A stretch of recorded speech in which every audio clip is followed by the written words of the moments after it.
The next simulation was quite simple. It mirrored the previous one, but this time, Atticus was required to utilize mana. He noticed a significant similarity between this learning process and when he had been mastering the second art. He had first focused on mastering the physical movements before learning how to channel mana effectively. Fortunately, he was already familiar with mana manipulation, making this phase a bit easier. I have to synchronize my mana flow with my movements, he thought. This current challenge was different from the previous one. Atticus had to match each flow and slash with his mana. Additionally, he quickly realized that the projectiles were stronger now, each one enveloped in a layer of mana. The sound of the air tearing grew louder as the projectiles moved at speeds multiple times faster than before. Although Atticus was prepared, he found himself with far less time to react. Even with his perception heightened to the maximum, the projectiles moved with such insane speed that they caught him off guard. Shit. Multiple projectiles struck Atticus like wrecking balls smashing into a humanoid watermelon. He reappeared and instantly heard Cedric laughing heartily from the side.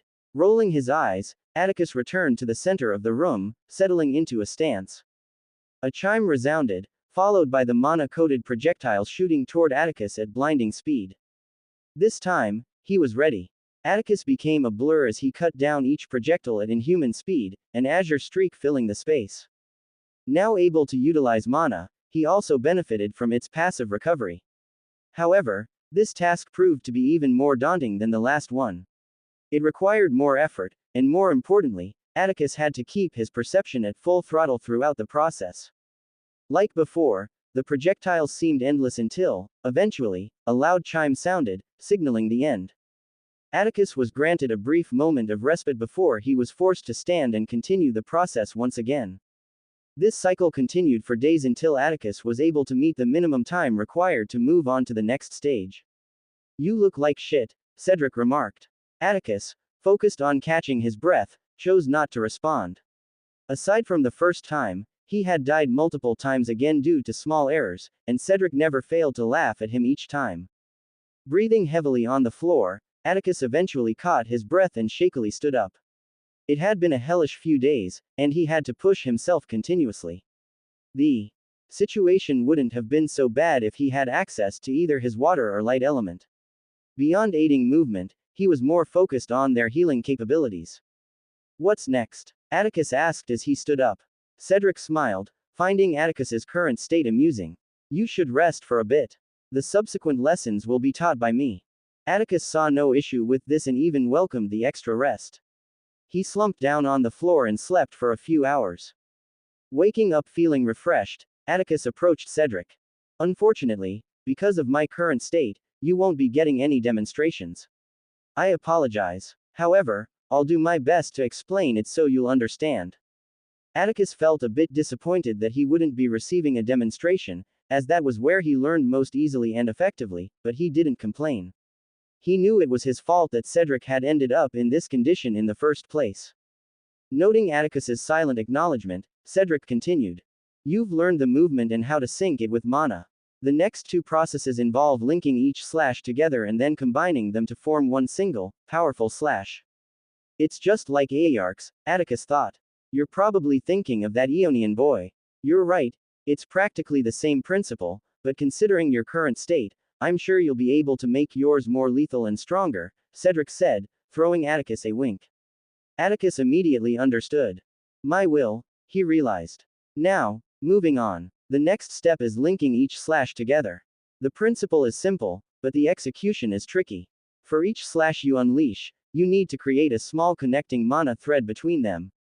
This means you have to be more conscious of each slash you execute so that the threads don't become entangled. Atticus grasped Cedric's explanation clearly. All he had to do was create a thread to link each of his slashes together. He immediately set to work, standing in the middle of the room. Mana-coated projectiles shot toward him, and he began cutting them down. However, after just a few seconds, Atticus made an error, got hit, and died. Reappearing, he heard the loud sound of Cedric laughing. "Bastard," Atticus thought, but he ignored him and returned to the center. "It's a lot trickier than I thought," he mused. During the last attempt, the threads had gotten entangled, and because he had panicked and tried to untangle them, he momentarily lost focus. I need to map out the paths of each projectile to determine the best possible path for my slashes, Atticus thought. He did just that. As soon as the projectiles approached, his mind worked quickly, mapping out each of their paths before determining the best trajectory for his slashes. It went more smoothly than the first time, but Atticus soon made another mistake and ended up dying again.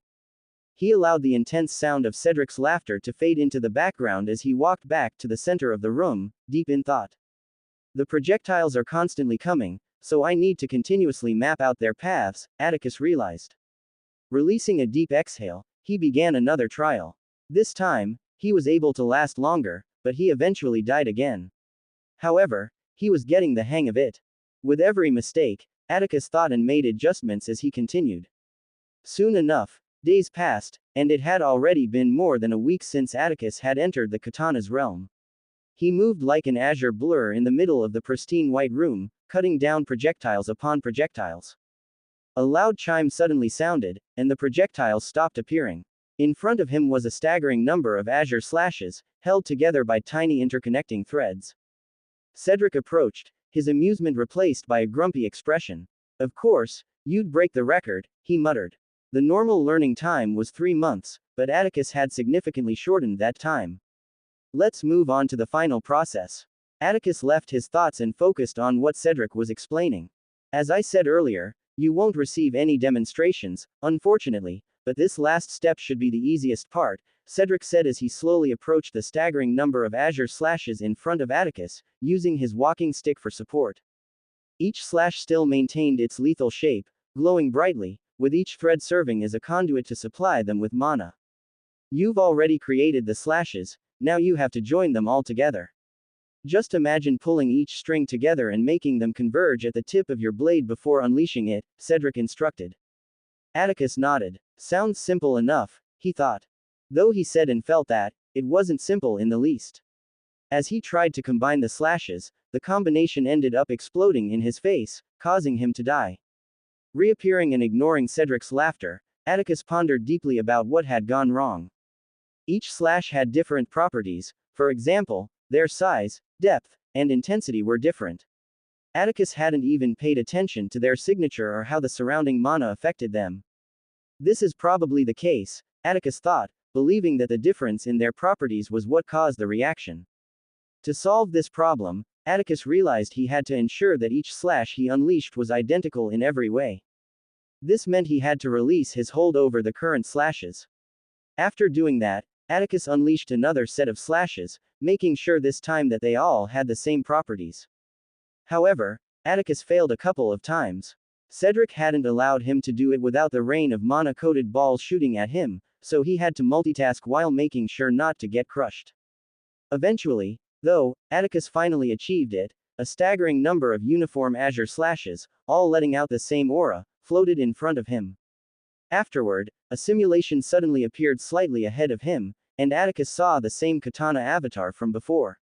A projectile larger and more powerful than the others suddenly shot at him, and in the next instant, the man unleashed a staggering amount of slashes before combining them into one mega slash that shot forward, severing the massive projectile into two. Atticus didn't need to be told twice. He walked to the middle of the room and waited. A loud chime resounded, followed by a massive projectile hurtling toward him. Fortunately, Atticus didn't need to unleash any slashes, only to combine them. He raised his blade, and with slight focus, the staggering amount of azure slashes converged at the tip of his blade, forming one larger crescent-shaped slash. Atticus unleashed it in the next instant, and it shot forward, cutting through the air before meeting the approaching projectile. The collision between the two caused an intense shockwave to spread out, but in the next second, the crescent slash fizzled out, and the projectile continued uninterrupted, hitting Atticus with force. Atticus's eyes snapped open, and he immediately walked toward the middle of the room, ignoring Cedric. He was all too used to this at this point and knew exactly what had gone wrong. He had been too focused on uniformity instead of infusing each slash with as much power and mana as he could. Multiple projectiles shot toward Atticus at supersonic speed, and he moved like a blur, unleashing a staggering amount of azure slashes. Afterward, the rain of projectiles stopped, replaced by one massive projectile hurtling toward him. Atticus immediately combined the slashes, forming an azure crescent many times larger in front of him before slashing forward at blinding speed. This time, the collision was much more intense, but the projectile eventually won, causing the massive slash to fizzle out. Atticus's eyes snapped open once more. The projectile had hit him again, and he had died. Walking toward the center of the room, Atticus pondered everything deeply. I see. I've been focusing on simply increasing the power, but I neglected how I learned to slash earlier, he thought. Atticus repeated the process, and a large azure crescent appeared in front of him. He focused on the approaching projectile and slightly altered the crescent's trajectory. It shot forward once again, but this time, the projectile ended up getting severed into two. Cedric let out a small smile before his expression immediately turned grumpy as he approached Atticus. Congratulations, you've learned the third art. In less than 2 weeks. Crazy, Cedric praised.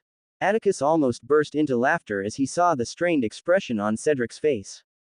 You don't seem too happy, though, Atticus remarked. Cedric cleared his throat. Ahem. Smiling is too draining on this old body of mine. I'm happy on the inside, that's what matters, right? Cedric replied. Atticus chuckled. Right. Seeing that his lie wasn't really working, Cedric decided to change the topic. So, will you battle the Avatar now? He asked. Absolutely not. Atticus shook his head immediately. He would have to be foolish to think he could win against that monster in his current state.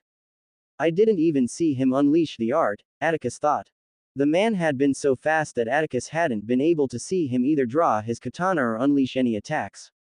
Unlike himself, where it took him seconds to unleash the third art, the man was an absolute monster in comparison. I want to practice some more before I fight him, Atticus said to Cedric, who nodded in understanding. He appreciated that Atticus wasn't being reckless. Afterward, Atticus moved to the middle of the hall and began training. He performed each of the processes of the third art, slashing the massive projectile before repeating the same steps again and again. This became Atticus's routine as time passed. Days turned into weeks, and weeks turned into months. Each time Atticus slashed that huge projectile, he could feel his proficiency increasing significantly. He was able to shorten the time it took to unleash the art by at least a nanosecond each time. Not only that, Atticus' control over the azure slashes also increased as time passed. He was able to insert more mana into them and unleash even more slashes in record time. Just like that, Atticus spent the entire 3 months Cedric had mentioned was the normal time it took to learn the art, training. You do know that although I said 3 months was what it took to learn it, you've surpassed that level, right? Cedric pointed out. I'm aware. But you said 3 months means 2 seconds outside, right? Atticus replied. Cedric sighed. They were both walking out of the small white building, and he had been trying to convince Atticus to train for longer. 2 seconds is a very long time, especially for a Grandmaster plus. I need to get outside, Atticus insisted. Cedric didn't say anything else and watched as Atticus walked toward the man seated on the grand throne. I want to challenge you, Atticus said firmly. The man slowly stood up before descending and landing a few meters behind Atticus, who immediately turned and faced him. Is it me, or did he get even more powerful? Atticus thought as he clenched his fist. It seemed as though the man's aura had increased even more than before. It doesn't matter, I have to use that, Atticus resolved. He took a deep breath, the entirety of the hall descending into silence. Both Atticus and the man's attire fluttered, the latter staring at Atticus with a completely expressionless face. Let's do this, Atticus thought as 2 voices echoed throughout the hall. Katana series. Third art. Vopal Nova. Atticus's eyes snapped open, and his body instantly blurred. It was as though he had practiced this set of movements for generations.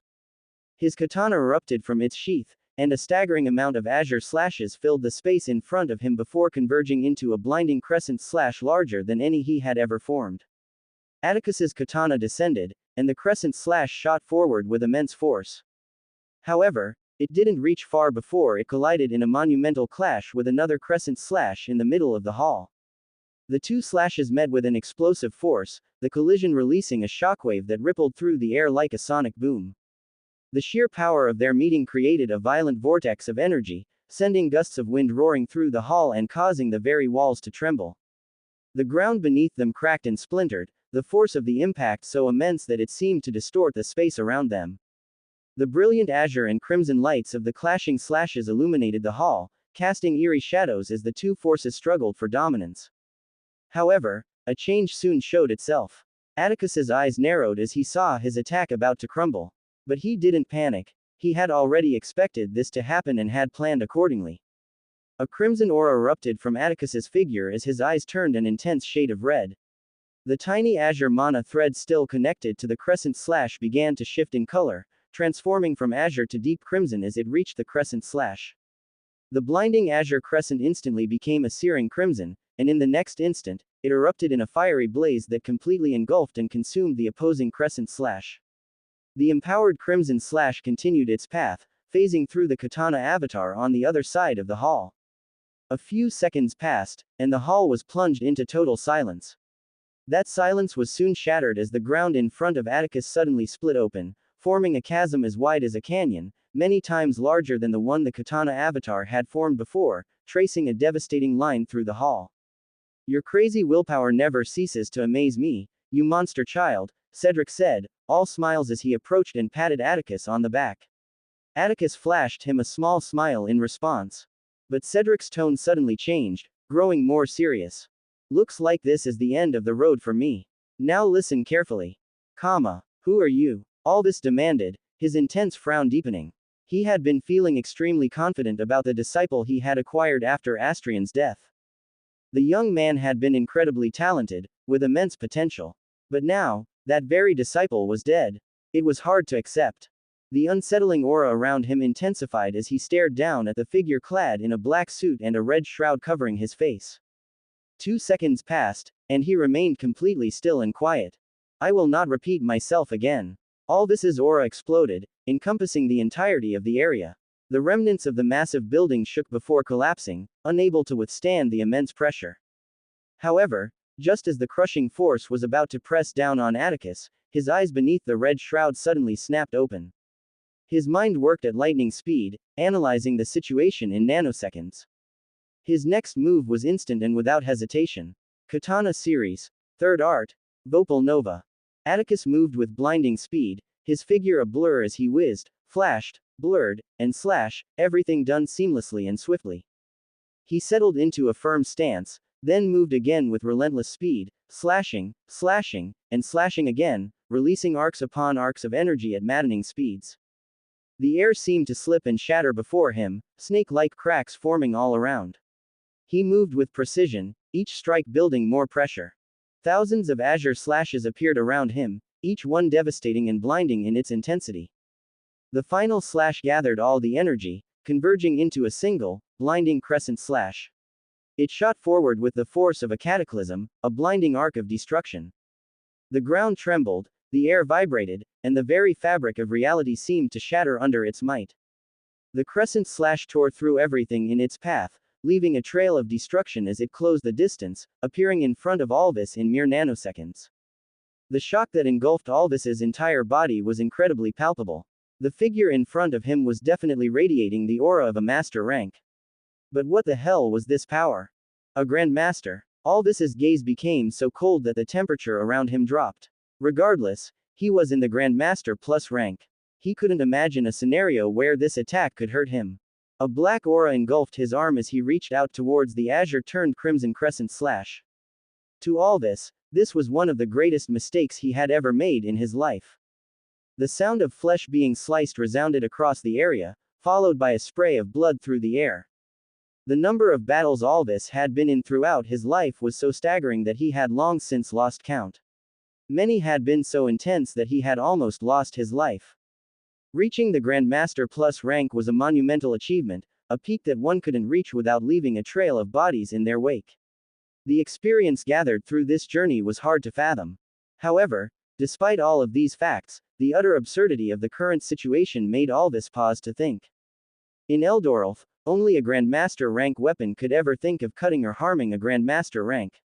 Their bodies had evolved beyond the comprehension of many, their skin and flesh tougher than the most lethal materials. And yet, an ordinary-looking katana was currently cutting through him. In Eldoralf, the mana that an individual radiated was directly tied to their rank, and rank was strictly tied to the power output one could reach. It was impossible to deceive or show a rank that wasn't yours. The only option was to completely hide it, and only paragons had such power. And yet, this figure in front of him radiated a master rank aura and was currently unleashing a strength well into the grandmaster rank. What the hell? The speed at which Alvis was thinking was incredibly fast, shifting through different thoughts with blinding speed. This entire introspection took mere nanoseconds in reality, but the crescent slash had already sliced through Alvis's left arm vertically, just inches from reaching his elbow. The reality of the situation set in, and all the experience he had gathered over the years rushed into his mind. Alvis's earlier green eyes turned into an intense shade of black, and with a deafening roar, the unsettling pitch-black aura around him exploded into the skies. The shockwave that followed was so intense that the earlier crescent slash, which was about to cut him in two, met an impenetrable wall, pushing it back along with its creator. Atticus was sent flying with intense speed, struggling to regain control of his body and momentum. The shockwave carried him along with it, spreading out and destroying the inner section of the massive building along with the outer buildings. The members of the battle force in the outer sections were all dragged along with the wave, unable to resist the overwhelming force. A single release of his aura had caused so much damage. This was the power of a Grandmaster plus rank. "Who do you think you are?" A voice boomed, sounding as though a divine being had just spoken. Alvis, with his entire body coated in a thick pitch-black aura, fixed his eyes on Atticus. In the next instant, Alvis became a streak of black in the sky. A sonic boom resounded, followed by a vacuum forming as he moved. One moment, he was a blur in the distance, the next, he materialized before Atticus, his form solidifying from the remnants of his own afterimage. Atticus felt the crushing pressure of Alvis's aura, as though the sky itself was bearing down on him. So fast. However, Atticus wasn't given time to react. Alvis's fist drew back for a punch, dark energy coiling around his arm like a serpent before rocketing forward with intense momentum. The air in front of his fist warped and distorted, creating a shockwave that radiated outward even before the punch connected. Atticus's gaze widened beneath the red shroud. He could feel the force of that punch despite it not yet hitting him. He only had time to cross his arms over his chest before the punch impacted him. The impact was so violent that it seemed to freeze time for an instant, the sheer power compressing the air between them into a visible shockwave. A deafening boom echoed across the area, as if a mountain had been split in two. Atticus's entire body convulsed from the shock, his arms buckling under the colossal force. His body was sent crashing through the air at terrifying speed, the world around him becoming a blur of motion as he was hurled hundreds of meters away, plowing through trees and rocks alike, each obstacle shattering into debris as he smashed through them. Atticus's flight continued until he slammed into the side of a cliff with the force of a meteor impact. The cliff face exploded on contact, massive chunks of rock dislodging and tumbling to the ground. Before Atticus could even catch his breath, Alvis streaked through the air like a thunderbolt, closing the distance in an instant. His fist slammed into Atticus's midsection, propelling him like a missile through the mountain's rocky face. The mountain shuddered and split open as Atticus's body tore through solid rock, leaving a gaping tunnel in his wake. In a blink, Alvis reappeared in the sky above the tumbling Atticus, his aura blazing like an unrelenting dark sun. Mercilessly, he descended like a falling star, his fist driving into Atticus's back. Atticus plummeted from the sky, his body colliding with the ground in a bone-shattering impact that left a massive crater in its wake. The earth split and crumbled, dust and debris exploding into the air. But Alvis was relentless. He hurtled down from above, his fist striking with the force of a divine hammer, driving Atticus deeper into the ground. The earth beneath them gave way, sinking into itself as a new, larger crater formed, swallowing everything around it. Atticus had no time to react as Alvis unleashed a torrent of punches. Each strike was like a cannon blast, reverberating through the ground and making the earth tremble. The sound of bone meeting flesh was drowned out by the deafening roars of the earth shattering beneath them, the crater expanding as Alvis's fists rained down on Atticus. Dust clouds billowed high into the sky, obscuring the battlefield in a thick, choking haze. Atticus's body bore the brunt of Alvis's relentless barrage. Each punch drove him deeper into the earth, and he felt his bones snapping multiple times like twigs. His vision blurred, pain radiating from every fiber of his being, yet he was still holding up. A bubble of water had already engulfed him inside his suit, his body radiating an intense light. Atticus utilized the water and light elements in tandem, healing his battered body over and over again.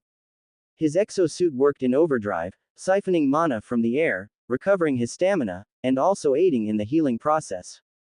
Atticus tried unleashing his other elements at Alvis, however, the sheer pressure the Grandmaster was emanating seemed to flatten each attempt. The brutal barrage of punches showed no signs of stopping, and Atticus's mind drifted off. He had recently battled Nile and had overwhelmed the man. However, Atticus had clearly gotten ahead of himself. Nile had restricted his power to the Grandmaster rank. Atticus had truly believed that if worse came to worse, he would at least be able to hold on against Nile's actual power should he not use his domain. However, Atticus was just beginning to understand that the difference between a Grandmaster and a Grandmaster Plus was unfathomable. All this was fast. The force of his blows was immense. Even with the exosuit and his new improvements after reaching the Master rank, Atticus felt his bones being crushed, his flesh mangled with each punch. But all things must come to an end. A boisterous laugh rocked the whole space, followed by the loud voice of a man speaking. Ha ha ha ha, Alvis. I've never seen you lose your composure so much before. He must have gotten under your skin, huh? The constant barrage of punches stopped, and Alvis raised his blood-drenched arms, turning to look at the one who had just spoken. His eyes instantly locked onto the red eyes of Ronid, who was perched just above the massive crater the duo was in the middle of. Shut up, Alvis growled, his anger palpable. The left hand that Atticus had cut open had already healed, and despite having pummeled the intruder with such intensity, Alvis didn't seem satisfied in the least. Ronid grinned. Whoa, easy there. You know, I always love seeing you in this condition. The calm and indifferent demeanor you always pretend to portray is boring on so many levels. A mindless beast will always be a mindless beast. A bestial aura erupted from Alvis, spreading out towards Ronid. However, just as it was about to reach Ronid, it stopped in the air as though there was an impenetrable wall. Quick to anger too. It's like I'm looking in a mirror, Ronid said with a twisted smile. He had always been a madman. Alvis's calm demeanor had always irked him. However, on the day they fought together back during the Raven Camp attack, Ronid had seen Alvis's true nature. The only reason Ronid ever pestered Alvis was to bring that primal nature out into the open. He would have never thought a random intruder would do that for him. Alvis's overwhelming aura retreated as he clicked his tongue in annoyance. Ronid always behaved senselessly, he shouldn't stoop to his level. Alvis turned away from him and looked at the intruder lying lodged deep in the earth. His eyes widened in the next instant. Why you're that boy. The red shroud covering Atticus's face had crumbled due to the barrage he had received earlier, leaving his face exposed for all to see. Alvis instantly recognized the white hair and piercing blue eyes. There was no way he could ever forget that face, despite having seen him only once, 5 years ago. Atticus Ravenstein, Alvis exclaimed. Huh, Ravenstein. Ronid turned, raising an eyebrow in surprise as he saw that what Alvis was saying was true. He hadn't really remembered the boy, the only ones he had cared about back then were Ariel's children, Ember and Kaldor, with Ember being the only one present. However, he remembered the name. Atticus Ravenstein, the son of the family head of the Ravenstein family and the most probable heir. How could we possibly be so lucky? Ronid burst into laughter, already imagining the leverage they could gain from capturing him. But the frown on Alvis's face deepened with each passing second. He was at the intermediate rank 5 years ago. This was the only thought that came to Alvis's mind. How the hell was this possible? Crossing over from intermediate to master rank in 5 years. Not only that, but displaying the strength of a grandmaster. It wasn't something that should be said out loud. Such a person would be thrown into an asylum immediately. He had to be mad, that was the only explanation. But everything had happened right in front of him. It was insane. It was mind-bending. It was crazy. But damn, what the hell are these Ravensteins feeding their children? Ronid also seemed to pick up on the situation, but Alvis ignored him, his gaze fixed on Atticus. How did you gain such strength? Alvis asked coldly. If it was with the help of an artifact, it would be invaluable to the order. However, he received no response, only the sight of Atticus straining and forcing himself to stand. Crimson blood drenched his suit and face, his body screaming in pain, but he was still alive and breathing, albeit raggedly and laboriously.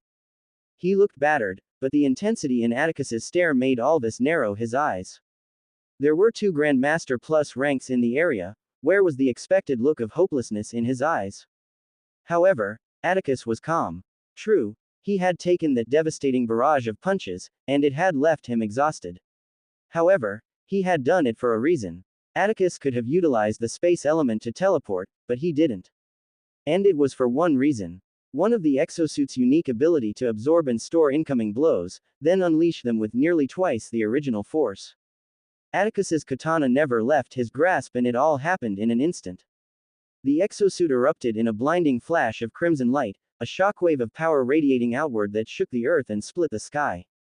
The energy that had been accumulating within the suit exploded outward, the force so intense that the ground beneath Atticus shattered further, sending debris flying in all directions. Atticus's body surged with an almost unimaginable strength, every muscle, every nerve, every cell charged with power. In an instant, Atticus moved. No, he didn't just move, he seemed to multiply, his form blurring into countless afterimages as he executed the katana's third art. One moment, he was standing tall in the crater, the next, a crimson crescent tearing through the sky formed in front of him. Alvis's gaze narrowed in shock, but it was too late. The arc of energy screamed toward Alvis, appearing inches away from splitting him in two. Alvis felt the grip of death tightening around his entire being. Atticus's speed, his power, everything had suddenly skyrocketed into the Grandmaster Plus rank. Where was all this power coming from? Alvis needed answers, but it seemed he wouldn't be getting them today. The crimson crescent slash reached its mark, the sizzling sound of burning flesh echoing as it parted Alvis's nose. Just as it was about to sever Alvis in two, an overwhelming force suddenly slammed into Alvis's side, shifting his body out of the way. However, the slash didn't stop. Like a hot knife cutting through butter, the crescent slash phased through Alvis's right shoulder, its movement so smooth and effortless that it seemed almost unreal. For a brief, surreal moment, the world seemed to freeze. The crescent slash continued its path, disappearing into the distance, its energy carving a clean line across the horizon. Then, as if the world exhaled, devastation ensued. The ground beneath them split open, the slash's trajectory tracing a jagged, kilometers-long scar into the earth. Mountains crumbled, and rivers diverted in its wake. For a moment, it felt as though nothing had happened. Alvis remained still, having stopped his momentum, his expression unreadable. But then, a spurt of blood arced through the air, vivid against the backdrop of destruction. His arm, severed at the shoulder, separated from his body and fell to the ground with a heavy thud. The entire area fell into stunned silence, the only sound the distant rumble of the earth settling and the faint hiss of escaping air from the chasm. Blood dripped slowly from Alvis's severed shoulder, hitting the ground with surprising loudness. Alvis stared absently at the spot where his arm had been, his expression unreadable. His arm had been severed. By a 16-year-old child. Alvis felt baffled, trying his very best to deny reality. But deep down, he knew the truth. His arm had really been severed, and his life had been saved by Ronid's interference. Sorry, kid, I don't like him either, but I can't have you killing him, Ronid said. Ronid's words sounded apologetic, but his tone and expression were anything but. He had a wide grin on his face, and his tone seemed more like he was mocking Atticus. However, Atticus didn't care about how either of them was currently feeling. That had been his chance to kill Alvis, but he had unfortunately missed it. I feel weak. While the exosuit had the power to absorb and multiply the force of attacks, it wasn't omnipotent. It had its limits, and Atticus had just stretched that limit to the utmost extent it could possibly reach. The power Atticus had just unleashed with the exosuit was so immense that the suit immediately shut down, the suit retracting from Atticus's body and streaming into the slump on his chest. Atticus felt the intense fatigue hit him. Without the suit's support, his power had reduced significantly. Looks like there's no other choice, Atticus thought, holding his katana tightly and fixing his eyes on Alvis. This is going to hurt. Alvis clenched his remaining fist so hard that blood dripped from it. He had no idea what was making him angrier. The fact that a 16-year-old had cut off his arm, or that Ronid, that fool, had actually saved his life. Regardless, Alvis was seething, and there was only one person he could unload all this anger on. Fine, Alvis growled, pitch black aura seeping out from him as his presence intensified. I will finish off what I was supposed to do 5 years ago. Alvis's aura exploded, growing to unimaginable heights, becoming even more unsettling and oppressive. His body began to warp and expand, shrouded in a dark, pulsating aura. Muscles swelled grotesquely, tearing through his clothes as his limbs thickened and expanded, each fiber of his being hardening like forged steel. His face contorted into a fearsome visage, fangs protruding from his mouth. As his colossal muscles swelled, his arm tensed like coiled steel. With a thunderous roar, he unleashed a devastating punch that cracked the very air itself. Atticus, caught off guard by the sudden surge of power, had no time to react. The punch slammed into him with the force of a meteor strike, his body crumpling under the impact. He was sent hurtling back through the air like a ragdoll, his form nearly indistinguishable amidst the blur of motion and the explosion of debris that followed. But all this was far from done. He appeared in the air, his dark aura trailing behind him like a storm cloud.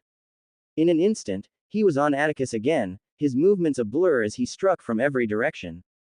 Each punch connected with bone-shattering force, driving Atticus back and forth through the air like a puppet on strings. The sound of the blows echoed across the battlefield, each one punctuated by the sickening crunch of impact. Even with the exosuit, Atticus had been beaten to a pulp.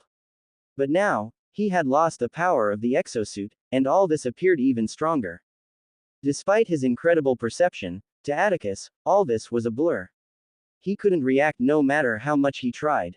With a final, brutal strike, all this drove Atticus into the ground, the force of the impact creating a massive crater that sent shockwaves rippling outward. All this landed with a resounding thud, his monstrous form towering over the crater. With only his remaining hand, he continued to pound Atticus into the ground, each punch more ferocious than the last. Who the hell do you think you are? Atticus felt his mind slipping, the pain in his body was unbearable. Yet, a smile crept onto his lips. Atticus had known from the very beginning that there were 2 Grandmaster Plus ranks before attacking the settlement. While it was true he was able to overpower Nile, who limited his power, Atticus had never been one to be so reckless. There was no way he would risk his life to face 2 Grandmaster Plus ranks with just that alone. It was the same with the third art of the katana. The only reason Atticus had acquired and used it now was because he wanted to test his limits. However, it was the end of the road, and he had no more abilities left to show. He was utterly beaten. Looks like it's about time. Atticus abruptly released his hold over the water and light elements, which had been healing his broken body. Just as Alvis's punch was about to land, a blinding light erupted from Atticus, piercing into the skies. In the next instant, a man appeared in front of the beaten Atticus, his whole body brimming with intense power. This man was buff, with white hair and piercing blue eyes. To the people of the human domain, he needed no introduction. The family head of a family of madmen, Avalon Ravenstein, had appeared. Atticus had been holding onto a very powerful artifact for years now.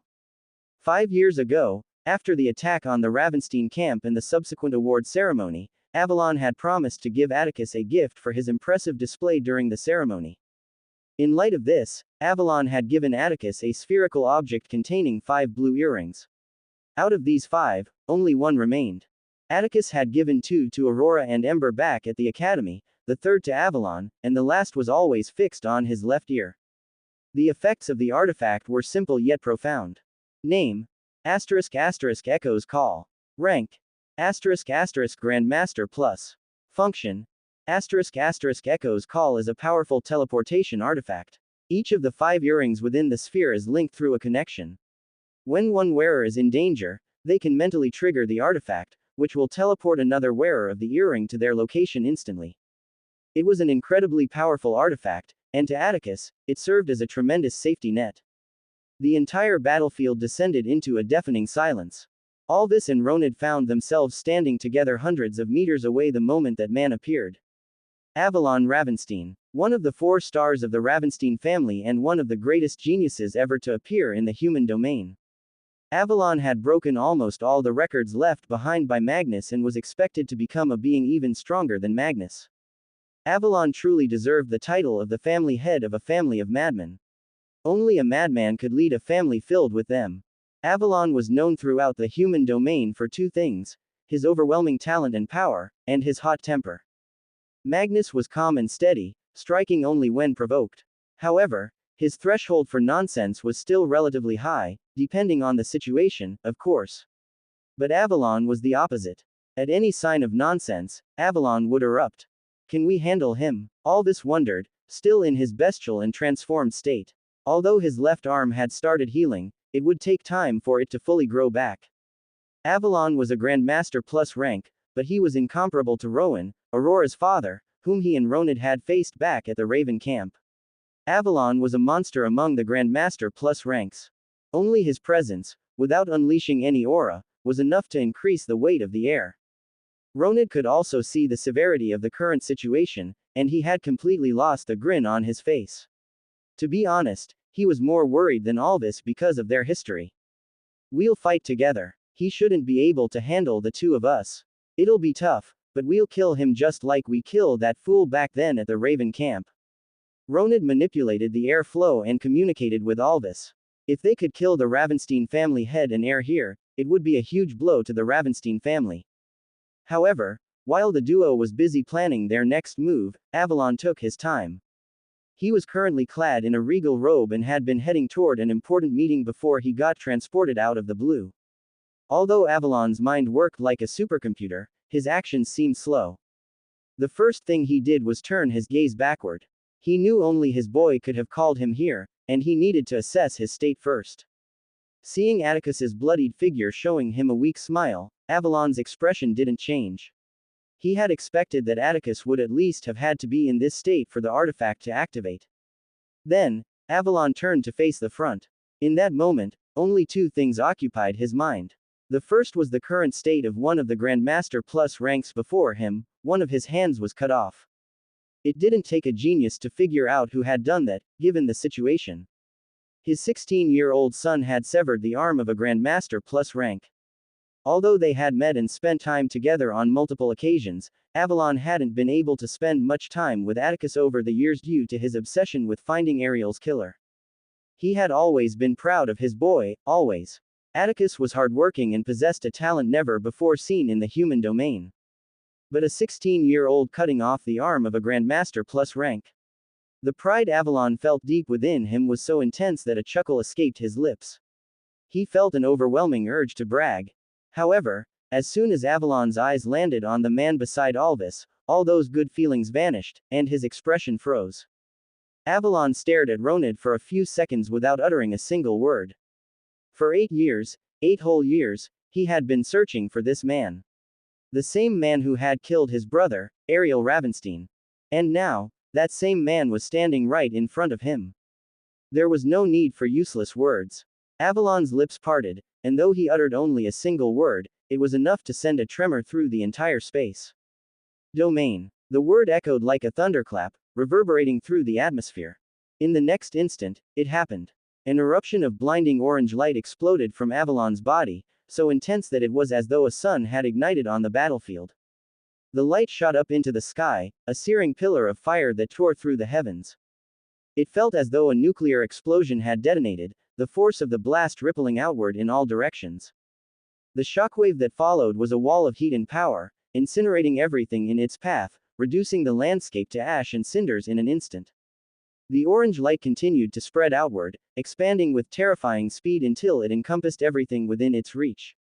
The sky, once pitch black, was now an inferno, swirling with fire and smoke, the very clouds themselves burning. In the center of the raging world, where the heat was so intense it could melt steel, Avalon stood tall. The flames swirled around him fiercely, yet they seemed almost tamed in his presence, as if bowing to their master. Alvis and Ronid had immediately unleashed their own domains as soon as Avalon had done so. However, instead of each one clashing for dominance and trying to overcome Avalon's domain was so overwhelming that only 2 small mini-domains formed around the both of them, each one fighting a losing battle and on the verge of being snuffed out. It felt as though the apocalypse had descended upon the earth. Avalon's domain was, without a doubt, like hell on earth. The entire environment had transformed into a blazing inferno, with towering pillars of fire erupting violently from the ground. The sky within the domain was a seething mass of dark, roiling clouds, intermittently torn apart by fiery bolts of lightning. The ground was a cracked, smoldering wasteland, with rivers of molten lava cutting through the terrain. The heat was so intense that even the rocks glowed red hot, and any vegetation or water sources that had initially been present had been instantly incinerated upon the domain's release. Amazing. It was Atticus who thought this. The atmosphere was completely oppressive, with the air shimmering from the extreme heat. However, despite the whole space being incredibly hot, Atticus felt absolutely no discomfort. In fact, the fire wrapped around him in a gentle embrace, and he was beyond shocked to feel himself recovering. When could fire heal? Yet, it was happening right before his eyes. This control of fire. Atticus had advanced greatly in his control over the fire element, but he could feel it. His control couldn't hold a candle to what he was currently experiencing. The fire felt alive. Atticus could sense the intense amount of anger radiating from the fire molecules. The flames surrounding him felt warm and kind, but the fire everywhere else in the space was wrathful. Atticus turned his gaze towards Avalon standing in front of him, then at the two struggling figures in the distance, and let out a smile. I expected him to be powerful, but this is too much. The domains of 2 Grandmaster Plus ranks were losing to just one person. It was a fact that would shock anyone who heard it, and indeed, both Alvis and Ronid were beyond shocked. Even though it would eventually lose, they had expected one of their domains to clash and struggle against Avalon's first. But with both of their domains actively fighting against Avalon's, they thought his attention would be divided on both fronts, and the intensity of the attack would be even more severe. Both Alvis and Ronid, plus any sane person, would have expected their combined domains to overpower Avalon's or at the very least reach a stalemate. However, the last thing any of them would have ever expected was for Avalon's domain to overwhelmingly dominate theirs. Both Alvis and Ronid were at a distance from each other. The world that had once been expansive and grand in its entirety had been reduced to a small patch of air surrounded by fire. A domain, the embodiment of a Grandmaster's power, one that, if unleashed, was a natural disaster on its own, majestic and powerful, had been reduced to this. The same was true for Alvis, whose dark, unsettling aura that made up his domain was restricted to a 30-meter radius, shrinking gradually. Shit, we've been checkmated. Alvis's eyes turned cold. He and Ronid had just made a terrible mistake, one that might cost them their lives. Because they believed they could battle and defeat Avalon, both Alvis and Ronid had refrained from using their escape artifacts. But as soon as Avalon's domain engulfed them, that escape route became obsolete. Ariel Ravenstein. Do you remember him? Avalon's voice echoed through the entire space, sounding as though a god was addressing a group of lower life forms. Despite the hell he had just unleashed, he still appeared calm. Ronid's gaze narrowed before an intense grin formed on his face. He was worried about the situation, but it was impossible for him not to provoke chaos when the opportunity presented itself. I've killed a lot of you white-haired monkeys. But I do remember one particular fool. He cried while calling out the names of his children.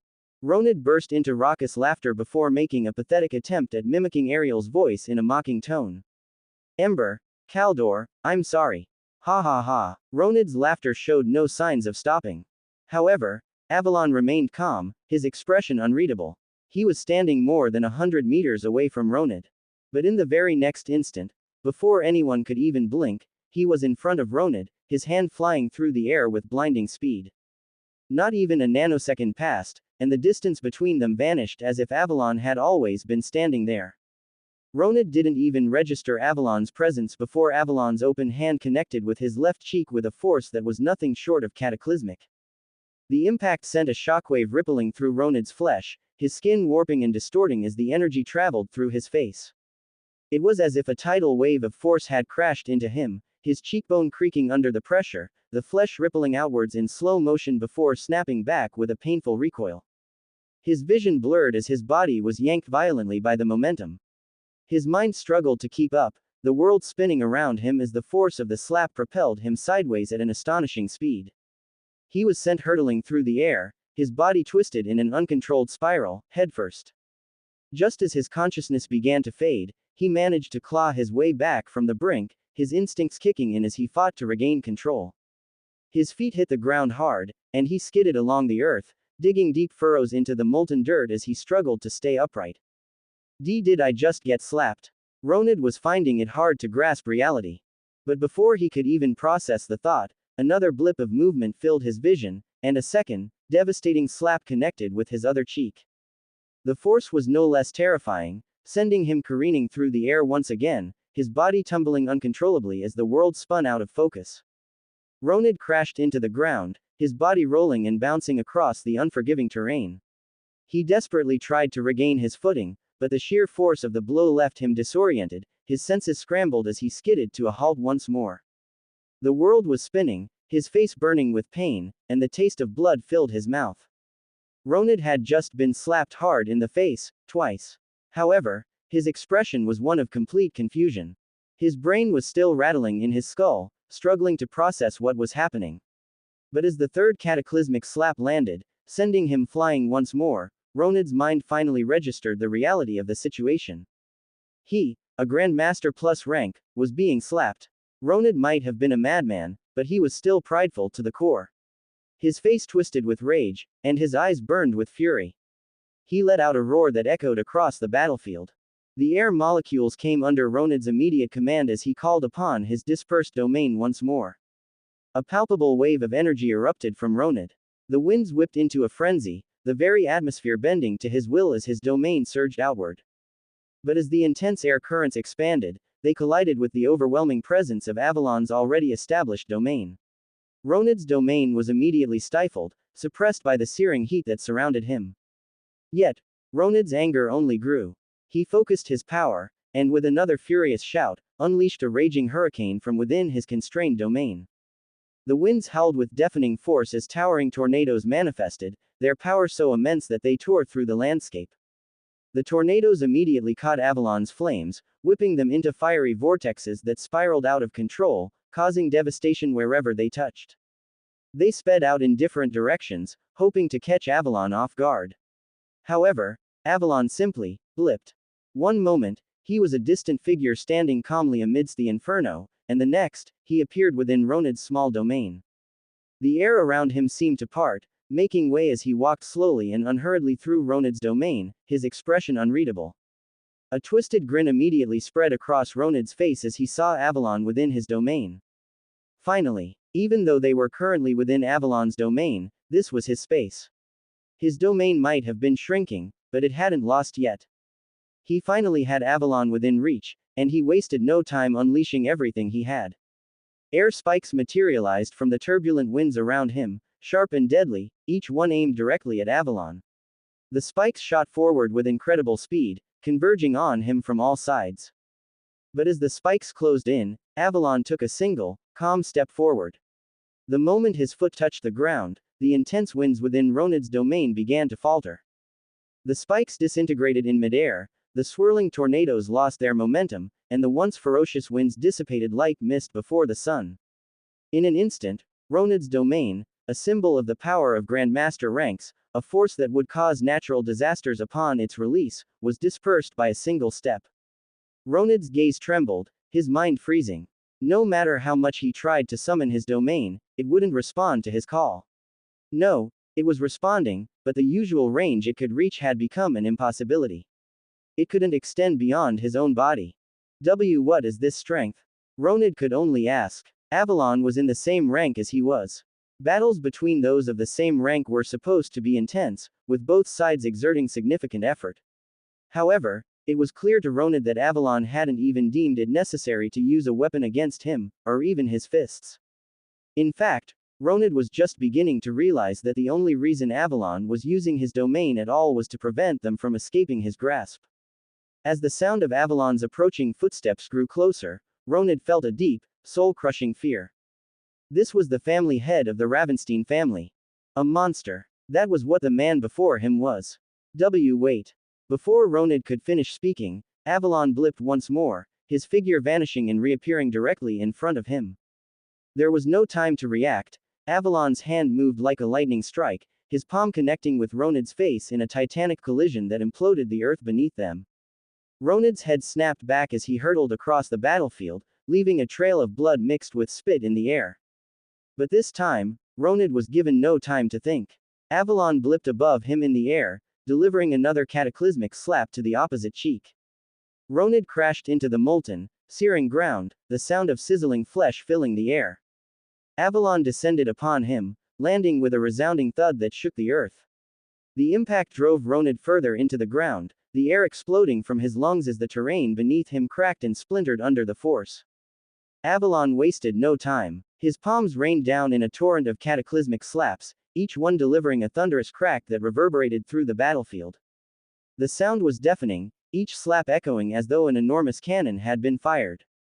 Ronid's head whipped from side to side, his vision blurring with every savage slap. His cheeks were battered relentlessly, the force of each blow driving his head into the ground before another slap yanked it back up. The air around them suddenly grew hotter, the temperature spiking to unbearable levels. Avalon's palms began to glow with a searing orange light, the heat radiating from them intensifying with each slap. The next time his hand connected with Ronid's face, the sound of flesh sizzling filled the air. The pain threshold of Grandmasters was extraordinarily high, but the pain Ronid was currently enduring went beyond that level, breaking the scale entirely. However, Ronid's screams of agony were drowned out by the crackling of burning flesh as Avalon's scorching palms seared his cheeks. The skin bubbled and blackened, the once bloody mess of his face now turning into a charred, blackened mass. His flesh melted and peeled back, revealing raw, exposed muscle beneath. But Avalon didn't stop. The relentless barrage continued, and soon the charred flesh gave way entirely, revealing the stark white of Ronid's cheekbones beneath. The bones themselves began to blacken and crack under the unrelenting heat, the smell of scorched bone mingling with the stench of burnt flesh. Ronid's face, once recognizable, was now a horrific, blackened mass, his features unidentifiable beneath the carnage. Yet, Avalon remained relentless, his palms showing no signs of stopping.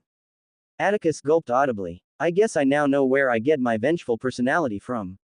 Atticus had always been vengeful, even back on Earth, but he had noticed that upon reaching Eldoralf, it had intensified manifold. He hadn't understood why before, but it was clear now. Avalon's expression didn't change one bit during the beating, his face remained expressionless. While Atticus was fixated on Avalon, the second Grandmaster Plus in the area had his mind working in overdrive. Shit. He's more powerful than I anticipated. Alvis clenched his one fist and gritted his teeth hard. He had been trying to think of a way to escape the moment he saw their domains losing, but nothing came to mind. There was no escaping a domain. That bastard is the fastest among us. If Ronid can't react to his movements, then I don't stand a chance. Are we going to fall here? Alvis was unwilling to accept it. They had been patient, biding their time for 5 years. Would all that hard work go down the drain? Just as he was thinking, Alvis's eyes suddenly landed on Atticus in the distance. I could use him as a hostage. Alvis moved before he could even complete that thought, his figure cutting through the air with intense speed, leaving a trail of black in his wake.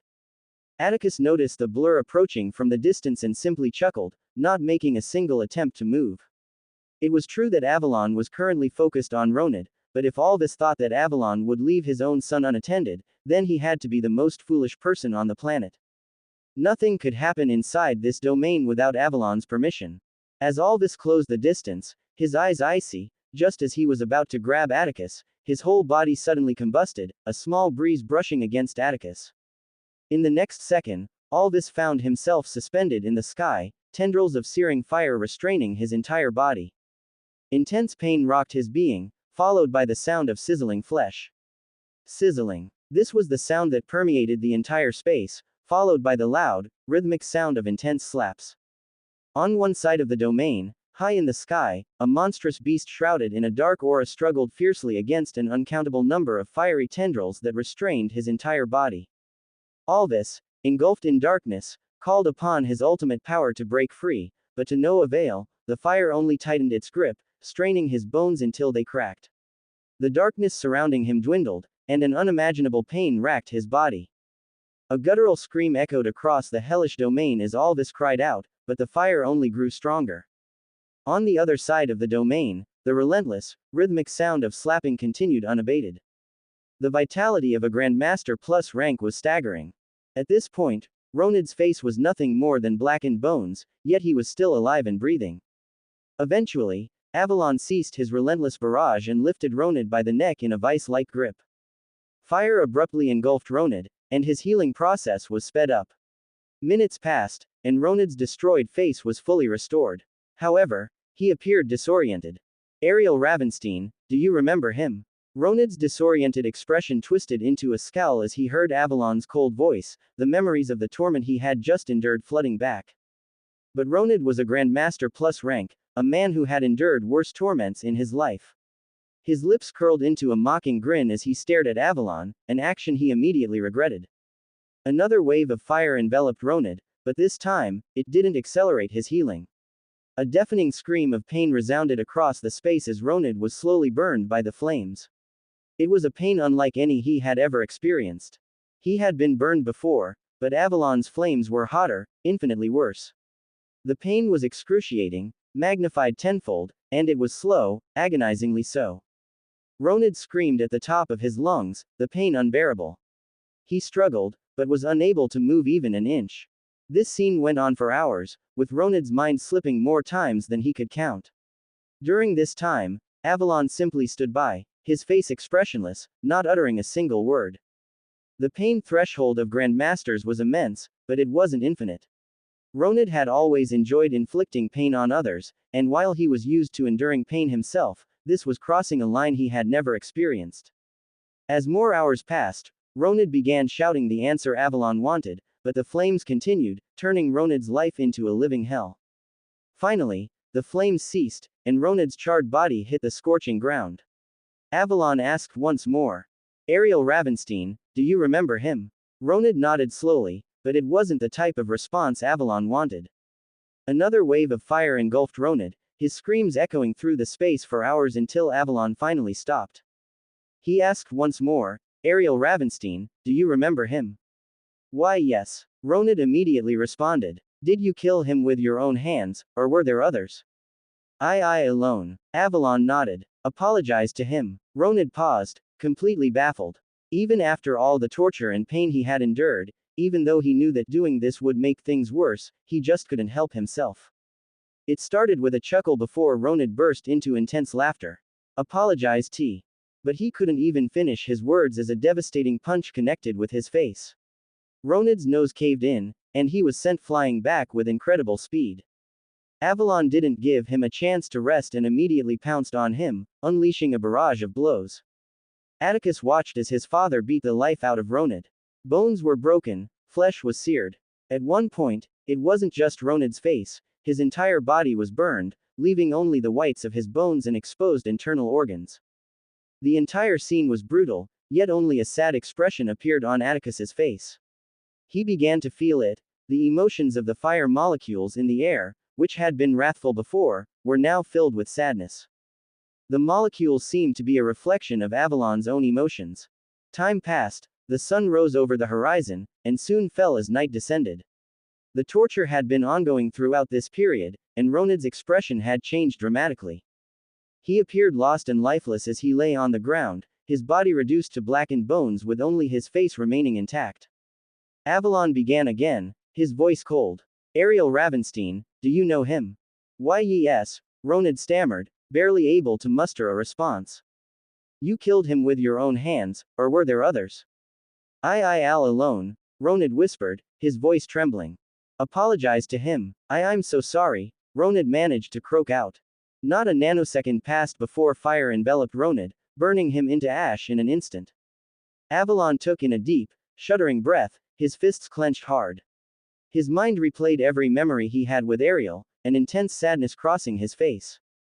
Rest in peace, brother, Avalon muttered as a breeze blew, scattering Ronid's remains across the space. A few seconds of silence passed before Avalon abruptly turned to look at Alvis, still suspended in the air, his gaze now icy cold. The tendrils of fire tightened around Alvis, and just as Avalon was about to deliver the final blow. Dad, wait. Atticus's sudden shout halted Avalon in his tracks.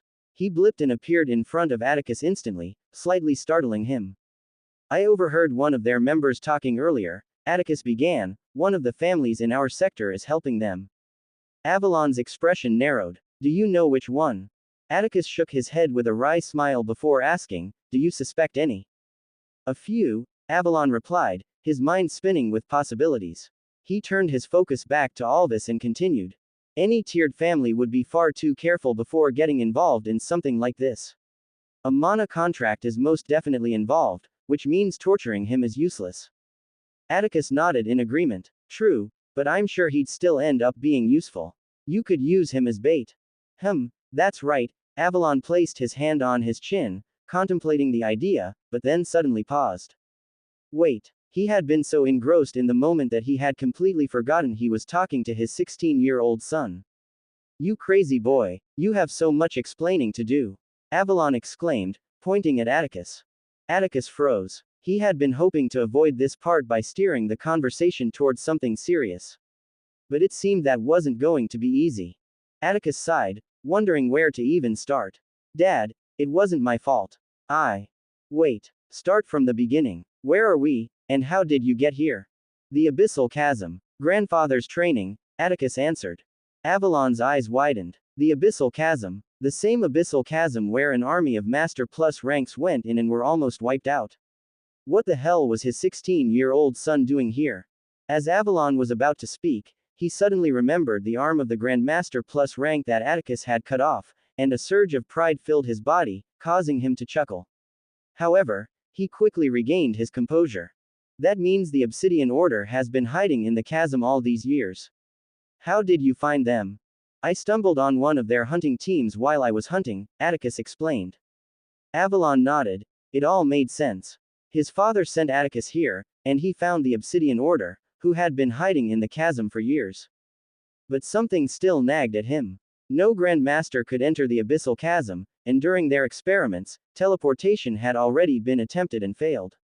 So how had he managed to enter? Atticus hadn't considered this possibility before, otherwise, he might not have been so willing to use this as his last card. Alright, so how did you cut off his arm? Avalon's eyes lit up as he stared at Atticus, eager to hear the story.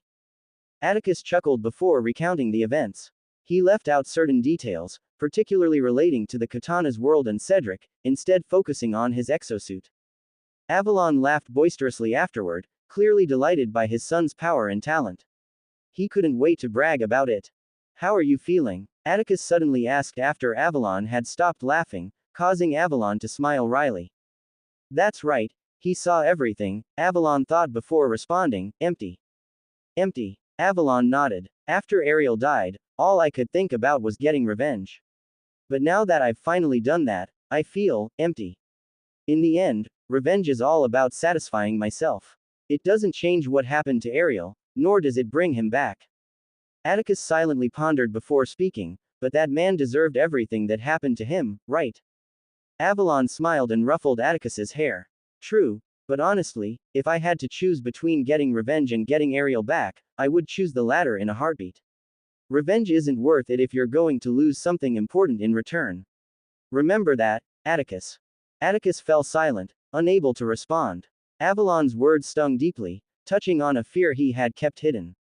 He wanted to exact his revenge on a being who could literally reincarnate people. It was dangerous on so many levels. He could end up losing his life or, worse, the lives of his family. Should I really be focused on revenge? Atticus thought, but he shook his head, deciding to think about it later. On a more serious note, son, let's make sure your mom doesn't hear anything about this, okay?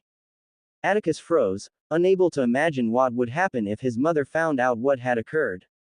He nodded his head frantically, causing Avalon to burst into laughter. Atticus also chuckled, shaking his head. Afterward, they talked about random things, with Avalon mentioning that he had been present during Atticus's battle with the other apex. All the while, a large beast screamed in pain high above the air. Soon enough, they finished speaking, and it was time to say goodbye. Atticus conversed with Avalon for a while. During this time, they spoke about various things. It had already been more than a year since they had last seen each other, so catching up on each other's lives was inevitable. So, what now? Atticus suddenly asked after they had laughed and talked about different topics. We should get going, Avalon replied, standing up from the fire-made chair, but he paused when he saw Atticus's expression. What? What do you mean, we? I'm here to train, remember? Really? After everything that just happened? Avalon was feeling very skeptical about leaving Atticus behind, especially after all that had occurred. He was genuinely worried. You don't have to worry, Dad. You've taken care of the problem already. What more could possibly happen? I know, but, I mean, Father would understand, right? Avalon tried to reason. After everything that had happened, he believed Magnus would understand if Atticus decided to leave the abyssal chasm earlier than the scheduled time. Do you really think he would? Atticus asked with a small smile, causing Avalon to sigh heavily. They both knew how strict Magnus was. He wouldn't have said anything if Atticus had run from Alvis and Ronid, but since the problem had already been dealt with, there was no reason for him to leave. Seeing that there was no convincing Atticus, Avalon controlled the fire and brought Alvis, who was suspended in the air, closer before breaking and severing all his limbs. He kept each of the rings Alvis wore safe. Afterward, fire enveloped Alvis, and his whole body was seared and scorched. Avalon had to make sure that Alvis was completely restrained and, most importantly, drained. With the amount of damage he had just inflicted, Alvis's entire being would be focused on healing. Seeing that he was secure, Avalon released his domain. As the veil of crimson lifted, Atticus's eyes landed on a scene of utter devastation. There was nothing left of the settlement, just a large scorched field spanning more than a kilometer. I really need to form my domain as fast as possible, he thought. The power of a domain was immense and profound. There was no greater guarantee of his survival than having a domain by the time the Nexus event started. Can I have this artifact? Atticus gestured to the world they were currently in before attempting to give Avalon cute googly eyes. Needless to say, Avalon was thoroughly frightened. It simply looked as though Atticus was staring at him intently, planning his demise. Avalon shuddered. Yeah, I don't mind that, but it's bound to him. Once we figure out a way to unbind it, I'll give it to you, don't worry. Atticus stopped trying to look cute and smiled. I can't believe that worked, he thought. He had been so accustomed to maintaining a calm and cold demeanor over the years that he had inadvertently lost his touch. His only weapon against Anastasia had been lost, and he had no idea. Afterward, Avalon still tried to convince Atticus to come along, but seeing as he refused, Avalon had no choice but to leave without him. Atticus used the ring he had taken from the earlier hunting team to open a portal before the duo stepped out together. Avalon's gaze immediately narrowed. He could instantly sense the staggering number of darkness beasts in the caves. Avalon suddenly stomped his foot, and waves of concentric circles of fire radiated outward, blazing through the caves, engulfing each of the darkness beasts and reducing them to ash. Show off, Atticus remarked suddenly. Avalon's mouth twitched at Atticus's comment. He cleared his throat before saying his final goodbyes and shooting through the caves, leaving Atticus alone. Atticus sighed deeply, feeling a pang of guilt for lying to Avalon. He knew his father would never have left him behind if he had known there was a beast paragon in the chasm. Considering the unstable nature of that man, anything could happen, he thought. Just as Atticus was about to start making his way back, the scene around him suddenly changed, and he found himself standing in a large throne room, a handsome man smiling at him. Meanwhile, Avalon blazed through the caves, reaching the pit where Atticus had first landed. He shot upwards, carrying Alvis, who was wrapped in fire, and soon the bright sun greeted him as he crossed the barrier and reached the surface. An overwhelming aura immediately descended upon the entire area, engulfing Avalon and Alvis. Then, a man appeared floating in front of them. Father, Avalon bowed respectfully upon seeing Magnus. Atticus, Magnus asked immediately. He's okay. He stayed behind to finish his training. Avalon replied, sensing the pressure in the air ease slightly. He almost wanted to laugh. To think his strict and ever-serious father could be so worried. Explain, Magnus commanded. Avalon quickly recounted the events that had occurred within the chasm to Magnus, including the details that Atticus had explained to him. After a few seconds, he finished narrating the events. The same group that killed Ariel and attacked the Raven camp. Magnus's words were accompanied by a loud rumble of thunder, thick clouds forming all around the entirety of Dusk Town. Magnus was furious, and the whole of Dusk Town could feel it. Darius and many other members of the Vermore family rushed out of the estate and fixed their gazes on the sky. What happened? Darius's heart clenched with fear. He and many other grandmasters could tell that Magnus was responsible for this. He truly hoped it wasn't what he was thinking. Destroy everything that might link us to them. Darius silently communicated to his butler, who immediately bowed and left the area. The person on whom Magnus's gaze was focused trembled uncontrollably. Any thoughts of trying to escape left Alvis's mind, and his earlier beast form reverted back to human. Take him back to the estate. Make sure he doesn't escape. Take the Aegis ship with you, Magnus ordered. Avalon bowed before shooting up into the skies and entering the airship. Magnus wanted to be cautious. They might be in their sector, but anything could happen. The last thing they wanted was for Avalon to be ambushed. The Aegis airship was made for war, it could withstand the bombardment of multiple Grandmasters at once. After Avalon left with the airship, Magnus turned towards the chasm, his anger subsiding. The clouds surrounding the town dispersed, and the rumbling thunder quieted. After a few seconds, a smile appeared on his face as he recalled everything Avalon had told him. He cut the arm of a Grandmaster Plus. Magnus chuckled. You were beyond amazing. It was even more entertaining than I expected. The sovereign praised with a wide grin. Niall stood silently on one side of the hall, his expression filled with reluctance. Can I ask you one question? Atticus inquired. Of course. What's on your mind? The sovereign responded. It was you, wasn't it? You allowed my father to enter the abyssal chasm. Atticus hadn't thought about it before. In fact, it only occurred to him when he saw Avalon massacre the darkness beasts in the caves. As soon as it dawned on him, Atticus felt like giving himself a punch. He had truly made a blunder. What if Avalon hadn't been able to teleport to his location? He would have died. Atticus had assumed that because he was inside another world, it shouldn't affect teleportation, but considering the fact that Avalon was allowed to leave the artifact world, it became clear that something else was going on. The sovereign smiled. That's right, I did that. Atticus nodded and said nothing more. You're not going to ask why? The sovereign asked, intrigued. Atticus shook his head. The reason was obvious. The sovereign chuckled. I just keep liking you more and more. Let's move straight to business, shall we? Niall, step forward. Niall flinched but hesitated only briefly before approaching and bowing before the sovereign. You see, Atticus, during your training with Niall, the both of us made a bet. If he couldn't kill you, he would become your slave. Obviously, he lost that bet, and now, it's time to collect. Do you accept him? Niall turned towards Atticus, hoping the boy would refuse. However, yes, Atticus didn't hesitate. Why would he refuse a Grandmaster Plus slave? It didn't matter if he was a beast or not. But only if he signs a mana contract. The sovereign nodded before stretching out his arm, and a golden folded paper appeared, floating towards Atticus. Atticus used his blood to inscribe the same contract he had used for Yodit and Dario, then handed it to Niall to sign. Niall turned towards the sovereign but received only a cold look in return. Seeing no other choice, he signed the mana contract and felt himself bound to Atticus. So what now? Atticus asked. Now, you do whatever you like. Remember, I'll always be watching, the sovereign replied. Atticus shuddered. That sounded creepy on so many levels. Just as he was about to turn and leave, he suddenly remembered something. Oh yeah, what's your name? Atticus asked. The sovereign smiled widely before bursting into laughter. I'll tell you before you leave the chasm.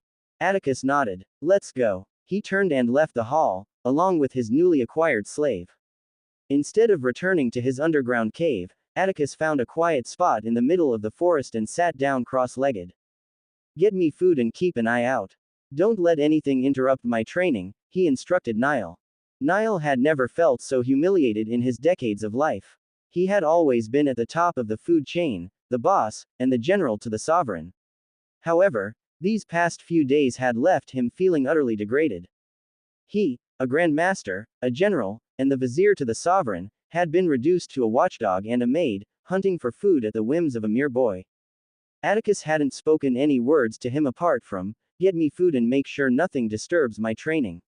Which left Niall with no choice but to comply. The days passed quickly, and during this time, Atticus remained completely focused on absorbing mana. The challenges posed by the master ranks compared to the expert ranks were immense. It was already expected, but even so, the sheer amount of mana required to rank up was staggering.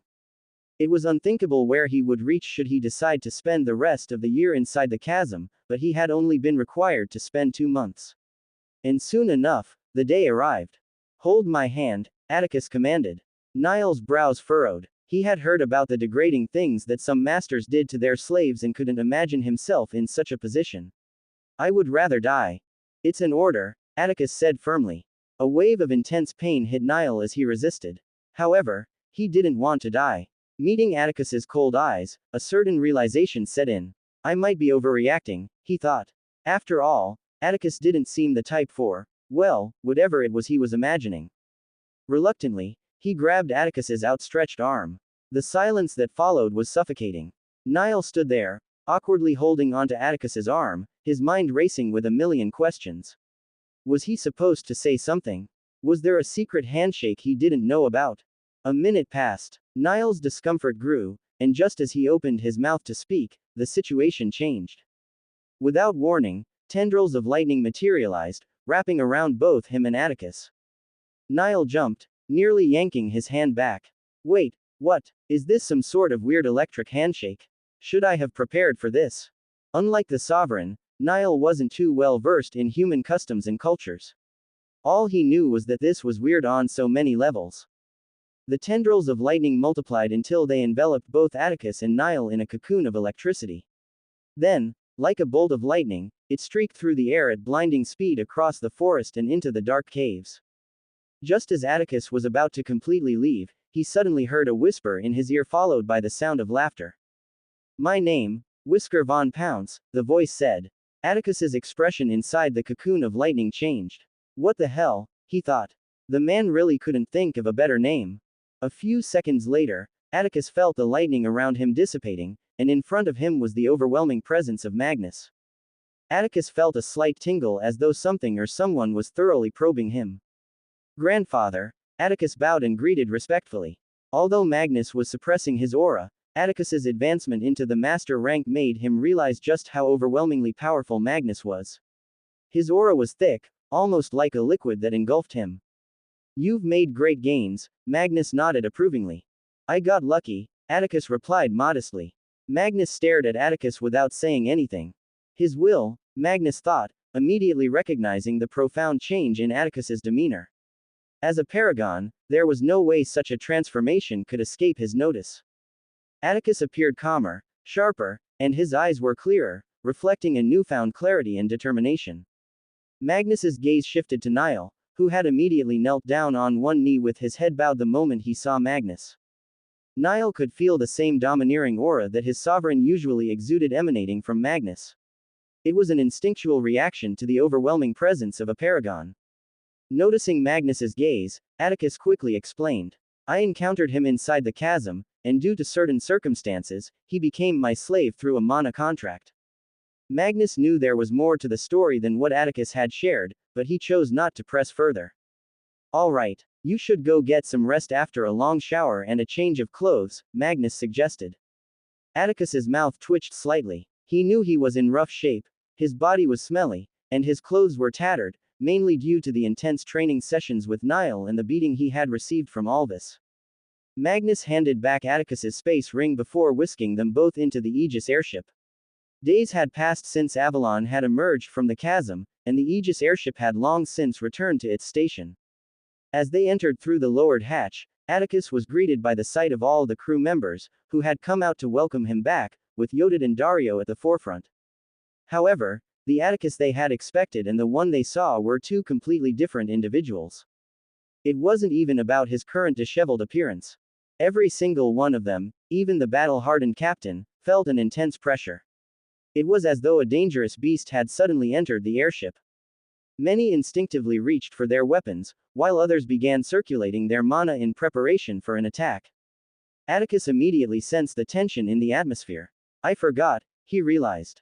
Having been accustomed to the dangerous environment of the chasm, which required him to be on high alert at all times, he had forgotten to tone down his aura in the presence of his allies. Grandfather probably noticed, but it didn't affect him like it did the others, Atticus thought. As he consciously restricted his aura and presence, the tension in the air eased, and the crew members began to relax. Dario, Yodid, Amara, and the captain each narrowed their eyes, assessing the changes in Atticus. Young master. Dario was the first to speak, his voice filled with uncertainty. Atticus smiled. Yeah, it's me, the past 2 months have been very eventful. No kidding, you're in the master rank. Amara chimed in, her expression one of disbelief. She truly didn't know how to react. A 16-year-old boy in the master rank was nothing short of extraordinary. As expected of my master, Yodid added, a look of pride on his face. The others couldn't help but shoot him an intense stare, as if wondering why he was acting like this was normal. None of them even paid any attention to the Grand Master beside Atticus. Although they could sense that Niall was in the Grand Master rank and clearly wasn't human, they completely ignored that detail, too focused on the incredible changes in Atticus. Just as expected, the entire crew was shocked by Atticus's overwhelming improvements. If before they felt they could engage in a serious battle with Atticus and the outcome would be uncertain, now it was completely different. Standing in front of Atticus, they felt like prey. They knew they wouldn't stand a chance. Seeing Atticus in person solidified what they had heard from Avalon earlier. Atticus had cut off the arm of a Grandmaster Plus. The Aegis crew had taken Avalon back to the estate, and during the ride, Avalon had made sure to boast about Atticus's feats as though they were his own. Naturally, they had been shocked and even suspected it might be an exaggeration. Fathers often exaggerate their children's accomplishments. However, after seeing Atticus, they were starting to believe it was true. Afterward, since they would all be staying on the same airship, Atticus introduced Niall to the crew. They were instantly frightened when they found out that Niall was actually a beast. They immediately bombarded him with a truckload of questions, which he completely ignored, fixing them with an intense stare that made them scatter like ants. Master Plus ranks or not, Niall was a Grandmaster Plus, despite being a slave. Excusing himself, Atticus headed back to his quarters to freshen up. He took one of the most relaxing hot showers of his life, and after a few minutes, Atticus collapsed onto the bed and drifted into a deep sleep. A woman walked elegantly across a grand hallway. She glided through the corridor, each step precise and quiet. She had silver hair that stood out against her crimson gown, shimmering like cold steel. Her skin was pale and flawless, glowing with vitality. She appeared ageless, possessing the figure and looks of an adult but with a youthful vibrancy. Her golden eyes focused on the door at the end of the hall as she approached. Pushing the door open, she was met with chaos. A man, a mountain of muscle and power, was busy wrestling with an enormous beast. The creature, massive and rhino-like, roared, its horn pointed forward as it tried to push the man away. But the man held it firmly, his dark skin shining with sweat, muscles straining as he fought to dominate the beast with his sheer power. Gideon, Elysia's voice sliced through the air. Though she sounded like a 9-year-old girl, childish and innocent, Gideon knew better. Gideon froze. He turned, and as soon as he saw Elysia, his giant muscles suddenly tensed. With a surge of strength, he lifted the beast and flung it to the other side of the arena. Shaking his arms, he turned and locked eyes with Elysia, annoyance flickering across his face. You sure know how to ruin a good fight. A small smile appeared on her lips. I'm sure you can continue your pointless battle later. I have news. Gideon's brow furrowed. More important than breaking this beast. Ronit is dead, she stated. The words hit him like a hammer. What? Gideon approached Elysia, his expression icy. He was the leader of the Obsidian Order branch in Sector 5, while Elysia led the branch in Sector 6.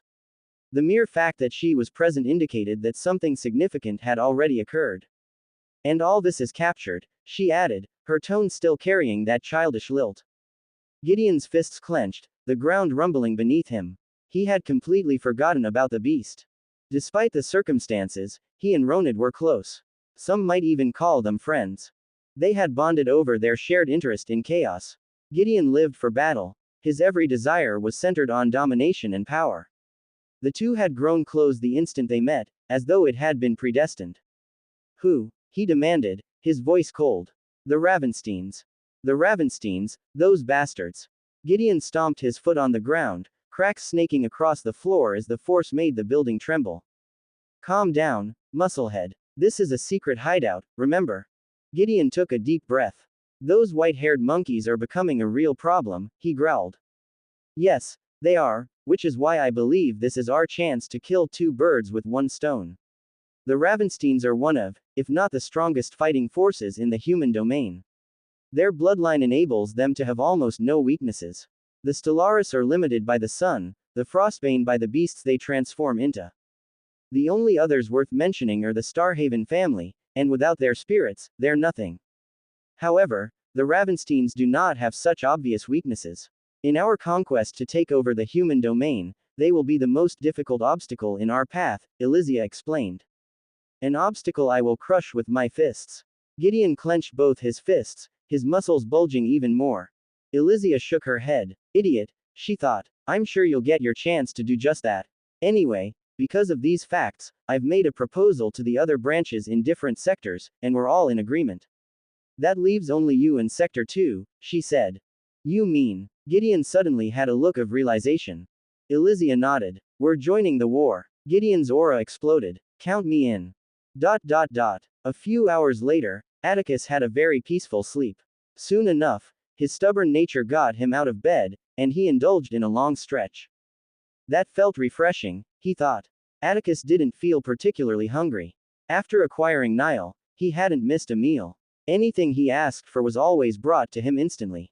Getting out of bed, Atticus changed into something more fitting before calling Dario and Yodid into the room. He had already arranged for Nile to have his own room. As soon as the duo entered, Dario started bombarding Atticus with numerous questions about what had occurred in the chasm that led to his tremendous growth, while Yodid just silently listened. Atticus had no reason to hide anything from his slaves, so he told them what had happened, but he instinctively left out the part about the katana and the beast paragon. Although they were both bound to him, it was already in his nature not to reveal everything about himself to others. Atticus's tone suddenly became serious. Tell me everything that happened after Dad came out of the chasm, he instructed. Dario audibly cleared his throat before speaking. After Master Avalon came out with the Obsidian Order head, the Aegis ship escorted him back to the Ravenstein estate, where he's being held under heavy guard. Then Mistress Lyanna ordered the Silent Nexus cells to spread the information that the branches of the Order in Sectors 3 and 4 had been annihilated, Dario continued. Did anyone respond? Atticus asked. Dario shook his head. Not to my knowledge, anyway. Considering the play, I have a few guesses as to what the main family was expecting, but I'm not completely sure. Dario might be well versed in the politics of the human domain, but he still wasn't privy to the most critical information within the family. In fact, if not for his keen senses, he wouldn't have known there was something more in store when they spread the information. Atticus pondered the situation carefully. He knew the whole reason Lyanna did that was to gauge how the other families would react and make the necessary assumptions from there. The Tier 2 families are at the top of the list. Only a family of such standing could be involved in this, he thought. Focusing on the Tier 2 families would significantly narrow down the list of suspects. There were only 3 Tier 2 families in Sector 3, after all.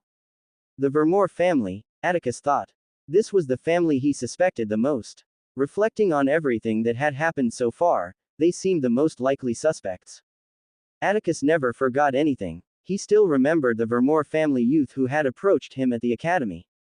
The young man had acted friendly and tried to get closer to Atticus, much more persistently than the others from the Tier 2 families. Atticus hadn't thought much of it before, but now it felt suspicious. I'm sure Dad and the others already suspect the same thing but haven't found concrete evidence, he reasoned. The Ravensteins were ruthless but also shrewd. Attacking the Vermore family without solid proof would eventually backfire. The fact that they were going out of their way to search for proof could only mean one thing. They intend to annihilate them, Atticus concluded. Dario remained silent, allowing Atticus to contemplate. After a few seconds, Atticus explained his findings to Dario and Yodid, with Dario agreeing immediately. What about the other families? What are they doing? Atticus asked. The tension is still high, but nothing conclusive has happened yet. We're all on high alert, Dario replied. Atticus nodded, then asked a few more questions to ensure he was up to date on the current state of affairs in the human domain. If he was honest with himself, he could handle a Grandmaster rank now, but only if they didn't utilize the overwhelming power of their domain. If a war broke out now, Atticus doubted he would be able to play a major role in the battles. In more blunt terms, he would be nothing more than cannon fodder. Alright, let's leave this for later and get some food for now, Atticus said. The trio stood up and started heading out of the room. Atticus couldn't help but notice Yodid glancing at him repeatedly. Yodid hadn't said much during the earlier discussion, which neither Atticus nor Dario had expected. Does he want something? Atticus wondered. What is it? Atticus asked. Yodid quickly looked away awkwardly before speaking in a low tone. Can I enter your shadow, Master? Atticus shook his head with a sigh. You can do that when I leave the airship. When we're inside, especially when grandfather is present, just do your own thing. Yodid reluctantly nodded, seeing that he had no choice. The trio made their way through the airship and reached the mess hall, quickly grabbing a meal. Unlike before, the mess hall was empty, with no one else present. After finishing their meal, Atticus and the duo left the room. I miss those magical beasts, Atticus sighed inwardly. While the food he had just eaten was undoubtedly nutritious, it couldn't compare to the magical beasts he had eaten in the chasm. The taste was like night and day, with the airship beasts being far superior, but more importantly, he missed the energy the magical beasts provided. Upon reaching his room, Atticus sat down on the bed after dismissing both Dario and Yodid. The first thing he did was replay everything that had happened since he entered the chasm in his head, every close call, every battle, and most importantly, every mistake. He had made quite a few mistakes during the journey, mistakes that could have cost him his life. He had managed to leave with his life intact this time, but he might not be so lucky next time. After meditating for a few hours, Yodid returned to inform him of Magnus's summons. Atticus stopped training, left his room, and headed towards the training section of the airship.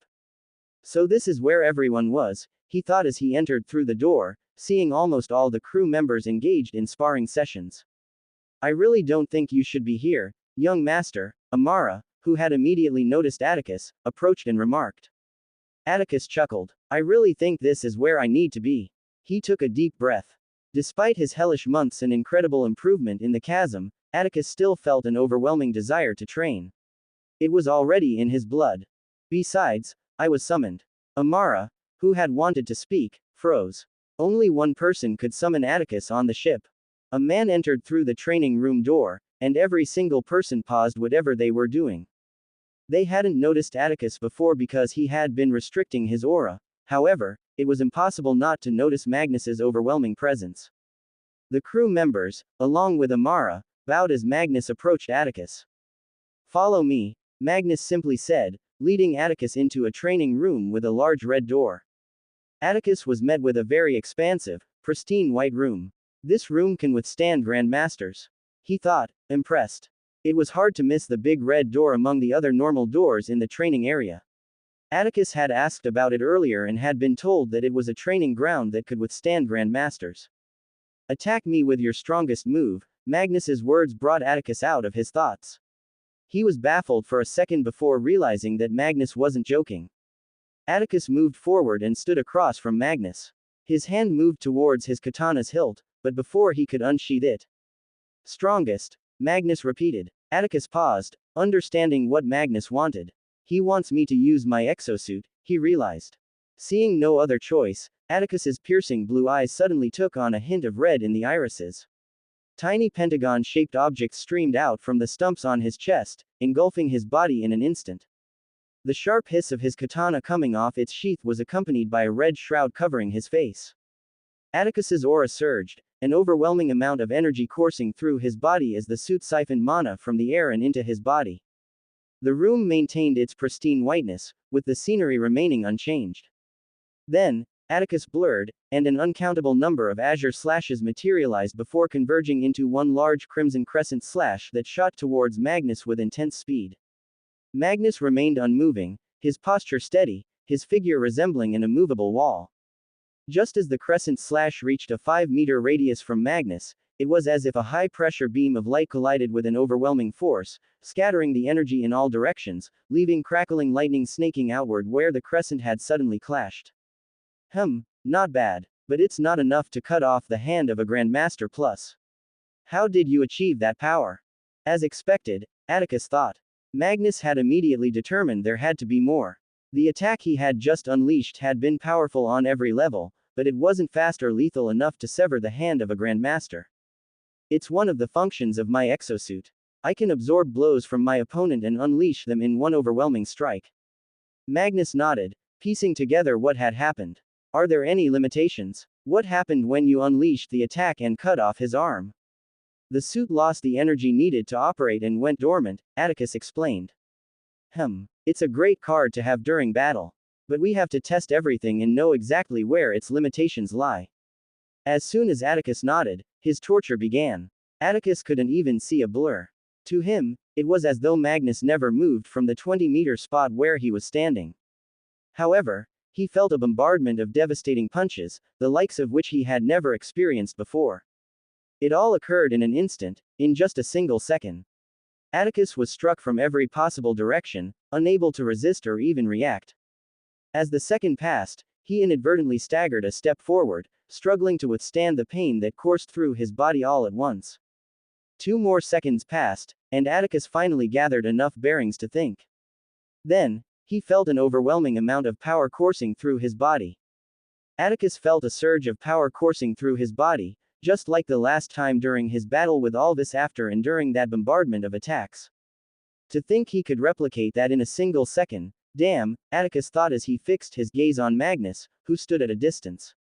His grip on his katana tightened. No matter how much he witnessed it, he desired that power. Atticus's figure blurred before multiplying into a staggering number of afterimages. Countless azure slashes filled the space before they converged into a crescent slash many times larger than before. The whole training room rumbled as it shot forward at intense speed.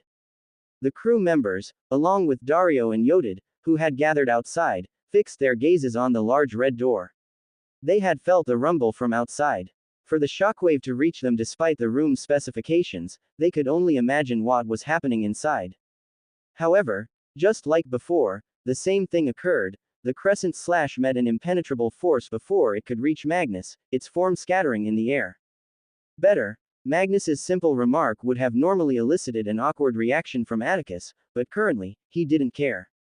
His exosuit streamed back into the stump on his chest, and he felt his body become completely and utterly weak. Just like back then, he thought, recalling how the exosuit had lost power after unleashing such strength in his fight with Alvis. I see. So that amount would make it shut down. What about half of that? Magnus asked, but he didn't immediately attack. Instead, he patiently waited. Also, I believe you made a mistake when determining the cause of your suit's shutdown. How do exosuits function? In general, Magnus continued. Atticus, breathing raggedly as he caught his breath, felt thoroughly exhausted. From mana. Be more specific, Magnus urged. The mana in the air, Atticus clarified.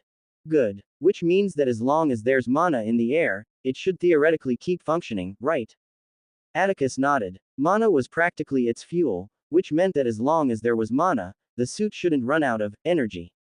If it didn't run out of fuel, then, yes, even the strongest of human or machines would feel fatigue when they're used past their limits, Magnus explained. In essence, it's resting. Atticus asked. Magnus nodded and said nothing further. While technically the term, energy, was correct since the suit had depleted its reserves and was forced to rest and recover, it was clear that Atticus hadn't meant it that way. Considering the current facts, it was clear that there was no speeding up its recovery, even in an area with high mana density. Since they had both determined that the suit needed rest, Atticus sat down and meditated, attempting to speed up the recovery process. About 4 hours passed, and Atticus could feel the suit's presence once more. He stood up and informed Magnus, who immediately began his torture again. A second later, Atticus felt a surge of power, though of lower intensity than earlier, about half. After unleashing the third art at Magnus, who effortlessly blocked it, Atticus was relieved to see that his exosuit still had enough power to function. The power Atticus just unleashed hadn't been enough to wear down his exosuit, though it had still been significant. If he had to guess, he would say it was about the equivalent of a Grandmaster level power output and speed. Magnus bombarded him once more, this time using the other half of the energy. After feeling the surge and unleashing the third katana art, Atticus noticed the drain but was surprised that his exosuit remained intact. However, the third attempt did the trick. As soon as Atticus unleashed it, he felt the usual drain, and his exosuit shut down. So it takes about 3 tries at the Grandmaster level, and just 1 at the Grandmaster Plus level, to deplete it, Atticus thought. He had quantified the energy levels corresponding to the ranks of power they could handle, 50% for Grandmaster level and 100% for Grandmaster Plus. After coming to this conclusion, Magnus immediately shifted the focus of their training to a more critical aspect. For Atticus to use this effectively in battle, it was crucial for him to be able to gauge when the attacks he had absorbed were sufficient. It would be pointless if he intended to use 50% of the power but ended up with 100% instead. This required a great deal of precision and came with a significant amount of pain. Unfortunately, the suit didn't have any alarms or indicators to alert him to the energy levels. Instead, Atticus had to rely on his intelligence and perception to assess the weight and power of each blow he received. This involved considering a multitude of factors: the amount of mana coursing through his opponent's arm, the mana enveloping their arm, the muscle mass and bone density of each strike, and the force behind each blow. There were even more factors to consider, but Atticus was eventually able to master them over time. However, this progress came at the cost of enduring a relentless barrage of beatings, punishments that he could never quite get used to. Magnus's punches had something unique to them, something Atticus couldn't quite explain.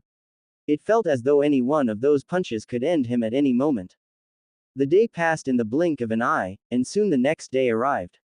There still at it, Amara, who had left after a while yesterday, entered the training room in the morning to find a crowd already gathered. "Yeah, I could feel the tremors all night. Don't they know how to rest?" one of the other crew members responded. However, Amara and many of the other crew members had taken it differently. The crew members of the Aegis airship were undoubtedly the elite of the elite. But there was a reason why a bunch of Master Plus ranks were manning the airship instead of being at the elemental sanctums. They had already attended the sanctums. In essence, the entire crew of the Aegis ship had attended the sanctums and had been deemed unfit to ever form their domains. They each had their own reasons and motivations driving them to keep moving forward. They still trained every day, but deep down, they knew that this was as far as they would go. Seeing Atticus's overwhelming talent had honestly been refreshing for the crew. Many felt envy deep inside but made sure not to show it. However, they were all feeling worked up currently. Atticus possessed a talent that defied description. It was so immense that no words could do it justice. Despite this, he was working incredibly hard. In the span of 4 months, he had battled an apex of another race, attended the elemental sanctums and graduated, and spent 2 months in the abyssal chasm. Yet, they had never seen him rest willingly for more than a few hours. It was unnerving. Why was he trying so hard? "Form up," Amara's voice boomed, prompting the crew members to quickly form a horizontal line. "Partner up and begin sparring. We're not stopping until we drop." "Yes." The sounds of the crew members' loud shouts reverberated through the room. They instantly followed Amara's lead and began training. Dario watched each of them, especially Amara, with narrowed eyes. They all got pumped up watching the young master, he realized. He was also well aware of the nature of the crew members of the Aegis ship. Dario turned his gaze back toward the door before sighing. "It would seem I've got a training maniac for a master," he thought. He had retreated to his room yesterday, but Yodid, who stood beside him, remained in front of the door without leaving or resting. "I wonder if he ever needs to take a piss or anything." Dario shook his head and faced the door. "It's going to be a long couple of months," he mused. He could only imagine Atticus training throughout his entire stay. When he thought about it, it was a good thing. The more talented and powerful his young master became, the more beneficial it would be for him. A war is coming, but we're not sure when," a firm voice spoke, prompting the men and women listening inside the room to break into chatter. The one who had just spoken was Avalon, and he was inside a circular room alongside Sirius, Lyanna of the Silent Nexus, Nathan of the Raven Consortium, and the holograms of many other elders of the Ravenstein family. They were all seated around a circular table.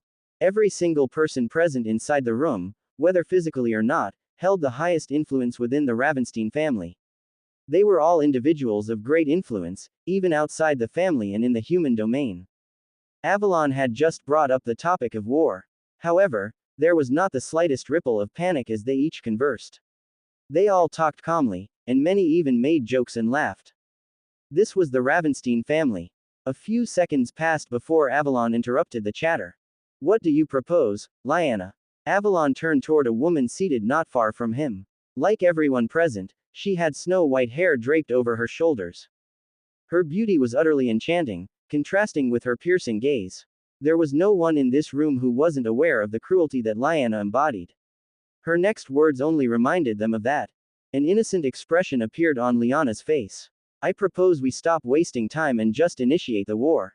It's awfully boring watching those fools scramble to plan their attack on us, she said with a tone as if discussing the weather, her cold demeanor sending a chill through the room. Many of the others present couldn't help but clear their throats awkwardly. Usually, a word of reason would have come immediately, but no one wanted to be targeted by Lyanna. Compared to the others in the room, the 4 stars of the Ravenstein family, Avalon, Sirius, Lyanna, and Nathan, were younger. However, this didn't mean they were weaker, quite the contrary, the 4 stars were likely stronger, or at the very least, on equal footing with the elders. Many turned to the other 3 who could actually speak freely to Lyanna. You sound just like Avalon, remarked Sirius, a man dressed impeccably in a white tailored suit, with a chuckle. Lyanna's calm demeanor faltered. That musclehead, never, she retorted, but it only made Sirius laugh louder. Avalon's mouth twitched slightly, and he quickly cleared his throat, interrupting the banter before it could escalate. Sirius is right. Not about the part where you sound like me. Avalon threw Sirius a pointed look before continuing. We have no idea just how many families are participating. We should play it safe. But what if they all attacked? It wasn't a secret that they had managed to anger almost all the Tier 1 families. Everyone in the room knew that the root cause was Avalon's only child, Atticus, but not a single one of them uttered a word of blame. It wasn't just because Avalon was hot-tempered and might lash out if they did, the truth was that none of them saw anything wrong with what Atticus had done. If they had been in his shoes, they would have done the same. If anything, they were even subtly proud that one of their family members had overwhelmed the other Tier 1 families. Avalon turned toward the old man who had just spoken, his aura cold. We're Ravensteins, we never run away from a fight. We retaliate and annihilate. Lyanna's lips curled into a wide smile, her excitement palpable. She just couldn't wait. Sirius shook his head as he noticed Lyanna's reaction, but even he couldn't hide his own excitement. However, not all 4 stars felt the same way. What do you think, Nathan? Avalon asked. Nathan, who was essentially in charge of the economy of Sector 3, was crucial to the discussion. His perspective was needed. Over the years, Nathan had lost considerable weight since the reward ceremony held for Atticus, especially after everything calmed down. However, due to the current tension, his stress-eating habits had re-emerged, and he had gained back the weight he lost and more. He was now a mass of fat, and it was clear that Nathan wasn't in a good mood. Can't we search for a peaceful resolution? Nathan asked, his tone weary. No one was surprised by his words, they knew him well, after all. Avalon shook his head. It's too late for that. I understand your sentiments, but we'll rely on you to keep us afloat. Nathan sighed deeply. I truly doubt you do, he thought. During war or any situation involving battle, the Ravensteins were the last people anyone would want to sponsor. They were known for their craziness and their tendency to rampage, and during such times, the last thing they would care about were the damages and money going down the drain. It's all that accursed kid's fault, Nathan thought bitterly. He and Atticus hadn't officially met, but there wasn't a single thing Atticus had done that Nathan hadn't heard about. There wasn't a moment when Avalon wouldn't brag about him whenever he had the chance. While Nathan could honestly understand Atticus's actions, he couldn't help but still blame him for everything that was happening. Why couldn't he have defeated or tortured them more gently? Or why the hell is a 16-year-old going around torturing people in the first place? Nathan was already exhausted, and the trouble hadn't even begun yet. Just look at them, Nathan thought as he glanced at the people gathered inside the room. The entire human domain might attack them soon, yet they were chatting and talking calmly among themselves. Laughter filled the space, and the atmosphere seemed free and friendly. Only madmen could act with such nonchalance. Sector 4 was a region dominated by flora and fauna. It was all green. The buildings were structured in a way that reflected the inhabitants' close relationship with nature, with green-covered buildings wrapped in vines. However, contrary to what one might think, this didn't make the area appear ancient or old in any way. The sleek architectural designs and advanced equipment dispelled that notion. The air was filled with hover cars zooming through, along with people riding airborne magical beasts. The sky above bustled with activity as people went about their business. It wasn't only the Ravensteins who were engaged in a serious meeting. At the center of Sector 4 was a vast forest with trees spanning as far as the eye could see. This large forest was centered in the sector and spaced at a distance from the city. In the middle of this vast forest was a wooden estate spanning miles. This was where the ruling family of Sector 4 resided, the Alvarian family's estate. In one of the large buildings, a group of powerful people was gathered in a grand hall, engaged in an intense discussion. Unlike the Ravenstein's calm meeting, this one was anything but peaceful. "We need to call off this war," family head advised an aged man among those present, looking at the man seated on a throne at one end of the hallway. The man on the throne was none other than Eleanor, the head of the Alvarian family and Dell's father, the same Dell whom Atticus had broken at the academy. Seated beside him on his left was a black-haired woman whose demeanor screamed control, Luna, his main wife. On either side were numerous red-haired youths who bore a resemblance to him. Unlike Avalon, Eleanor had not only married multiple wives but had also fathered numerous offspring, all in the hope that one of them would possess mind-blowing talent. The aged man's words made a frown appear on Eleanor's face. However, before he could respond, another elder with the distinct red hair of the Alvarians suddenly chimed in. "Are you suggesting we let this action go unpunished?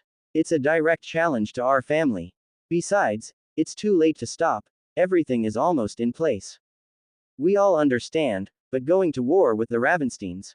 We're an alchemist family, for goodness sake." The hall erupted into another round of chatter. By this point, Eleanor's expression had already turned cold as he watched the elders argue. Unlike the Ravensteins, who had their major aspects led by only 3 people, the Alvarian family adopted a different approach. Instead, they had an alchemical council consisting of numerous counselors responsible for different aspects of things in the sector.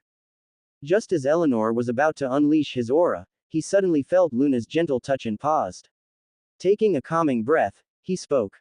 "The Ravensteins tortured and broke my son, my heir, turning him useless. You want me to let this go?" The hall fell silent as Eleanor spoke. However, a man who had remained silent all this while suddenly spoke up. "With all due respect, family head, the Ravensteins did nothing. It was a dispute between 2 teenagers, and according to the report, Dell started it. Holding the entire family accountable sounds ludicrous to me." "Counselor Pharaoh," one of the other counselors in support of Eleanor shouted. "Watch your words." But Pharaoh maintained his calm demeanor. "I have said nothing disrespectful. I merely stated the facts." The first man clenched his fists, but before he could say anything, Eleanor interrupted. "Are you refusing to participate? I'm asking each one of you to." Pharaoh met Eleanor's gaze, his eyes steady without any ripples. It was clear that many were against the idea of going to war with the Ravensteins, especially when their paragon didn't seem to support it. However, "No, family head, we counselors are here to offer advice, the final decision lies with you." "I will follow whatever you choose," Pharaoh replied, bowing slightly as a show of respect, followed by the rest of the counselors. While it was evident that they disagreed with the decision, Eleanor was set to become the next paragon of the Alvarian family. Offending him now was something none of them could afford to do. "Good. I want you to be in charge of the direct attack, War Counselor Pharaoh." Pharaoh paused for a few seconds before responding, "As you wish." Among the numerous counselors, War Counselor Pharaoh was responsible for developing alchemical weapons, potions, and traps for battle. If there was anyone perfect for the task, it was him. "You are all dismissed." With the matter concluded, Eleanor dismissed the council and immediately stormed out of the hall, followed closely by his wife, Luna. "You're walking too fast," Luna sighed slightly, trying to match her husband's pace. "Any response?" Eleanor slowed down slightly and asked. Luna shook her head. "For now, just one. It seems like the others are still hesitant about joining." Eleanor fell into deep thought. The only reason he was proposing a war with the Ravensteins now was because they had offended the other families. Eleanor saw this as an opportunity to knock them down a peg. He was angry about Dell's condition, however, he had never been one to act purely on anger. "Why are they hesitating?" Eleanor thought as he and his wife made his way through the hall. "It's fine then. One is enough." Who answered? "The Stellaris family." At the end of the day, Atticus and Magnus sparred for 2 days straight before Magnus finally allowed Atticus to rest. The crowd that had gathered in front of the training room had long since dispersed as each crew member focused on their own intense training and sparring sessions. As Atticus walked out of the training room, his body was drenched in sweat, and every muscle ached in ways he had never experienced before. All he wanted was some food and a good night's sleep.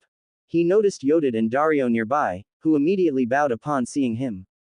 The other crew members also stopped their training and turned to face him, including Amara. Raising an eyebrow, Atticus was about to ask what was going on when they all suddenly bowed in unison and said, "Thank you for reminding us." What? Atticus was baffled. It seemed he wouldn't be getting any answers today. After thanking him, the crew members returned to their training as if nothing had happened.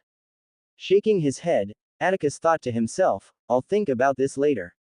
He glanced at Dario and Yodid before heading to the cafeteria, where he got some food to eat. After his meal, he returned to his room, took a long, hot shower, and then collapsed onto his bed, falling into a deep sleep.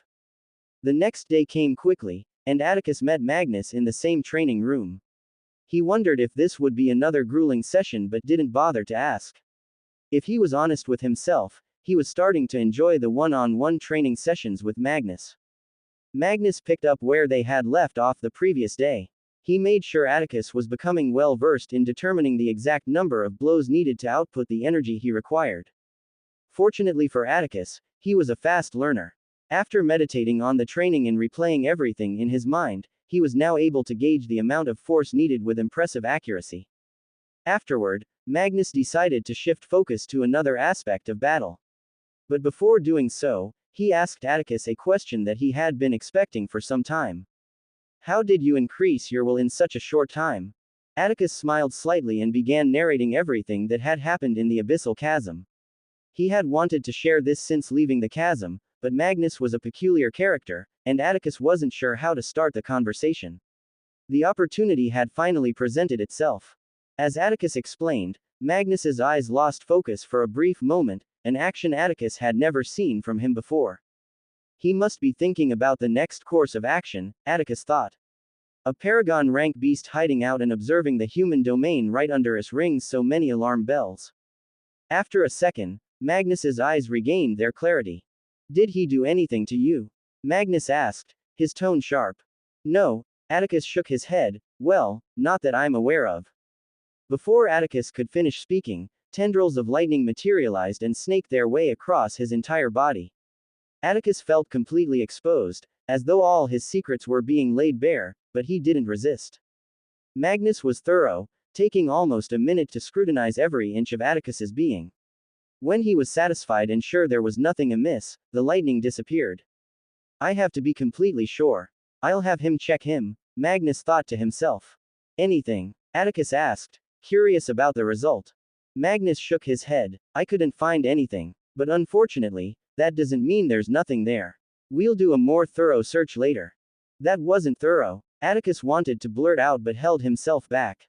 With that out of the way, Atticus's curiosity piqued. "So what are you going to do?" "Nothing. We paragons have tried to breach the chasm many times but failed. It's clear this entity is either stronger than us or is simply adept at creating barriers to block us out," Magnus replied. Atticus noticed the slight change in Magnus's demeanor. Is he feeling bad for putting me in that situation? But just in case, we need to make the necessary arrangements to prepare for any eventualities, Magnus added, his voice firm again. With that settled, Magnus shifted focus to something new, Atticus's will. Specifically, using his will to affect the surroundings and people. This wasn't about controlling the surrounding mana like aerokinesis, instead, it was about imposing his will directly on the environment and others. It hadn't been too difficult for Atticus, given his already strong will. All he needed was practice in channeling his intent. Depending on what he wanted to accomplish, Atticus would need to send a clear intent through his will before it could manifest. It took some time, but Atticus began seeing improvements, learning to empower himself, create shields, and even influence the emotions of others. He couldn't achieve that last part with Magnus, of course, but Magnus praised him and assured him he was on the right path. The possibilities seemed endless, and the days passed by quickly. Atticus continued his rigorous routine, training every day with Magnus. Soon enough, exactly 5 months had passed since Atticus left the academy. Now, Atticus stood in front of Magnus, his aura calm and dominating. The training had been intense, but Atticus had learned so many things he hadn't even considered before. Magnus had also taught him new ways to utilize his elements in battle, particularly the lightning element. It's about time we take a pause and have you focus on another aspect.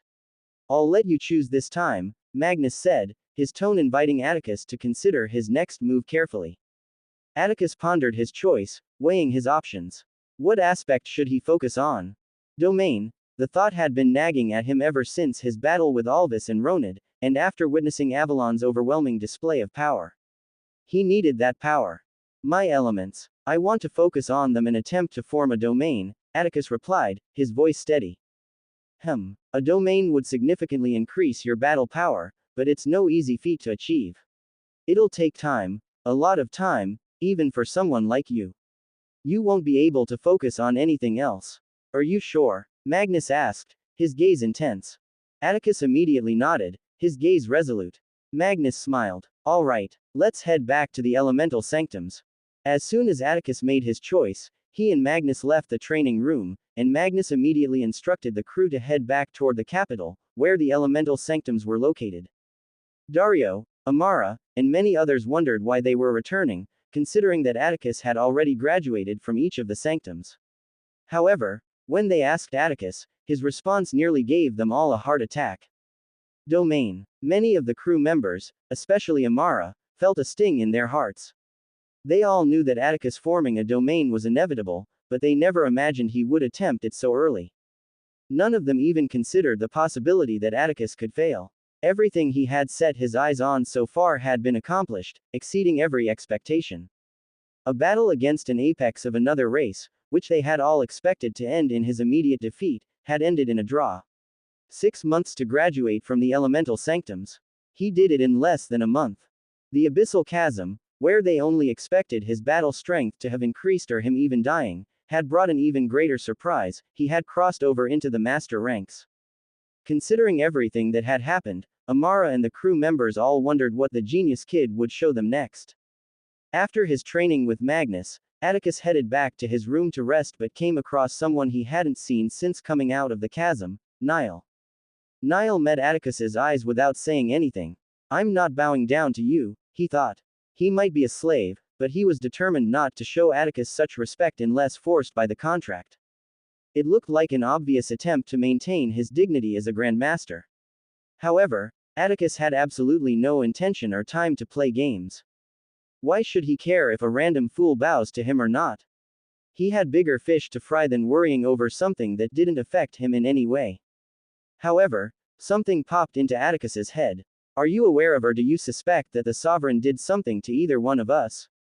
Anything? Atticus asked. Niall's gaze narrowed. The sovereign might have put him in this situation, but his loyalty to him was still as strong as ever.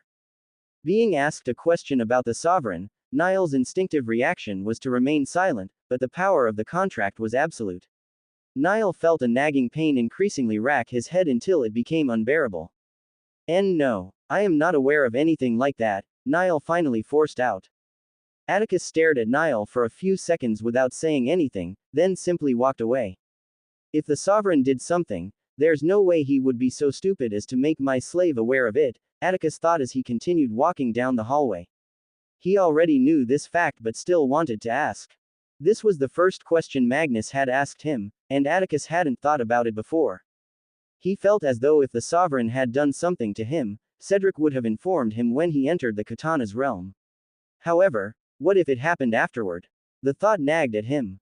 Calm breaths, Atticus, he told himself, feeling frustration creeping in. So many things were happening all at once, and he had so many worries. 5 months had already passed, and Atticus had only 7 more months until the Nexus event started. If he wasn't well prepared, it could mean the end of his life. Aside from that, a war might begin soon, and he had no idea when. Atticus took deep, calming breaths as he entered his room. One step at a time, he reminded himself. After resting for just over an hour, Atticus headed back to the training room. He hadn't been summoned by Magnus but wanted to train by himself. As he entered, he saw the crew members engaged in spars and battles.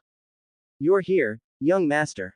Dario called out, noticing Atticus as he entered the training room, prompting the others to turn their gazes toward him. The young master is here already.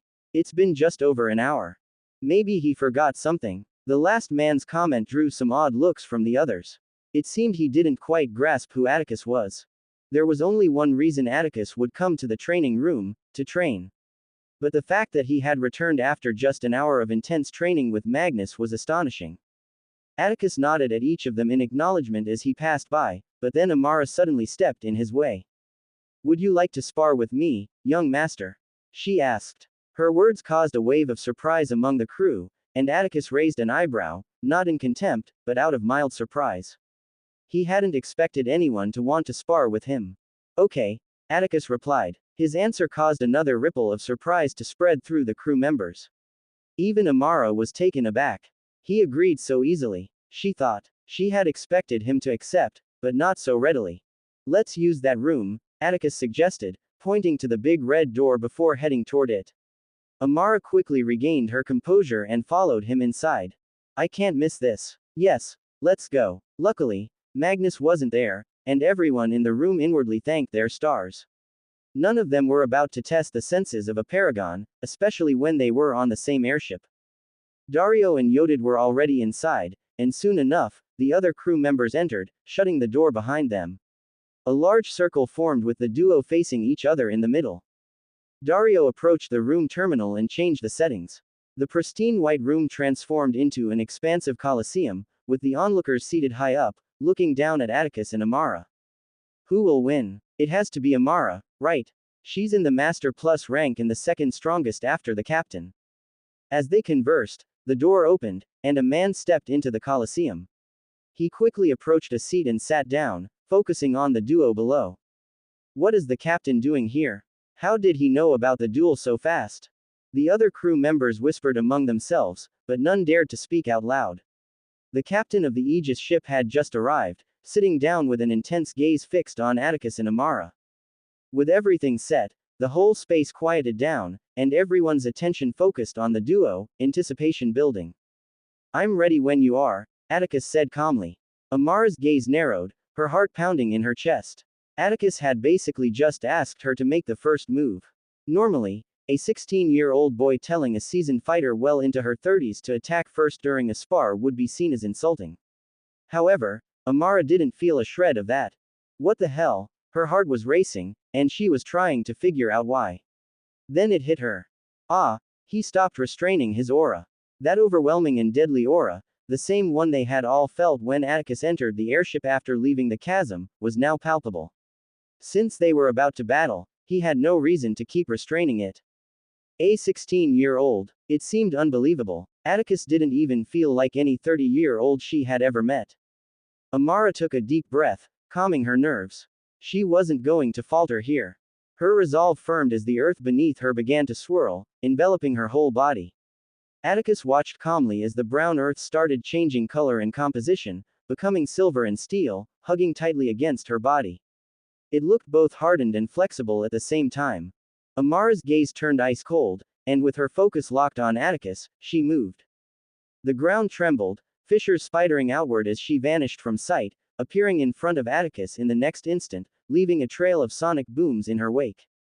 Her left leg stomped forward abruptly, her right hand bulking up before shooting toward Atticus's head. Atticus remained calm, not a flicker of emotion crossing his face. As the punch neared, his stance shifted subtly. His head moved just enough to evade the incoming fist by a hair's breadth. In an instant, his body surged forward, closing the distance. His movements were fluid, perfectly timed, and precise. Amara's eyes darted left. A right hook, she predicted. Just as her left hand moved to block, her eyes widened in realization, it's a feint. Before she could react, Atticus's fist hammered into her midsection. The impact was brutal, crushing the air from her lungs. Her body crumpled inward, and with a deafening crack, the force sent her hurtling backward, carving a deep trench into the earth as she skidded to a halt. The entire Colosseum fell silent, every single onlooker wide-eyed, trying to comprehend what had just happened.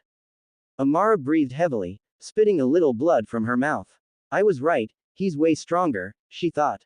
She staggered upward, trying to ignore the wrecking pain in her stomach. Despite the fact that the armor covering her body wasn't something a Master Plus rank could easily damage, especially with just their fist, Atticus had done just that.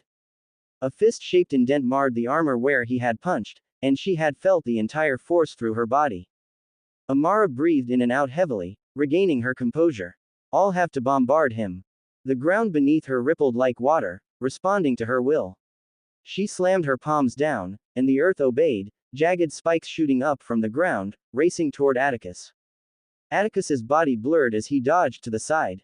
Each spike barely missed him, shattering upon impact with the ground where he had stood just moments before. Amara didn't relent. She thrust her hand forward, and a massive slab of earth erupted from the ground, hurtling toward Atticus like a battering ram. Atticus leapt, twisting in midair to narrowly avoid the crushing weight of Amara's attack. As he landed, the ground beneath him cracked open, a fissure racing toward him with terrifying speed. With a quick dash, Atticus sidestepped the oncoming chasm, his movements smooth and precise. He could feel the earth shifting under Amara's command, but he remained unflinching. Amara clicked her tongue in frustration and raised both hands. The ground trembled violently as massive pillars of stone shot up around Atticus, forming a cage to trap him. She clenched her fists, willing the pillars to close in and crush him. But just as the pillars began to move, they abruptly stopped. No matter how much she tried, she couldn't force them to close in any further. It was as if something unbreakable was resisting her control. Atticus manipulated the earth with ease, and the towering pillars crumbled instantly, disintegrating into sand. Amara's eyes flashed with disbelief. She stomped her foot, liquefying the ground beneath Atticus, intending to pull him down. Earthen spikes erupted from the ground, aiming straight for his heart. But with a burst of mana, Atticus propelled himself upward, escaping the sinking ground. The spikes followed him, but just as they were about to strike, they halted midair, shocking Amara. Only an earth elementalist with greater control over the element than her should be able to manipulate her own creations. Did this mean Atticus had greater control over the earth element than she did? Amara gritted her teeth as Atticus's gaze locked onto hers. I guess it's time to end this, Atticus thought. He had been curious about the strength of Master Plus ranks and how other elementalists of the Ravenstein family fought, which was why he accepted the spar. Before Amara could summon another attack, Atticus had already moved. His movement left a trail of afterimages, each one fading like a dying ember as he appeared in front of Amara. His fist shot forward with intense momentum. She barely managed to raise an earthen shield in front of her, but the force of his punch was overwhelming. The shield cracked under the impact, shattering into dust as his fist connected with her chest. The impact was thunderous, a shockwave rippling out from the point of contact. Amara's breath was forced from her lungs, her body lifting off the ground as she was sent flying backward. She crashed into the earth with a heavy thud, the ground caving in beneath her, creating a crater from the sheer force of the blow. As Amara struggled to stand, Atticus was already there, his hand gripping her throat, lifting her off the ground effortlessly. Amara tried to summon her power, the earth beneath them trembling in response, but Atticus's grip tightened. Her vision blurred as the strength drained from her body. It's over, she realized, acknowledging her defeat. The battle was over. Atticus slowly lowered his hand before releasing Amara from the vice grip on her neck. Amara had a look on her face that Atticus hadn't expected to see. Ever since he had met her, she had been vibrant and overly confident. However, now, she looked lost. Are you okay? Atticus asked. Amara snapped out of her deep thoughts, forcing a smile and nodding weakly. That's a lie. You seem down. Are you sad because you lost? Atticus's straightforwardness was surprising on many levels. Those who knew him well would know that he normally wouldn't care about something like this. She had initiated the spar, and he fought and won. Why should he care if she was feeling bad? It wasn't that Atticus had taken a particular liking to her, he just treated people based on how they treated him. She had been nothing but kind, so he saw no reason not to help out, considering the fact that she had been helpful to him. Amara was shocked by Atticus's question and immediately forced a smile. No, young master. There's no reason for me to be sad. The better person won. No, not better, just stronger. I won because I'm stronger than you. It's as simple as that. Atticus's words might have sounded boastful, but they were simply factual.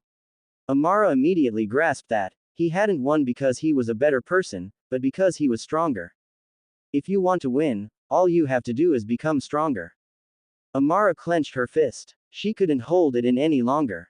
That's easy for you to say, she retorted. What do you mean? Atticus asked. You have endless talent. You can grow stronger just by breathing. But I've already reached my limit. Just grow stronger than you.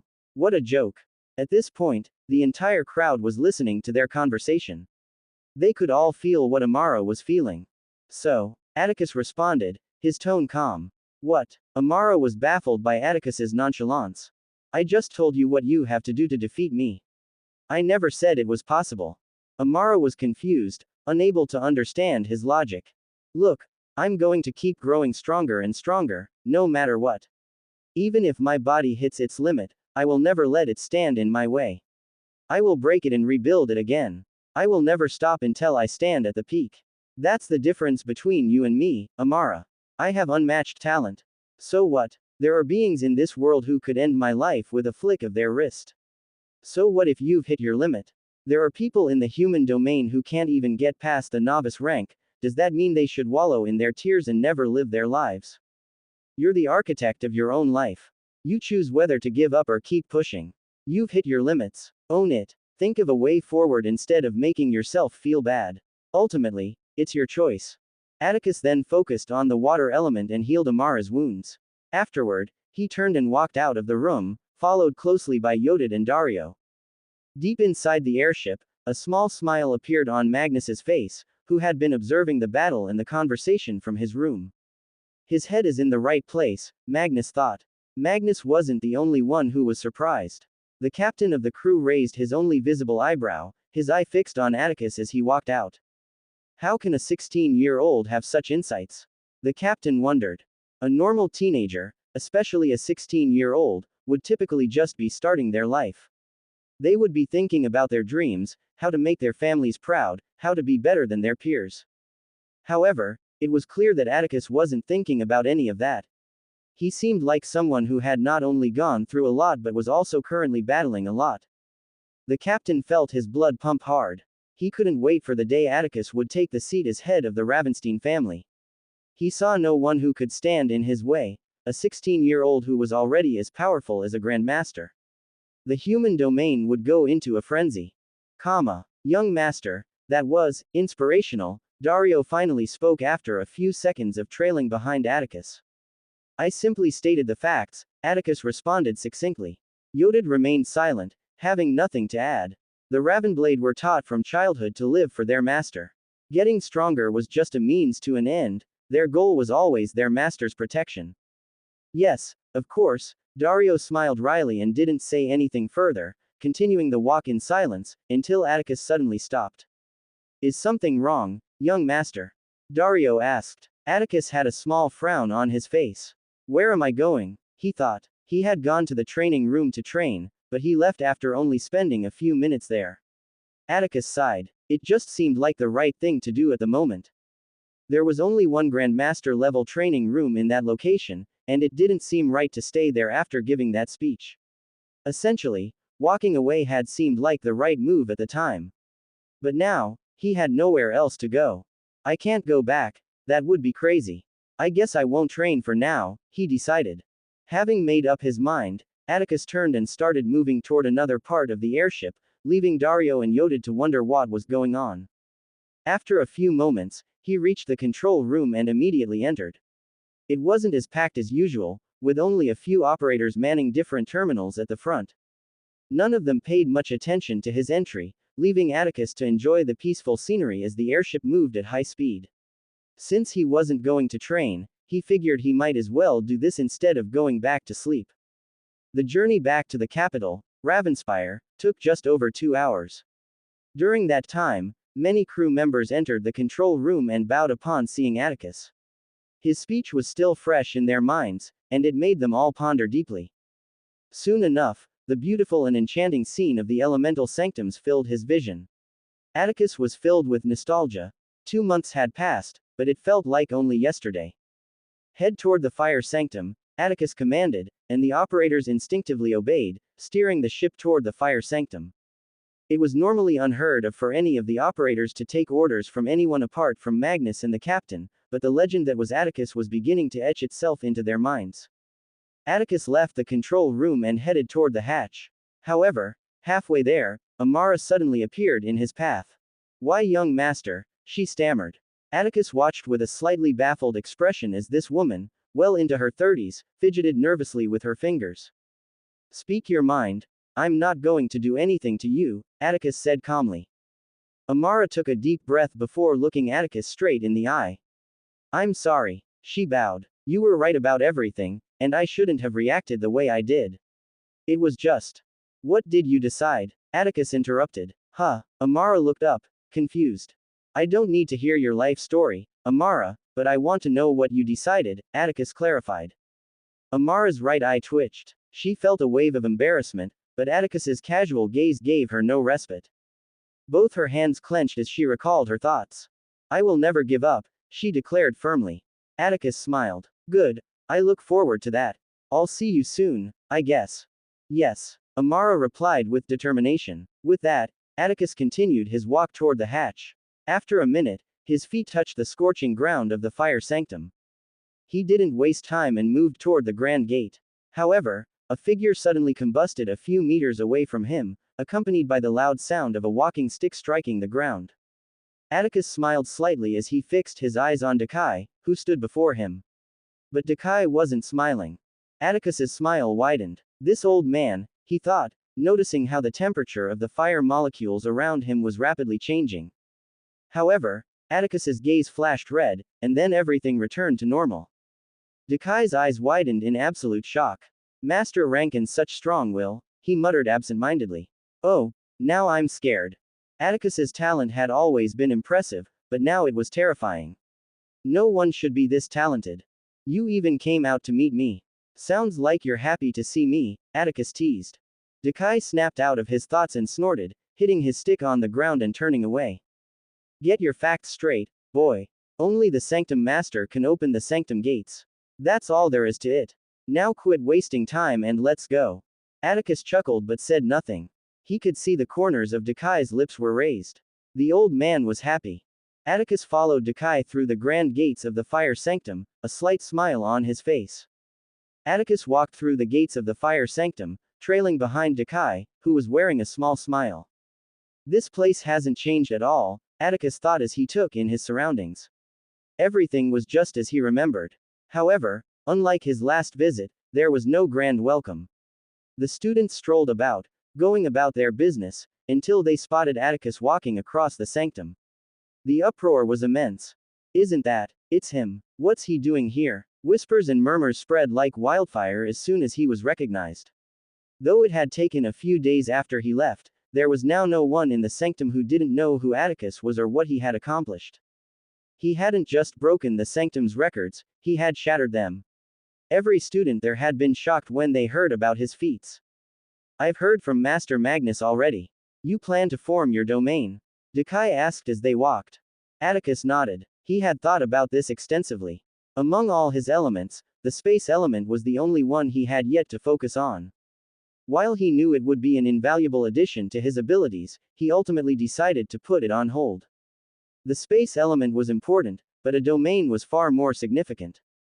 Considering everything he had learned about the elements, he was confident that advancing his space element wouldn't be as difficult once he found a suitable place to train, a place brimming with space molecules. Unfortunately, our family doesn't have a sanctum for space, Atticus thought. He had already spoken to Magnus about this and had gotten an answer. The man who built the space elemental room at the academy had been Oberon Enigmum. After this, if I still have time, I'll focus on the space element, he resolved. And you chose fire as your first? Dakai asked, his voice unusually light, as if he needed to hear Atticus confirm it directly. Yes, fire is currently my strongest element. If anything, I should be able to succeed in forming its domain, Atticus replied. Dakai turned away without another word, the sound of his walking stick echoing with each step, a small smile tugging at his lips. Their conversation wasn't muted, and since it took place among master-ranked individuals, everyone heard it. A 16-year-old was about to attempt the formation of a domain. The news spread like wildfire even before Atticus had made it to the burning stairs of the summits. The crowd gathering around them grew larger, with many trying to confirm if he was really there. Soon enough, they reached the burning stairs. The rules of the sanctum are absolute. You still have to climb and reach the fifth summit by yourself, Dakai reminded him. Atticus nodded and stepped forward, his focus sharp. The last time he'd done this was 3 months ago, back when he had been a complete novice in the art. Now, he was far from being a novice. Atticus placed his right foot on the first burning step and then vanished. A trail of fire streaked upwards through the stairs at an incredible speed. Atticus reached the first summit in a second, bursting upwards and landing silently. The gazes of everyone on the first summit turned towards him, and a smile appeared on the face of the aged instructor who had attended to Atticus during his first visit. The groups were still separated as they had been before, though it seemed more people had joined the summit since he had left. Atticus approached the group he had been with before. "You've grown stronger," the aged instructor remarked, and Atticus simply smiled and nodded. "Well, you know the drill," the instructor said. Atticus wasted no time. As soon as the instructor spoke, his thoughts shifted to the fire molecules around him. The air combusted before swirling and molding into the perfect figure of Magnus, majestic in its entirety. "Amazing work," the aged man commented, impressed by how effortlessly Atticus had executed the task. The new arrivals who had just joined the summit couldn't help but wonder who this teenager was and what was happening. After nodding to the instructor, Atticus turned and made his way to the second summit. He ascended the stairs with the same blazing speed, and upon reaching the second summit, he received a warmer welcome than at the previous summit. These were the people who had heard Atticus's noble speech, and it was still fresh in their minds. This time, Atticus spent minimal time on the second summit, creating a moving fire construct in a second. Moving up to the third summit, Atticus repeated the process, performing the required art with the construct effortlessly.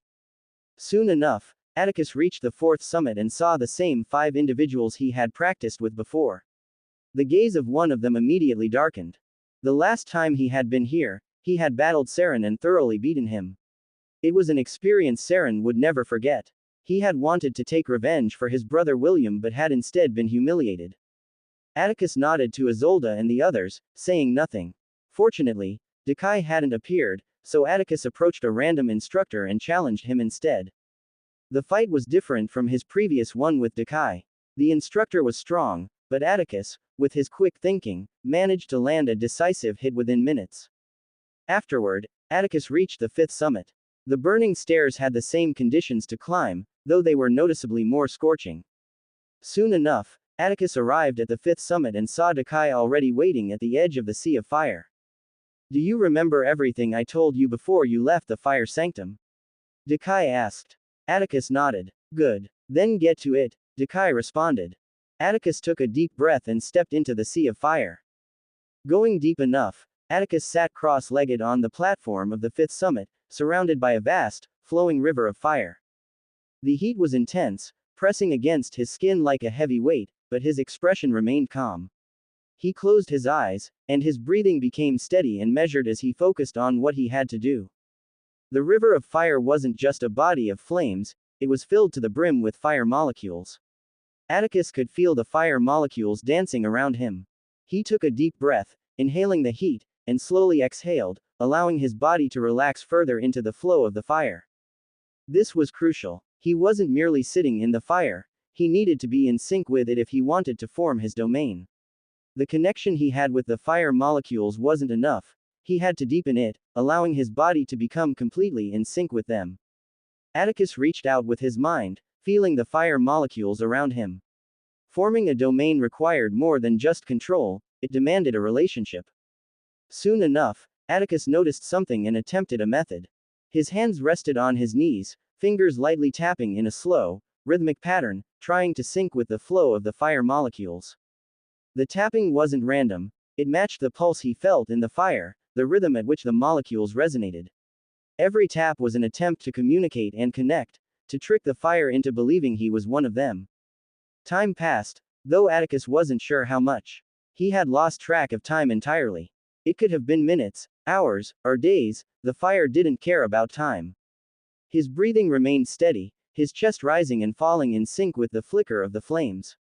His body, though still and composed, was covered in a sheen of sweat, the heat working its way through his resistance. The river of fire was searing. The real challenge lay deeper. Atticus had to align his emotions with the nature of fire. Fire was wild, unpredictable, yet it could also be controlled and directed. He needed to find that balance within himself. He searched his feelings, letting go of his usual control, allowing the fire to sense his anger, his passion, and his drive. Atticus replayed the faces of his enemies in his mind, syncing them with the fire's energy. As his emotions flowed freely, he noticed a change. The fire molecules around him began to respond, their chaotic movement slowing just slightly, aligning with the rhythm of his heart. His fingers, which had been tapping instinctively, now rested still on his knees. The physical action was no longer necessary, the connection was starting to form on a deeper, more profound level. Atticus's mind dove into the fire, not trying to control it, but to understand it, to be in sync with it. He let his thoughts merge with the fire's essence, feeling its intensity, warmth, destructive power, and life-giving light. The deeper he went, the more he lost himself in the flow, until there was no distinction between where he ended and the fire began. It was exhausting, more mentally than physically. He felt his consciousness stretching thin, but he held on, refusing to let go. He knew he was close, the fire was no longer just around him, it was part of him, and he was part of it. The connection was still fragile, like a thread, coming and going, but it was there. Time passed, though Atticus didn't keep track. Weeks turned into months until a significant amount of time had passed. Then, he felt it, a slight shift, a moment of perfect alignment. The fire molecules slowed their chaotic dance even further, their rhythm perfectly matching his heartbeat. Atticus's eyes snapped open, glowing with an inner light. The fire around him responded, swirling closer, not with hostility, but in harmony. The fire on the fifth summit of the fire sanctum was scorching. When Atticus first entered the river of fire, it was unrestrained and unpredictable. The fire molecules were the most potent and free he had ever encountered, almost as if they were alive. Atticus had no idea why this was so. Though they were numerous, as soon as he walked into the river of fire, he could immediately sense just how different these fire molecules were compared to the normal ones. In simple terms, they were more stubborn, like rebellious teenagers unwilling to listen to instructions. Just getting through to them was one of the hardest things Atticus had ever done. It required extreme patience, akin to a mentor or parent trying to reach a rebellious teenager. Atticus had to first control the flames before even thinking about using them to form his domain. However, through persistence and patience, he managed to achieve this initial feat. After months of meditation and connecting with the flames without a single break or sleep, Atticus finally felt something, a moment of perfect equilibrium. However, Atticus had never sat in one position for this long before. He had gone days, which stretched into weeks and then months, without moving. More importantly, he hadn't eaten or drunk any water during this time. At this point, Atticus's lips were parched, extremely dry and cracked, as if they might split open at the slightest movement. His once flawless skin had grown paler, drained of its usual vigor. The sharpness of his features had intensified, with hollowed cheeks and dark circles under his eyes that made him appear almost gaunt. His muscles, once compact and defined, had shrunk, leaving him with a frail, almost skeletal appearance. Each breath he took was shallow and labored, and his eyes, once bright and focused, now seemed sunken and dull. Despite all of this, Atticus's eyes blazed with intense determination. As soon as he felt this equilibrium, the river of fire swirled around him in a harmonious dance, causing the ground of the fifth summit to quake. A blinding light ignited in the middle of the summit, engulfing even the river of fire before it shot skyward with intense force. Your control over fire is saint. Decai's words abruptly paused as his head shot upward, seeing the blinding light splitting the sky. He had been instructing the five on the fourth summit when he felt the enormous energy coming from the fifth summit. Has he already? His heart trembled at the thought that the monster boy might be forming his domain. It wasn't only Decai, everyone in the sanctum had their gazes focused upward. They had all heard that the monster kid was on the fifth summit, and for something this grand to happen could only mean one thing, the formation of a domain. Members of the other 7 elemental sanctums paused whatever they were doing and looked toward the fire sanctum. Everyone held their breaths, many of their gazes fixed upward, their expressions serious. However, as Decai turned towards the fifth summit where the cause of all the commotion was, his expression darkened.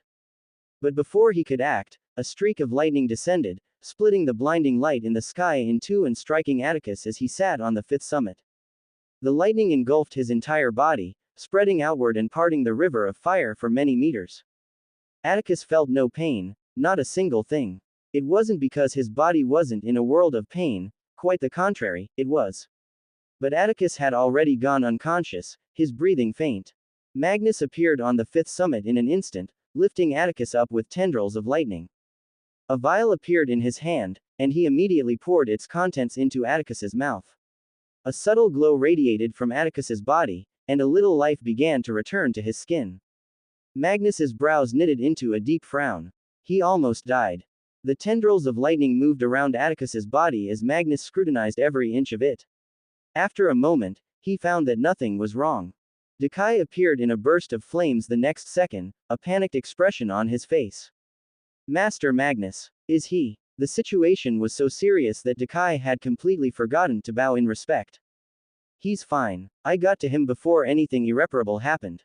Decay sighed in relief. As soon as his gaze had landed on Atticus earlier and noted his condition, his heart had nearly burst out of his chest. It had been so close. A second later, and the boy would have died. I'll take him back to the airship to recover. You should get things back in order here.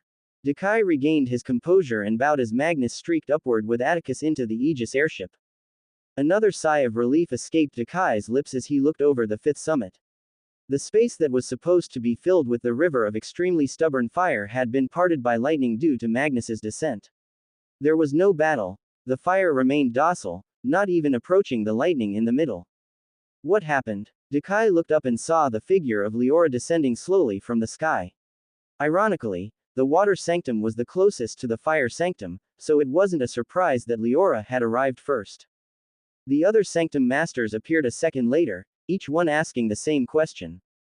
But Decay simply shook his head, an exhausted expression on his face. His heart was still racing from everything that had just happened. That young monster happened. Atticus didn't dream. All there was infinite darkness, until his eyes flickered open and an intense light illuminated his world. I'm in my room. Atticus felt the soft comfort of his bed and tried to sit up straight. It was hell. He felt an intense amount of pain and fatigue. He couldn't handle it and slumped back onto the bed. What is happening? His head still hadn't adapted to the current situation and was spinning around. Damn. Atticus shakily raised his hand toward his face, his sunken eyes widening as he saw his arm. It looked completely sickly, as though his skin was clinging to his bones with no muscle or meat underneath. The door to his room opened, and Dario and Yodid stepped in. As soon as they saw that Atticus was awake, they rushed to his side. Young master. Master. What happened? Atticus's voice sounded hoarse, as though the air coming out of his lungs was passing through a desert. It wasn't until he spoke that he realized just how thirsty he was. We would like to ask the same question, young master. Master Magnus suddenly arrived on the ship with you in this state, Dario answered with a slight frown. What happened, master? Did someone do this to you? The room suddenly became several degrees cooler as Yodid unleashed his killing intent. However, you fool. Dario quickly unleashed his aura and shielded Atticus, stopping the killing intent from reaching him. It was unclear what state Atticus was in now, and even something as little as killing intent could be a problem. Yodid realized what had just happened and immediately fell to both knees. Master. I didn't mean to. I deserve death. However, Atticus wasn't paying any attention to either Dario or Yodid. His focus was on trying to piece together everything that had occurred. The memories came in bits and fragments, but they were still there. Dario turned away from Yodid, remembering what Magnus had instructed them to do. He brought out the same vial filled with deep green liquid that Magnus had used earlier. Young master, Master Magnus instructed us to give you this. Atticus paused his thoughts, wasted no time, and drank the contents. An instant wave of relief washed over him. Master Magnus said to give you time to recover and make sure you don't do anything strenuous until you're fully healed. I will be back later in the day with another vial. After Dario spoke, he sent a gaze toward Yodid, who immediately understood. After apologizing once more to Atticus, he and Dario left the room. With his thoughts now in order, Atticus reflected on everything that had happened. I almost died. He had spent months without eating and drinking. While the mana in his body could supplement him to a certain extent, allowing him to survive as long as he did, it couldn't replace the nutrients from food. Everything got worse the moment I tried to form my domain. Atticus was positive he could have survived for weeks longer. However, As he made that connection with the fire molecules, he felt the tiny energy he had left in his body being siphoned away. If Magnus hadn't intervened, he would have died. Despite everything that had just happened, life-threatening and dangerous on every level, a wide grin appeared on his face. He might look sickly and weak currently, but even if he hadn't finished it, he had been so close to forming his domain. Just a little push. I'll attempt it as soon as I recover. At full strength, my body should be able to withstand it, Atticus resolved. The recovery time took a few days, which shocked Atticus. If he had to be honest, he hadn't expected his situation to be that bad. Sure, he was malnourished, but this was a magical world. For 2 days, he wasn't given water or food, only fed the green liquid that Dario had been instructed by Magnus to give him. It tasted awful, but Atticus didn't care about that.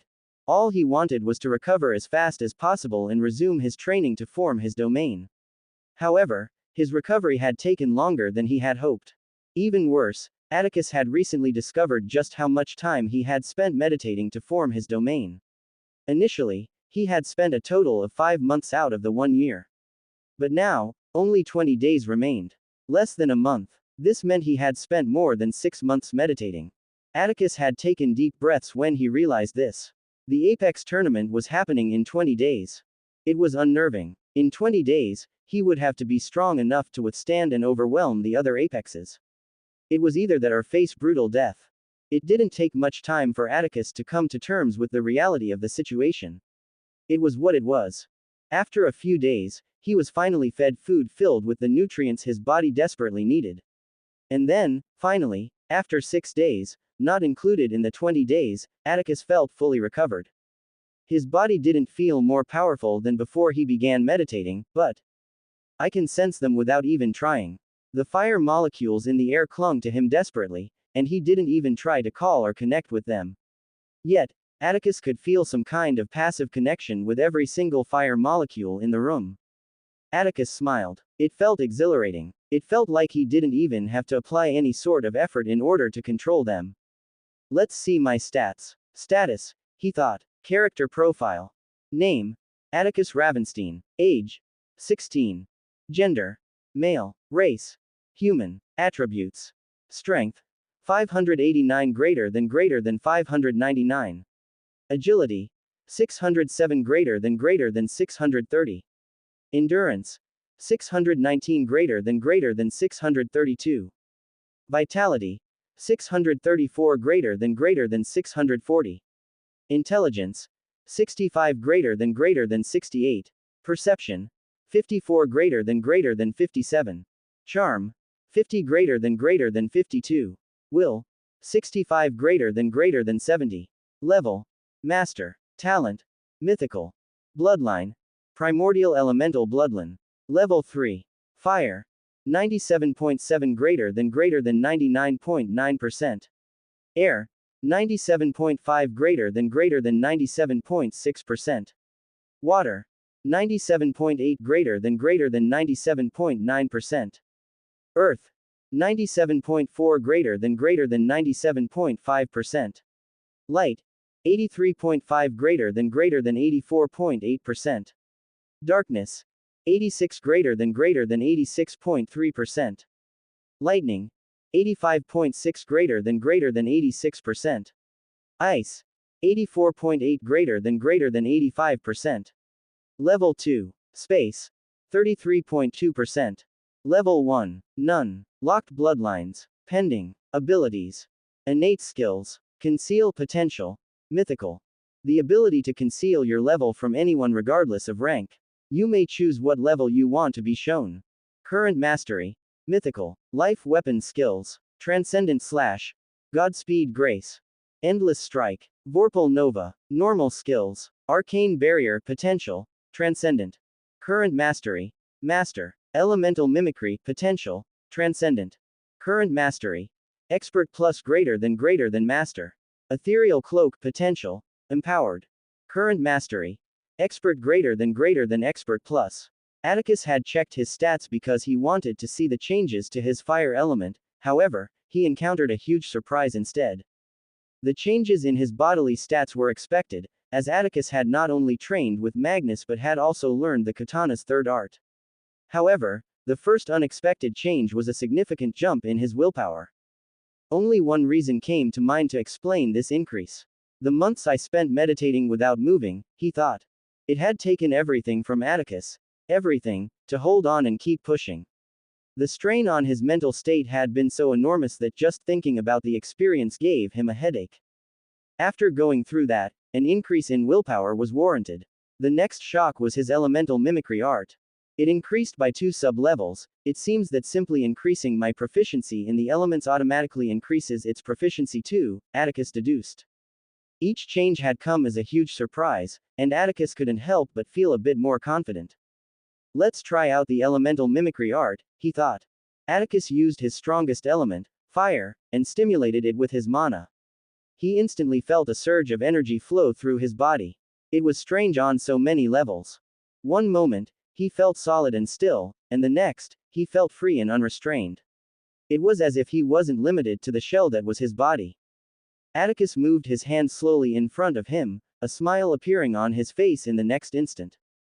His arm didn't seem solid. It moved like a blur, leaving fiery afterimages in the air. Atticus stood up, but a wave of vertigo hit him. What the? He felt weightless, as if his mass didn't exist.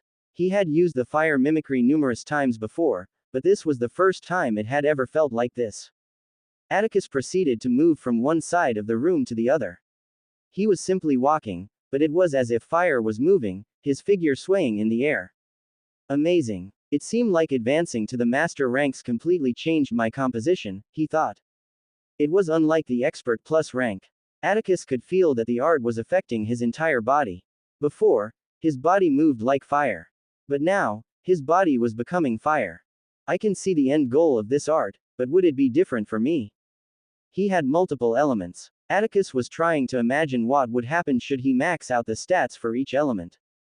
Just as he continued this thought, the door to his room slid open, and his 2 usual subordinates entered the room. Young master, you're not supposed to train until you've fully recovered, Dario exclaimed, a panicked expression appearing on his face. However, Atticus responded calmly, then it's a good thing I've already recovered. Why are you here? Doesn't sound like you're happy to see us, Dario grumbled, muttering under his breath. What was that? Atticus asked. Nothing, Dario quickly responded. Atticus heard what he said clearly but chose to ignore it. He turned toward Yodid, who was standing silently by the side. Ever since that mistake with the killing intent, Yodid had been even more silent than usual. Feeling Atticus's gaze, Yodid bowed but said nothing. Dario cleared his throat and decided to explain why they were there.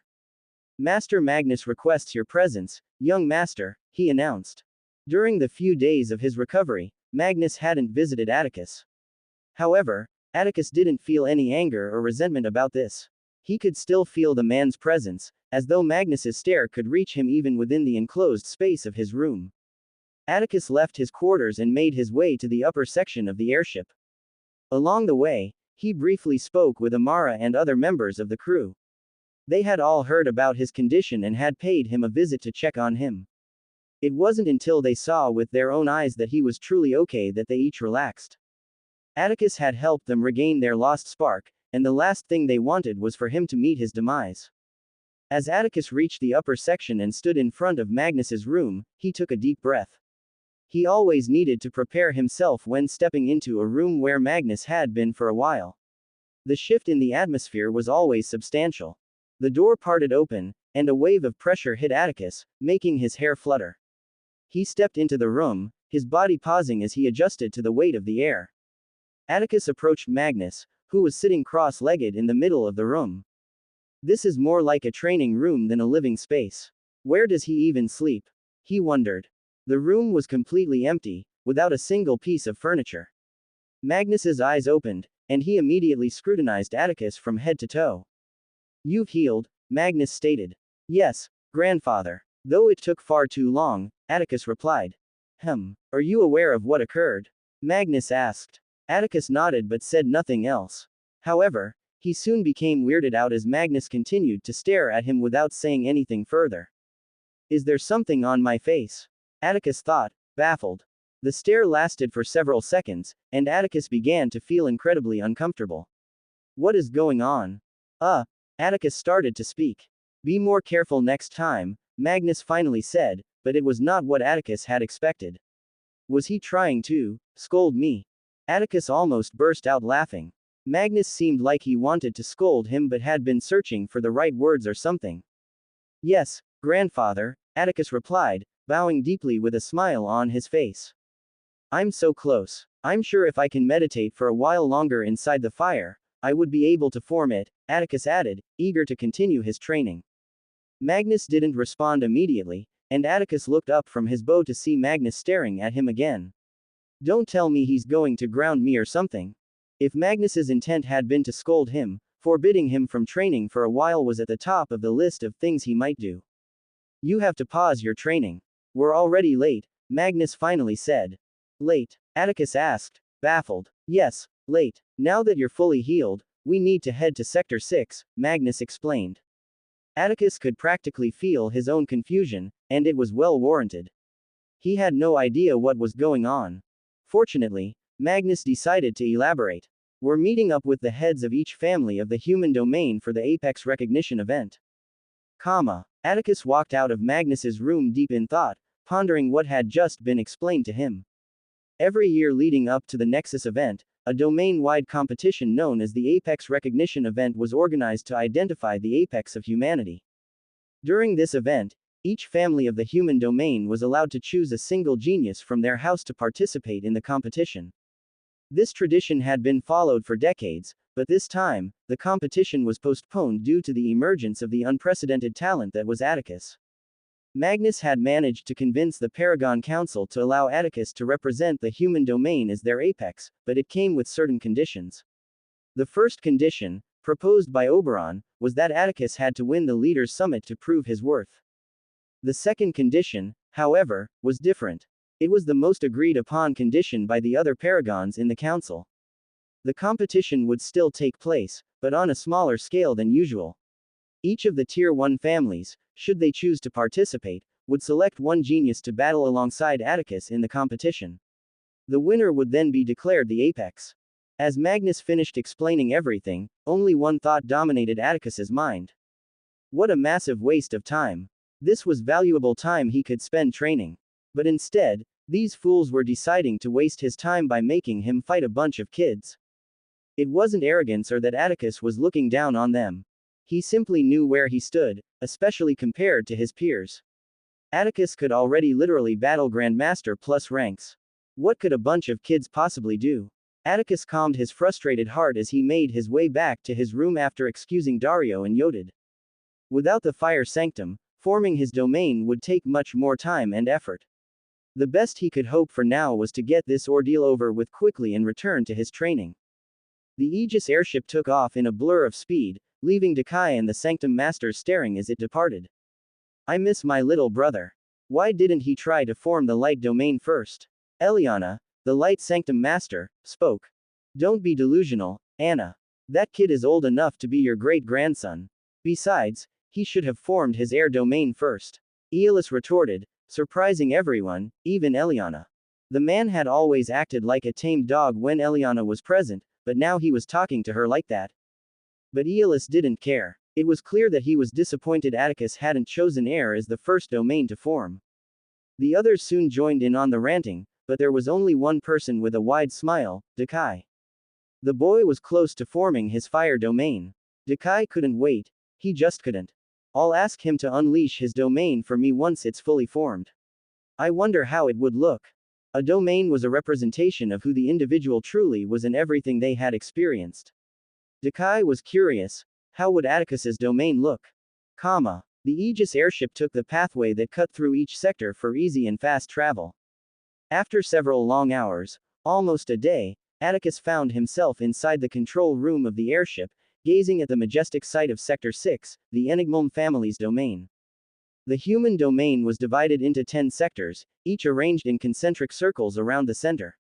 Atticus had only been to a few of these sectors. Sector 3, the Ravenstein family domain, Sector 1, home to the Academy, and Sector 10, the Nebulon family domain, which bordered the other races.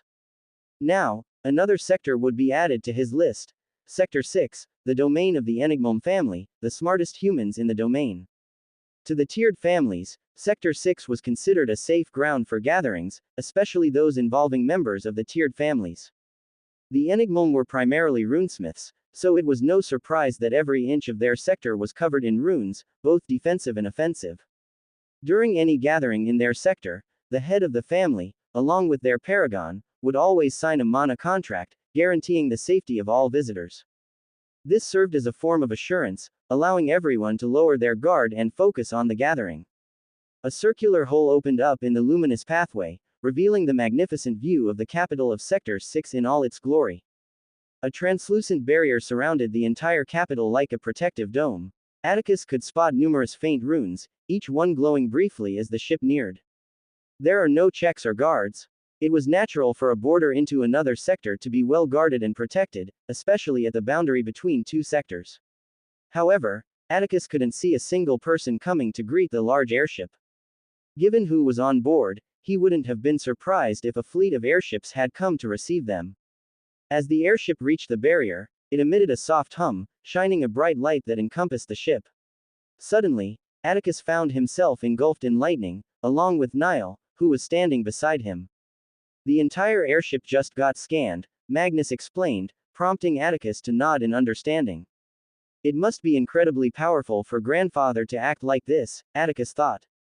The lightning that surrounded him had shielded him from the full intensity of the scan.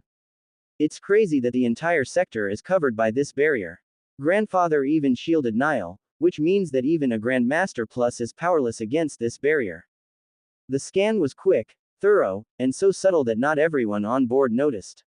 Magnus had only shielded Atticus and Niall, Atticus, because of his secrets, and Niall, for obvious reasons. As they passed through the barrier, the capital of Sector 6 came into full view below. The city was magnificent, laid out in concentric circles that mirrored the overall layout of the human domain. At the center of the city stood the Enigmom Citadel, a towering structure made entirely of sleek, reflective material. The streets radiating from the citadel were straight and orderly, lined with buildings that combined functionality with advanced design. The architecture was simple, with smooth, clean lines and minimal ornamentation, yet every building seemed to be crafted with a specific purpose in mind. As the airship descended, it passed through several more layers of runes, each one scanning, identifying, and processing the airship's passage until it finally reached the designated landing zone. Take your Ravenblade with you, Magnus instructed. Atticus followed his grandfather's orders, nodding to Yodid, who could barely contain his excitement as he entered Atticus's shadow. The rest of you will remain here. Only I and Atticus will disembark, Magnus continued. The rest of the crew nodded and bowed as Atticus and Magnus walked out of the airship. The tension in the air was suffocating. It was so intense that many could almost feel it pressing down on them. The Enigmom Citadel, a building as grand as it was enormous, could easily contain 1 million people and still have space to spare. The Enigmom had created it for one purpose, and it was currently being used for just that. Inside the citadel was a staggeringly expansive circular hall, with exactly 4 rows of seats, each row at a higher elevation than the last.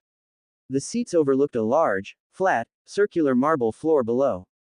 The hall was brimming with people, not just ordinary people, but powerhouses. The weight of the atmosphere was oppressive. In the first circular row, which was at the lowest elevation, sat the heads of the Tier 3 families of the human domain. In the second row sat the Tier 2 families, followed by the Tier 1 families in the third row. Finally, the fourth row, at the highest elevation with the grandest seats that were more akin to thrones, was where the paragons were seated. These were the powerhouses of humanity, the people who wielded all the influence in the human domain. Any decision made in this setting would undoubtedly affect the entire human domain. You all should smile more. Studies show that the happiest people live the longest. Oberon, the Enigmom Paragon, spoke calmly. Despite his voice being loud, only the paragons seated nearby heard it. It's been more than 30 minutes. Who the hell does he think he is, keeping us waiting? Octavius, the paragon of the Resonera family, responded with an irritated tone. To be honest, he was feeling rather pleased overall. Although he was irked that Magnus had delayed them for so long, his satisfaction at the absence of the Stellaris family at this event far outweighed his irritation. He truly despised those loudmouthed monkeys. Magnus has always been a gentleman. I wonder what happened, Serafina, the paragon of the Starhaven family, added. Her soothing tone effortlessly calmed the minds of everyone in the hall. Her entire presence was as enchanting as ever, and almost all eyes were drawn to her. However, a small smile appeared on her face as she remembered who she would be meeting today. Let's see how much he has grown, she thought. Out of all the Tier 1 paragons of the human domain, only Luminous of the Stellaris family and Eric of the Stormrider family were absent. The latter's absence was expected, but many couldn't help but wonder why the former was missing. The fact that the paragons had waited this long was, in itself, shocking. Normally, if one of them were late, the others would have started without them already. But none of them could deny their curiosity about the acclaimed genius Magnus had been so insistent about for the past few years. It was the first time they had seen Magnus so hell-bent on something like this. If it wasn't directly related to the Ravensteins, the man hardly ever spoke. All the paragons had to go on were the reports they had heard from the academy, but nothing compared to seeing it live. It wasn't just the paragons who were impatient, the tension was high among the Tier 1 family heads as well. They're late, a soothing voice sounded, though it lacked the full effect of Serafina's voice. The woman who spoke was still nearly as captivating as the enchanting Serafina. The other family heads wore frowns on their faces. Just like the Stellaris paragon, the head of the Stellaris family hadn't bothered to show up, but the others had. Sounds like you can't wait to meet him, Celestia, a man with a crown of brown hair chuckled, directing his comment at the current matriarch of the Starhaven family, Celestia Starhaven and Zoe's mother. This man had a bestial aura, his eyes glowing red.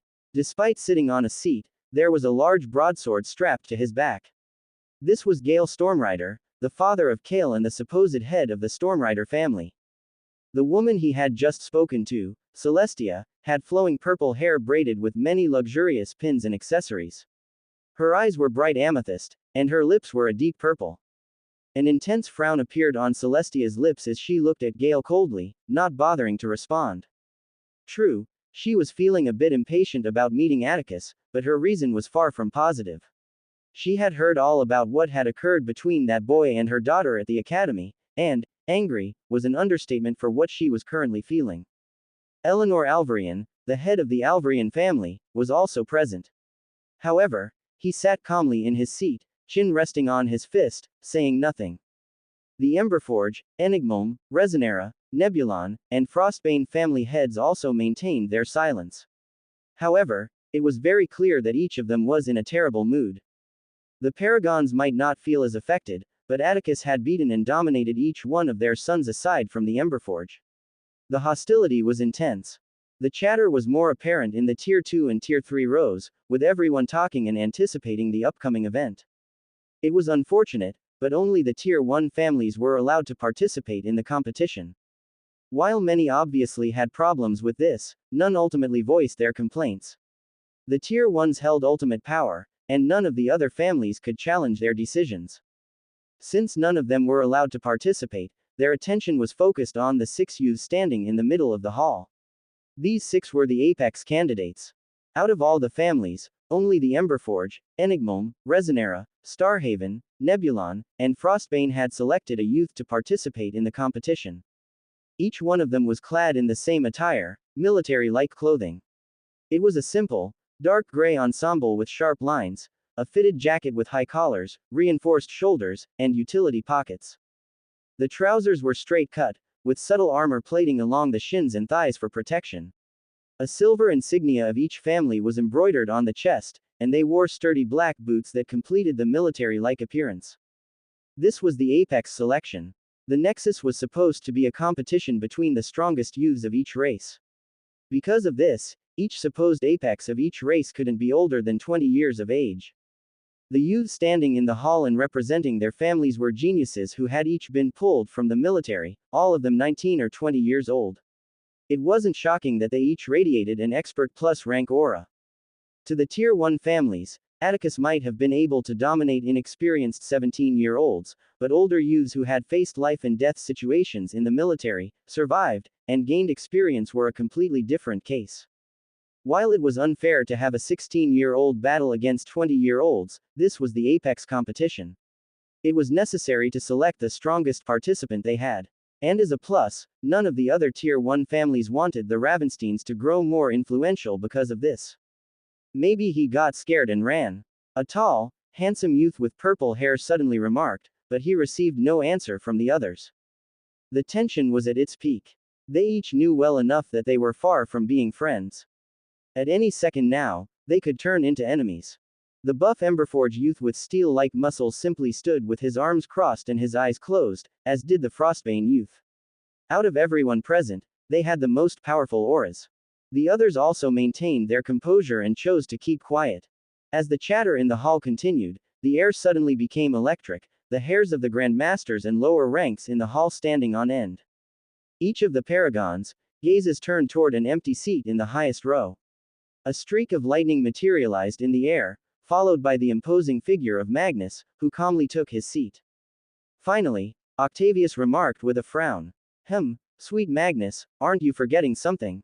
The others nodded in agreement with Seraphina's statement. They had all been waiting to see Atticus, not Magnus, so why did Magnus appear without him? All eyes focused on Magnus, including those of the Apex candidates and the other tiered family heads. However, Magnus didn't respond with words. There was only one reason he hadn't walked in with Atticus: this wasn't his stage. Magnus simply turned and looked at the entrance to the hall, where a grand double door began creaking open, the sound of calm and rhythmic footsteps echoing through the space. All eyes followed Magnus's gaze just in time to see the boy they had all been waiting to see. Not all immediately reacted. The perception of the paragons in the building was unmatched, and they couldn't be bested. They were the first to see it. As soon as their gazes landed on Atticus, their hearts trembled. The Enigmalm Citadel was filled with people who held the highest authority in the human domain, and at the same time, they were the most powerful individuals. In the first place, the fact that they were all gathered together inside a single building made the atmosphere unbearable for many. The Tier 3 family heads, each at the Master Plus ranks, found it hard to breathe. In the hall, they were the most quiet. This would have been the same for the Apex candidates, however, unlike the Tier 3s, the Tier 1s actually cared about them. The circular runes on the floor where they stood ensured they wouldn't be affected by the pressure. However, these runes were located some distance away from the entrance of the hall, and anyone entering would have to walk to the center. Everyone in the hall knew this fact well, which is why, as soon as the door opened and Atticus stepped in, not a single person in the hall didn't experience a wave of shock. The first reason was the collective gaze of the most powerful people in the human domain. The focus of all these paragons and family heads would have overwhelmed many 16-year-olds, yet Atticus's expression remained calm, his eyes forward, and his steps measured as he walked. The second reason was that Atticus made no attempt to hide his aura. In fact, he was actively radiating it outward so that everyone in the hall, even the Apex candidates, could feel it. It was a master rank aura. There was no artifact in existence that could do this, and even if there were, it would not fool the eyes of paragons. Atticus, this 16-year-old Ravenstein child, was truly in the master rank. The third and final reason was known only to the paragons. Their perception was beyond what the Grandmasters could fathom. Despite Atticus being in the master rank, they could each see that his strength was far beyond that. The eyes of both Aurelius and Gavrik, the paragons of the Frostbane and Emberforge families respectively, who had been silent until now, slowly opened, their gazes locking onto Atticus. The entire hall descended into a frightening silence. At this point, many didn't realize it, but the arrival of one boy had silenced the powerhouses and rulers of humanity. While the entire crowd was shocked, the Apex candidates instead immediately tensed up. Atticus was walking straight toward them. Despite being many years older, Atticus's aura was domineering. The runes they stood on shielded them from the auras of those outside of it, but they did nothing to protect them from someone inside the circle. Which was why, as soon as Atticus stepped onto the rune, the 6 Apex candidates, all geniuses of their respective families, felt an intense weight pressing down on them. Their knees buckled slightly as they fought to remain standing. Should any of them fall here, the disgrace they would bring to their families would be immense. The Resonera Apex candidate was the first to react. His aura exploded, the artifact headset on his head glowing brightly as he forced himself to stand. The others immediately mimicked his actions, each of their auras erupting. However, Atticus calmly spoke one word, Neil, a red wave radiating outward. They each felt their heartbeats involuntarily quicken, an intense sense of fear gripping their bodies. None of them could explain why, but despite their experiences with life and death battles and formidable enemies in the military, Atticus appeared like a predator, snuffing out their willingness to fight. This was one of the useful skills Magnus had taught him, using his will to influence the emotions of others. The knees of all 6 apex candidates hit the ground in unison with a violent thud, unable to stand. The silence in the hall intensified, despite how seemingly impossible that should be. However, it was soon broken by Atticus, who asked a simple question that made the blood of many in the hall boil. Is that all, grandfather? Despite the fact that the question was directed towards Magnus, it stung each Tier 1 family head and paragon deeply. The disregard was palpable. Well, Magnus turned towards the other paragons. The purpose of this competition was to determine who was the most powerful among the youth, and the answer seemed clear already. However, the Resonera family, known for their oversensitivity, had always been quick to take offense. Octavius, with a cold gaze, looked down on Atticus and spoke, the air becoming heavy. Were you not taught manners, boy? Atticus turned towards Octavius, the calmness in his eyes unchanging. I was taught to respect those who deserve it. Octavius paused, but he wasn't the only one. Every single person in the hall widened their eyes in shock. Never in their lifetimes had they witnessed such a scene before, or even imagined it could happen. Someone who wasn't a paragon speaking to a paragon in such a manner and tone. It wasn't even about the audacity, it was more about how it was possible. The rune he was standing on would help cancel out the effects of their aura, but it did nothing to the psychological aspect. The knowledge that the person in front of him could kill him with a thought was usually enough to discourage such acts. However, Atticus had looked Octavius directly in the eyes and spoken, without a tremble in his voice. Who-do-you-th? Calm down, Octavius, and you too, Magnus. Do not forget where you are. Oberon's firm voice stopped Octavius, who had been on the verge of erupting, and Magnus, who had been staring at Octavius with intense lightning crackling around his body. The armrest of Octavius's chair shattered as he gripped it tightly, his gaze still fixed on Atticus. He said nothing further, and Magnus also calmed down. The other paragons observed silently. Atticus's words had been directed at all of them, yet none reacted like Octavius.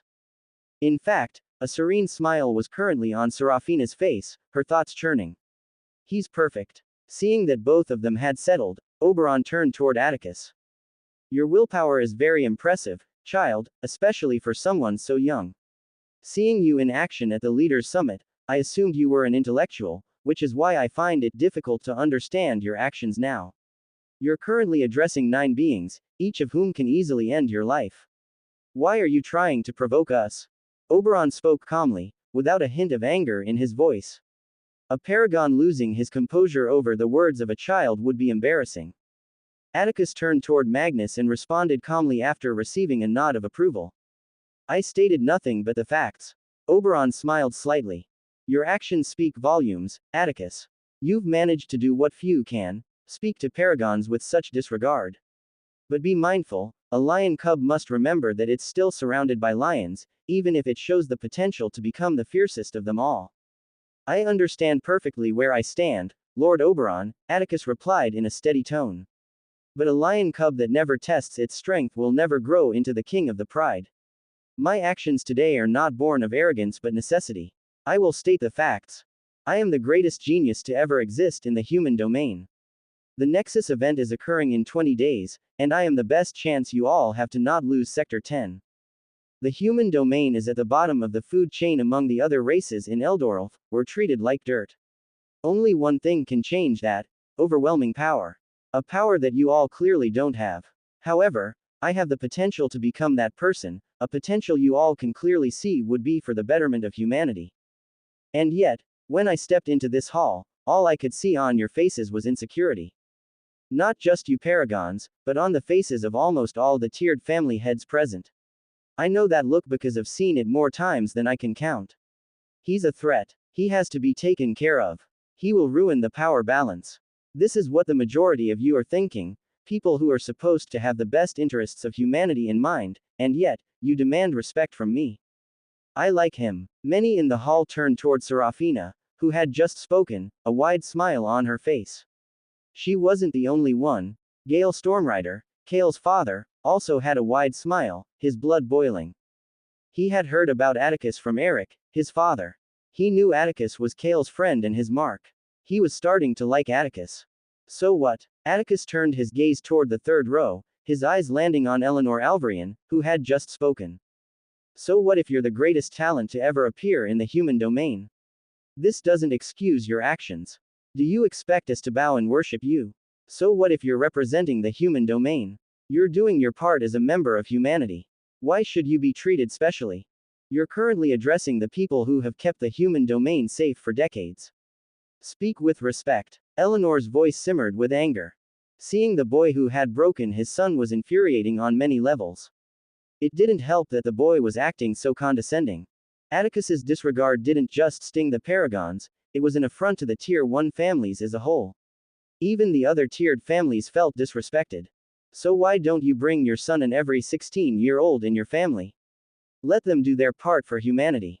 Eleanor gritted his teeth so hard that it was audible, followed by the sound of his armrest cracking. His eyes blazed with intense anger, but he said nothing, simply glaring at Atticus. Everyone knew that no battles could be fought in the Enigmom sector. Soon, Eleanor, soon.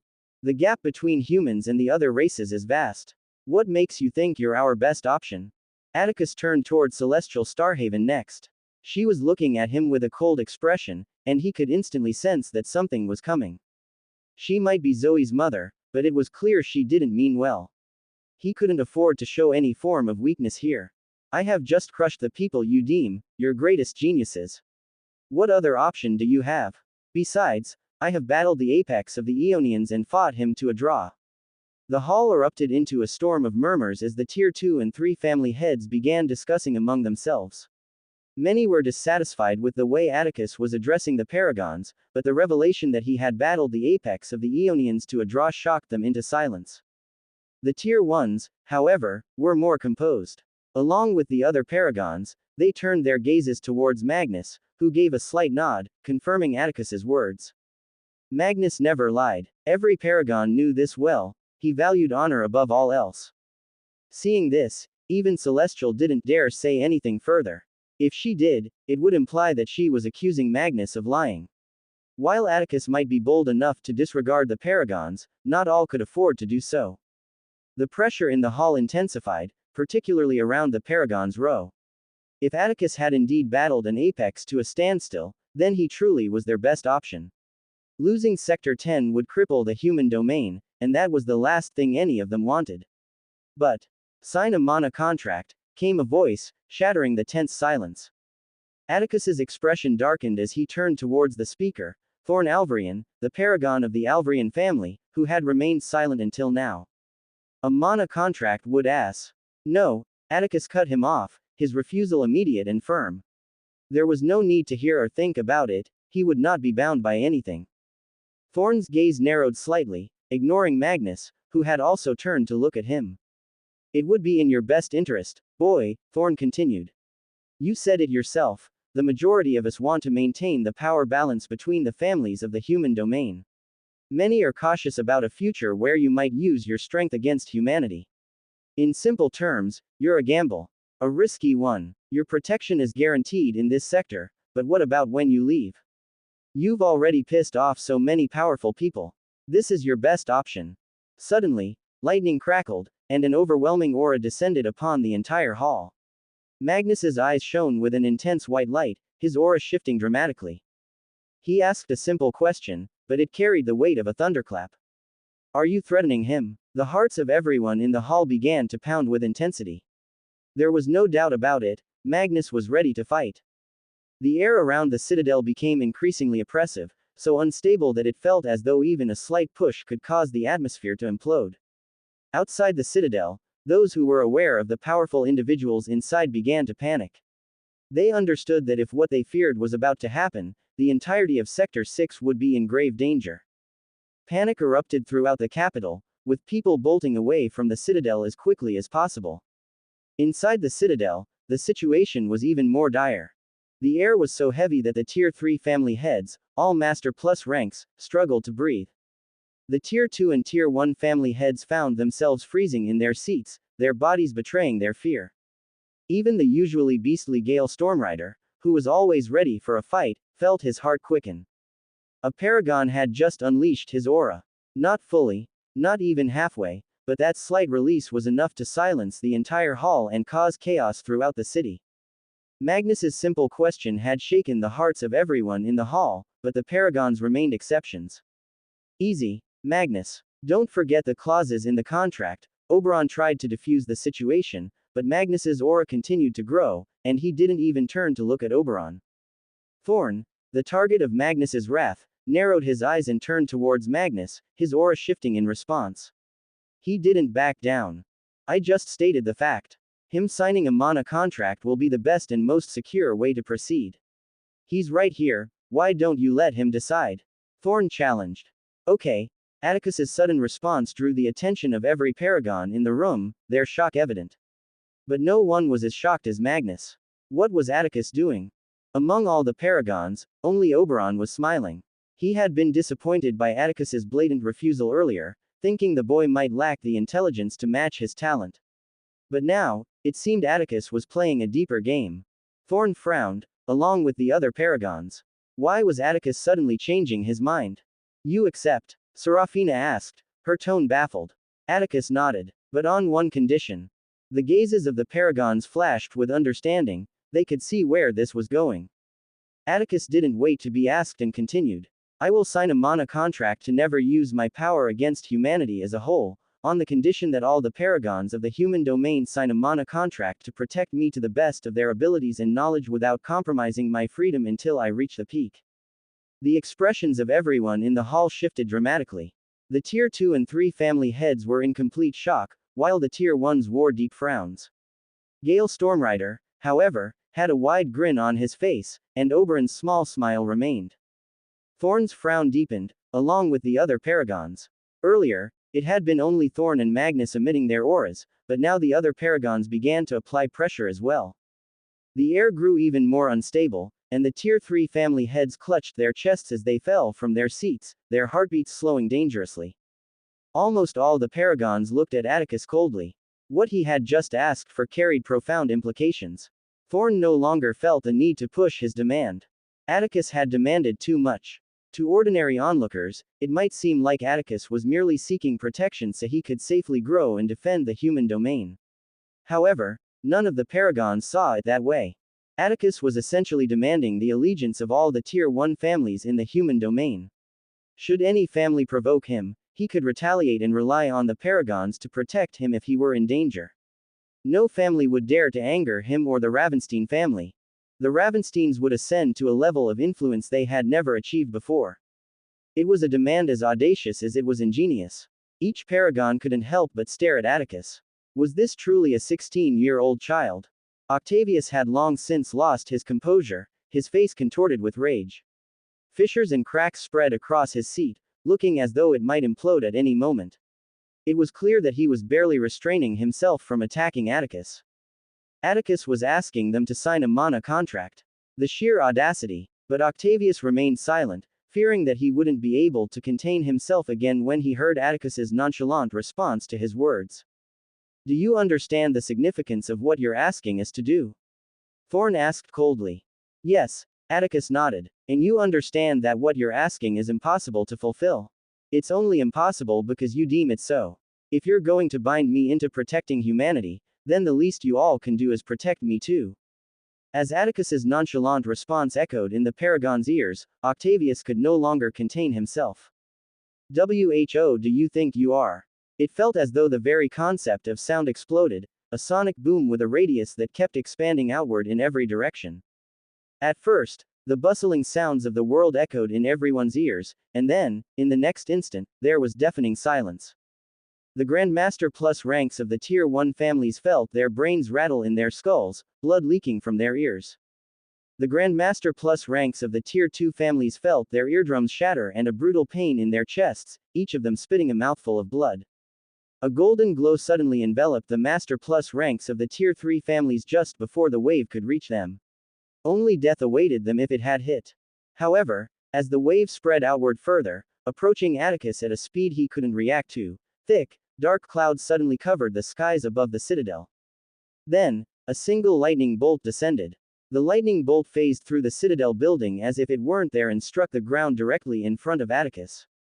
The lightning bolt struck with deafening silence. The moment it hit the ground, time seemed to stand still. A blinding flash engulfed the hall, and in that instant, the entire citadel trembled violently. The protective runes lining the citadel's walls ignited, their symbols glowing with a brilliant golden light as they struggled to contain the force of the attack. Cracks formed along the walls of the citadel, and the ground beneath the hall rippled like water. Outside, the city felt the impact. Buildings shook violently, windows shattered, and the earth quaked as though the very foundations of the city were being torn apart. The earthquake radiated outward, reaching even the farthest corners of the metropolis, sending people scrambling for safety. The scale of the destruction was immense, like nothing the city had ever experienced. Inside the hall, chaos had already erupted. The Grandmaster plus ranks of the Tier 1 families staggered from their seats, barely holding themselves together, while those of Tier 2 spat blood, their bodies racked with pain. A golden glow had already enveloped every single one of them, protecting them from the lightning that had just struck. This was one of the protective measures put in place by Oberon to safeguard the lives of the people. When anyone's life was in danger, the runes surrounding the citadel would flare to life, protecting them. The Tier 3 family heads, along with the apex candidates who were already enveloped in a protective barrier, gazed in utter fear at the devastation of the citadel. But all eyes soon turned to Magnus. Intense lightning crackled around his body, his eyes emitting a brilliant white light. Magnus's aura unfurled like a storm, dark and overwhelming. The temperature in the room dropped as the atmosphere thickened. Every heartbeat echoed like a drum, and then even that stopped. For a moment, it felt as though time itself had ceased. Magnus moved, and it was as if the world shifted with him. No sound, no movement, just the terrifying stillness of a universe held in his grasp. His spear materialized in his hand, not with a flash, but as if it had always been there, waiting for his call. The aura surrounding him intensified, pressing down on everyone in the hall. Grandmasters of the Tier 1 and Tier 2 families, who had barely withstood the earlier assault, collapsed to the ground, unconscious, their minds overwhelmed by the sheer power radiating from him. The air vibrated, the space around him warping as the lightning intensified, dancing along the spear's edge. Octavius's heartbeat quickened, an intense fear gripping him. He turned to his side, only to see a blinding white spear covering the entirety of his vision. Magnus, don't do this. For the first time since the event began, Oberon shouted. But it was already too late. The paragons of the Tier 1 families had spent enough time with each other to be well aware of their respective traits, most importantly, their breaking points. Octavius of the Resonera was quick to anger and acted on impulse. Don't tick him off. Luminous of the Stellaris was incredibly boastful, but when it came to it, he could stab anyone in the back. Never trust him. Aurelius of the Frostbane was straightforward and valued honor and the warrior's way above all. When this was questioned, he would erupt. Every other paragon had their own traits, including Magnus Ravenstein. For Magnus, it was simple: don't push your luck. Magnus never tolerated any nonsense that threatened his family, nor did he waste time on anything. There was no bending him. The paragons acted carefully among themselves because none had any intention of battling against each other. A battle between paragons was world-ending. It wasn't an event that should be taken lightly. Sectors could be flattened in a matter of seconds and billions of lives lost. They were all aware of this fact and chose to avoid such scenarios from occurring. But Magnus did not care about any of this. Once an enemy was identified, he would strike. If anyone was stupid enough to threaten him or the Ravensteins with war, the war would begin right there and then, with him directly attacking without wasting a second. Octavius had attacked Atticus, and that was all Magnus needed. There was no need to say anything further. Octavius Resonera would taste his spear. In the entirety of the human domain, only two beings were moving, and a few had the perception to perceive time at such a speed. A golden glow had already started enveloping Octavius. However, the spear tip about to pierce him abruptly halted midair, a devastating shockwave that destroyed the citadel walls spreading outward. The heads of Magnus, along with the other paragons, shot toward one direction in unison, their gazes immediately narrowing. The world regained its motion, and Magnus quickly turned toward Oberon. I leave Atticus in your care, he said. As soon as Oberon nodded seriously, the skies rumbled as a streak of lightning tore through the atmosphere at a velocity that defied reality. The streak of lightning was followed by a deafening clap of thunder, and almost immediately, the shockwave hit the citadel. Oberon's eyes shone with intense blue light, his aura unfolding to surround the whole citadel in a protective embrace, stopping the shockwave from destroying what remained of the citadel. Oberon sighed lightly, looking at the departing Magnus who had already crossed the capital and Sector 6 in just a second. This is not going to end well, he thought. Octavius, he's under my protection. Oberon's words were accompanied by him unleashing his aura slightly. Octavius instead took a deep breath, both his hands clenched. His gaze was fixed on Atticus down below, his mind going through all sorts of scenarios. However, he took another deep breath and cleared his mind, taking his eyes off Atticus. The other paragons had their attention fixed on the direction Magnus had left in, their minds swirling. In the next second, seeing as everything was basically over here, many of them took off, moving towards the direction Magnus had left in.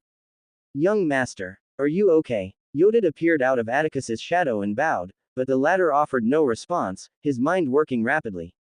What happened? Atticus wondered, but he soon found out the answer.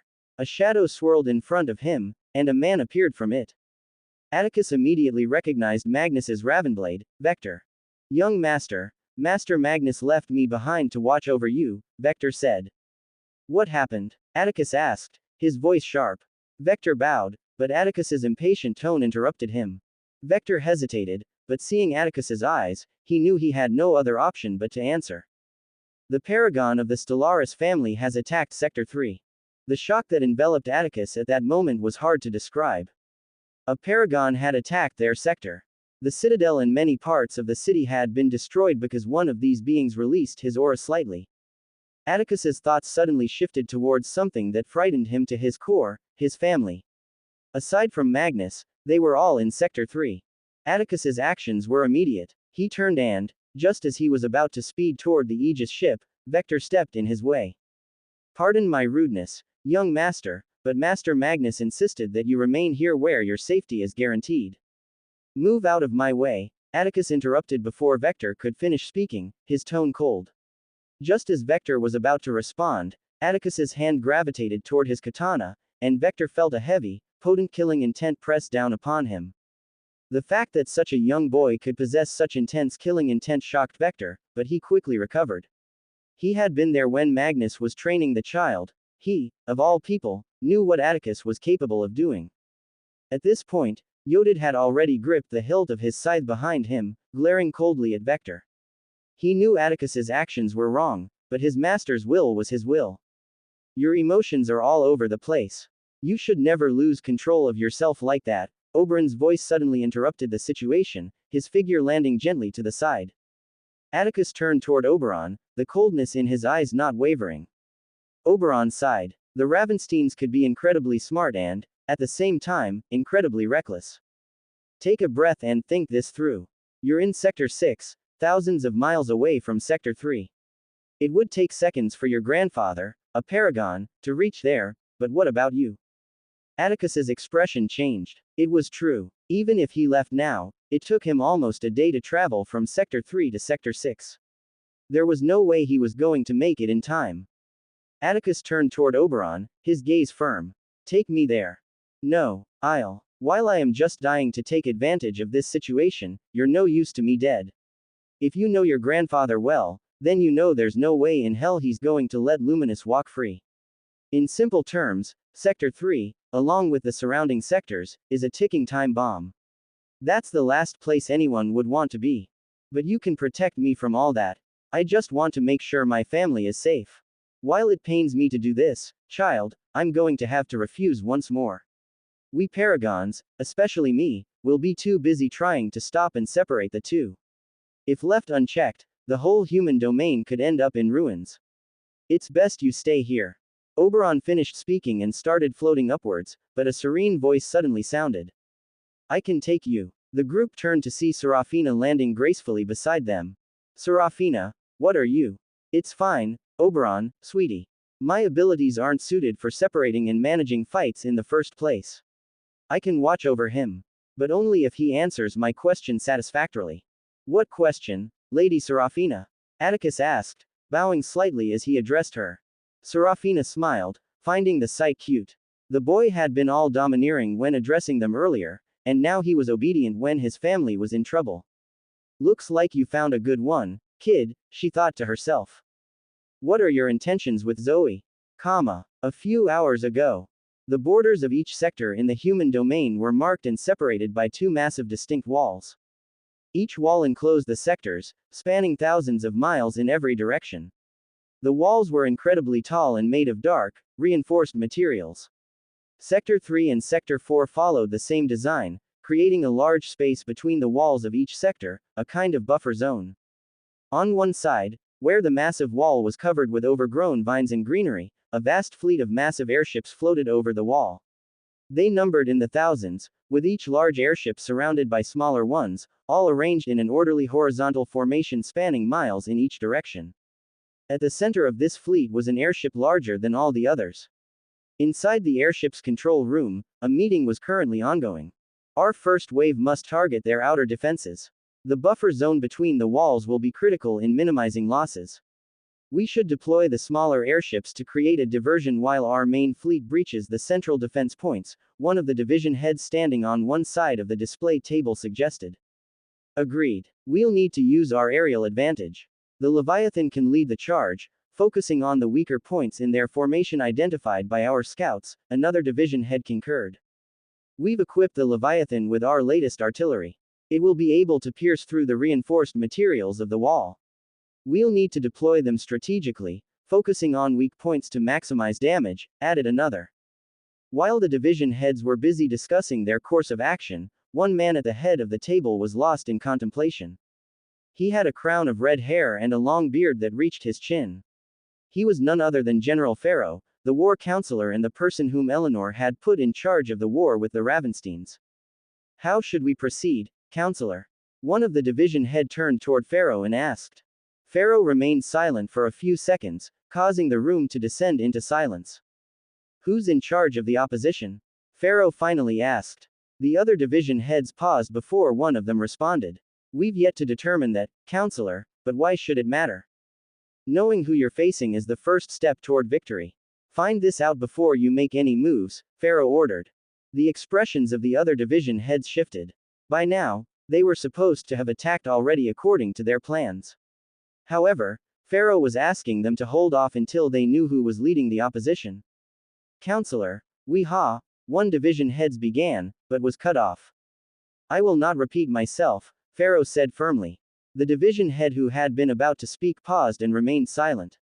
The order might have seemed absurd, but Counselor Pharaoh was well respected among the members of the council and was known for his direct and unusual approach to things. The division head nodded and each left the control room, leaving Pharaoh deep in thought. It will be one of the 4 stars, Pharaoh deduced. An attack of this scale could only be countered by one of those monsters. We'd be lucky if we get those 3, but that which, his thoughts trailed off ominously. The sound of heels striking the metal floor echoed as a woman walked through a pristine white hallway. She had flawless white hair cascading down her back and wore a small smile on her face. It was clear she was excited about something. The woman soon reached a door to a room, and as she walked in, everyone inside instantly stood up from their seats, paying their respects. Mistress Lyanna. Lyanna nodded slightly, then approached and sat down at the head of the table. As she looked at the display screen in front of her, a frown appeared on her face, causing every single person in the room to tense up. Battalion commanders. Yes, mistress. Remind me again, when did the Alvarians declare war on us? Every commander in the room hesitated, none wanting to be the one to respond and risk earning her ire. The people in the room held a very high standing in the Raven Vanguard and within the family. The Raven Vanguard's main fighting force was made up of elemental battalions, each specializing in a specific element. There were a total of 9 elemental battalions in the Raven Vanguard, hence the 9 commanders in the room. The 8 battalions were focused on the 8 elements, while the last one was a battalion with a mixture of members wielding different elements. Although the battalions were further divided into smaller groups and units, the men and women in the room were the overall heads of each battalion. However, despite holding such high standing, they were each still frightened of Lyanna. Only a handful of people in the family were an exception to this. None of the men wanted to be the one to respond, but not answering Lyanna would earn them an even worse punishment. The fire commander finally spoke up. 4 hours ago, mistress. 4 hours, that's a long time. So tell me, why is it that I'm not seeing or hearing the screams of people being cut into pieces? The Alvarians have. We were waiting for the mistress before we launched our well-thought-out attack. The air commander suddenly interrupted the fire commander before he could make the worst mistake of his life. They were waiting for the Alvarians to attack first. If he had been foolish enough to say that, Lyanna would have ended him right then and there. Oh, Lyanna clapped her hands together, startling everyone in the room. For a second there, I thought you were waiting for them to attack first, haha. Lyanna finished speaking with a chuckle, causing the other commanders to take large gulps and laugh awkwardly in response. Ha ha ha, that's funny. There's no way we'd be so stupid, the fire commander quickly responded. I haven't had a good laugh like this in years, Lyanna said, wiping the tears from her eyes. Then, like a switch, her expression suddenly turned cold, and the temperature in the room dropped. The commanders gulped. Would you like to hear our plan, mistress? The air commander asked cautiously. No, just attack and kill them all. No survivors. The room descended into a heavy silence as Lyanna's cruel words echoed. Once again, the battalion commanders gulped, this time audibly. When Lyanna raised an eyebrow, the commanders flinched and scrambled out of the control room, leaving her alone, smiling as she stared at the display table. Soon enough, she stood and walked out of the control room. As tall as the border walls were, their width was almost as impressive. Numerous hatches suddenly slid open on the Ravenstein border wall, revealing the forms of massive ships ascending into the sky. The Raven Vanguard fleet wasn't nearly as numerous as that of the Alvarians, but as soon as all 10 airships emerged from the wall, many of the Alvarians watching through monitors or displays felt their hearts instinctively quicken. Damn, one of the Alvarian operators muttered under his breath, a sentiment echoed by others across the entire Alvarian fleet. They were about to battle the Ravensteins. Never in their wildest dreams had they imagined such a day would come. Every single one of them knew what the Mad family was capable of. Though they bordered the Ravensteins, the Alvarians had always avoided war or any significant altercation with them. This was clear even years ago after Ariel's death when the Ravensteins rampaged through Sector 4 in search of Ronid. Rather than blatantly refusing and risking war with the Ravensteins, they had chosen to settle things by having Del fight Atticus, a battle that ended in their loss. No matter how much the regular Alvarian soldiers tried to understand the reasoning behind this war, they were at a loss. The same question kept ringing in their heads: what the hell was their family head thinking? The division heads, however, were much more composed. They were aware of the plan. Councillor Pharaoh. The Ravensteins are attacking. Councillor Pharaoh, who had been lost in thought, turned his gaze toward the division heads entering the control room. His eyes shifted back to the display table as he immediately entered deep contemplation. So, it's the witch, huh? Pharaoh muttered, feeling a shiver crawl down his spine. His body tensed. How unlucky. Avalon would have waited for the Alvarians to make the first move before retaliating with full force. Sirius would have done the same. Nathan would have tried to find a peaceful resolution. But Lyanna was different. She thrived on chaos and would undoubtedly strike first. See Councillor Pharaoh, how should we proceed? One of the division heads asked, his voice trembling. The others wore equally disturbed expressions. They now fully grasped what Councillor Pharaoh had been getting at earlier when he suggested determining their opponent first. They were facing Lyanna of the Silent Nexus, a woman as beautiful as she was cruel. But it wasn't her cruelty they feared the most, it was her mind. She was always one step ahead of her enemies, and she was the last person they wanted to face. Councillor Pharaoh's demeanor grew serious. Our objective remains the same. Focus on defense and holding out as long as possible. We're going with the shield wall formation. Get ready. The division heads nodded frantically and left the control room to assume their respective positions. The Alvarian family may have been known as alchemists, but that didn't mean they were weak in battle. In fact, given the dire state of the world, a strong military was crucial for survival. With the money they earned from their monopoly on the potions market, the Alvrians had invested heavily in their military force, resulting in a staggering number of airships compared to the Ravensteins. The Alvrian military force was headed by Councillor Pharaoh and divided into various divisions, each specializing in different aspects of warfare. An order from Pharaoh was soon transmitted from the mothership, the largest and most imposing airship among the fleet. The shield wall formation. The airships wasted no time, swiftly changing positions. Intense winds whipped through the area, but despite being outside, not a single breeze touched Liana's face. Her body emitted a cold aura as she sat on an elaborate icy throne at the open helm, positioned at the forefront of the airship. Resting her chin on her fist, her eyes were fixed on the Alvrian fleet as they moved into formation. Unlike the Alvrians, the current Ravenstein fleet consisted of only 10 large black airships, each built for battle. The hulls of these airships were open at the front, providing space for warriors to stand and launch attacks. Heavily armored and symmetrical, these airships were designed for endurance, capable of withstanding long-range assaults. Along the sides of each airship were multiple smaller artillery turrets, positioned strategically to cover every angle. In the center of each airship stood a massive artillery cannon, significantly larger than the others, taking up a large portion of the deck. Its capabilities were unquestionable. Each airship was identical in design except for the insignia representing their respective elemental battalions, with an army of warriors standing on the hull of the ships. The elemental battalions stood like an impending storm, a wall of warriors clad in blackened armor that seemed to drink in the light. Their very presence suffocated the battlefield, an oppressive wave of killing intent rolling off them, palpable even from a distance. Someone had dared to declare war on their family, and they were ready to drench the earth with blood. At the head of each army, the commanders stood like statues, their auras wrapping around their soldiers like a cloak of death. Among the Ravenstein army, there was no hesitation, no fear, only cold and lethal intent. The silence among them was deafening.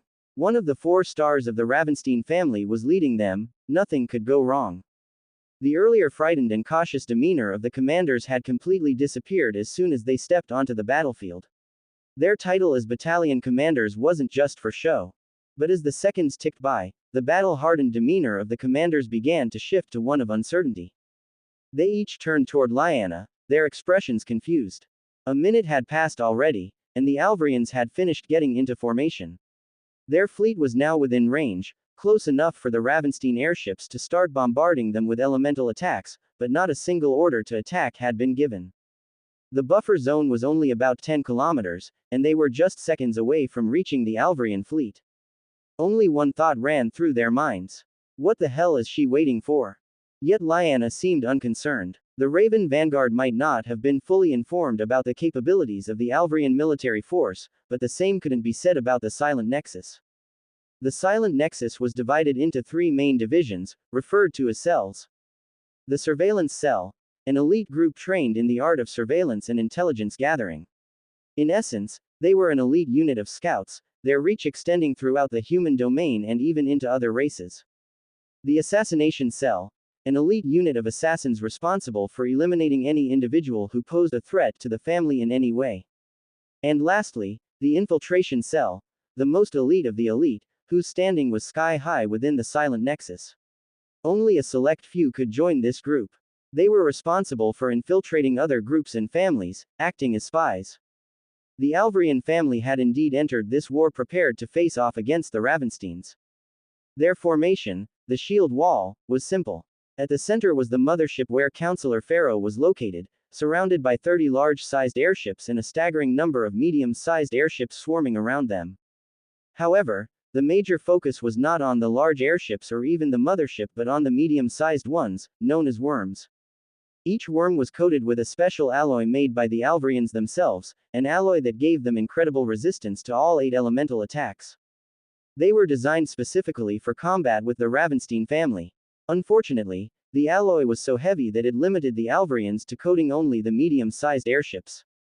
The shield wall formation was a staggering number of worms swarming around each large airship, covering every inch of them. These airships were still equipped with weapons, allowing them to attack even while maintaining their defensive stance. Councillor Pharaoh stood in the control room, his gaze steady on the screen. Fire in exactly 5 seconds. Yes, Councillor, came the response.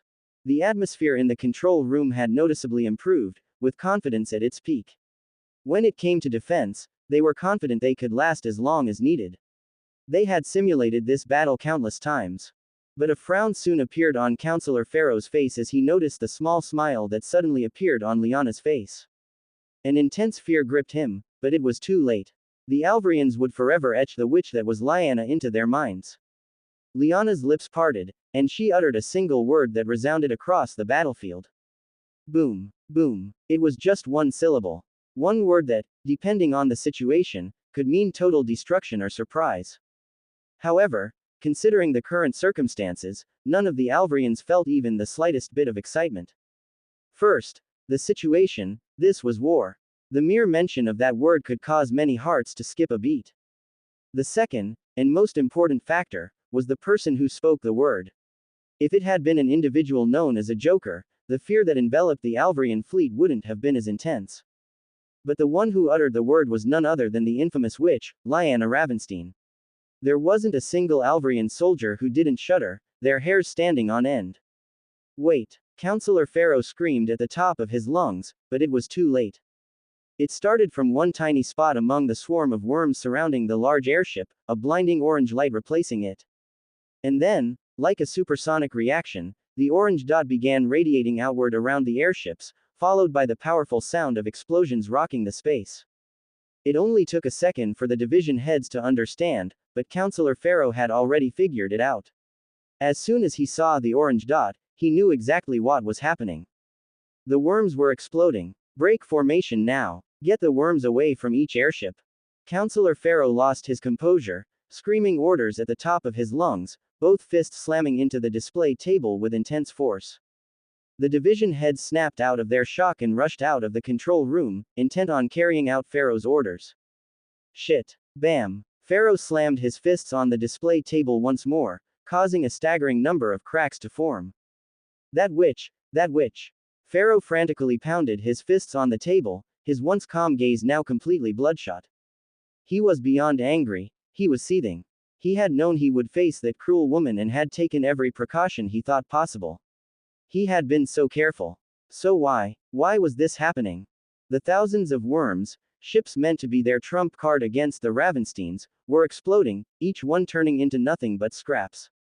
But that wasn't even what enraged him the most. No, it was something far worse. Through the display in front of him, Pharaoh could see everything. He could see exactly what was causing the explosions. On the numerous split screens in front of him, each one showed the same horrifying scene playing out on the worms. A scene that made his heart wrench. Multiple members of the Alvrian family, his own blood, would suddenly leave their stations, move toward the engine rooms, and then, without warning, they would implode. Pharaoh didn't know how. He didn't even know when it had started. But he knew exactly who was responsible. Lyanna Ravenstein. That witch, so cruel, Pharaoh muttered, his usual calm demeanor shattered. He was one of the elders of the Alvrian family, someone who had watched many grow and who wished for the prosperity of his family. His time was coming to an end, with the next generation ready to take over where he left off. They were all under him, thousands of Alvrians who were supposed to be focused on the art of alchemy and advancing their knowledge and abilities. However, they had bitten off more than they could chew. By now, even a toddler could guess what had happened, and it wasn't a surprise that Counselor Pharaoh had come to the same conclusion. Lyanna had anticipated this day could come and had taken extreme measures. Intense, almost insane measures that had taken years, if not decades, to put in place. She had utilized infiltration cells to their fullest extent. The Alvrians had always been a family of alchemy. No matter how hard they tried, they could never match the Ravensteins, a warrior family through and through. The infiltration had been easy, and from there, they had begun their work, embedding themselves deep into the Alvrian family. Unfortunately, despite how skilled her spies were, it would be easy to identify them as outsiders. That's when she decided on another approach. She targeted their youths, young minds still weak and easily manipulated. She broke them, tortured them, twisted them into doing whatever she desired. Once they were aboard, all that was left was time. And time had passed. These weren't youths anymore. This was the cruelty that was Lyanna Ravenstein. So cruel, so cruel. Ha! Counselor Pharaoh's aura exploded from his body, causing the entire control room to quake. Fire everything. Kill those white-haired bastards. Erase that witch from the face of this planet. A small smile crept onto Liana's face as she watched the chaos unfold. An intense orange glow flashed across her face, coming from the staggering number of explosions from the Alvarian fleet. Because of the close proximity of the worms to the large airships, many ships had fallen victim, their massive forms ablaze as they plummeted from the sky. Pharaoh had been fast enough to issue orders, separating the worms from the airships.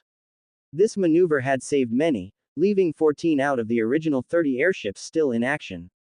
However, the large airships had now lost their advantage, no longer resistant to elemental attacks. Pharaoh's furious scream suddenly rocked the battlefield, followed by the repositioning of the remaining airships. Crimson glows ignited from their massive cannons, preparing to fire. Liana's smile widened. The air around her remained serene. 14 large airships were about to bombard her forces, and yet, she didn't seem to care. Once again, her lips parted, and a single word resounded across the entire battlefield. Attack. As Liana's command echoed across the battlefield, everything froze for a split second, the tension in the air reaching its peak. The battalion commanders snapped out of their shock, their auras turning icy.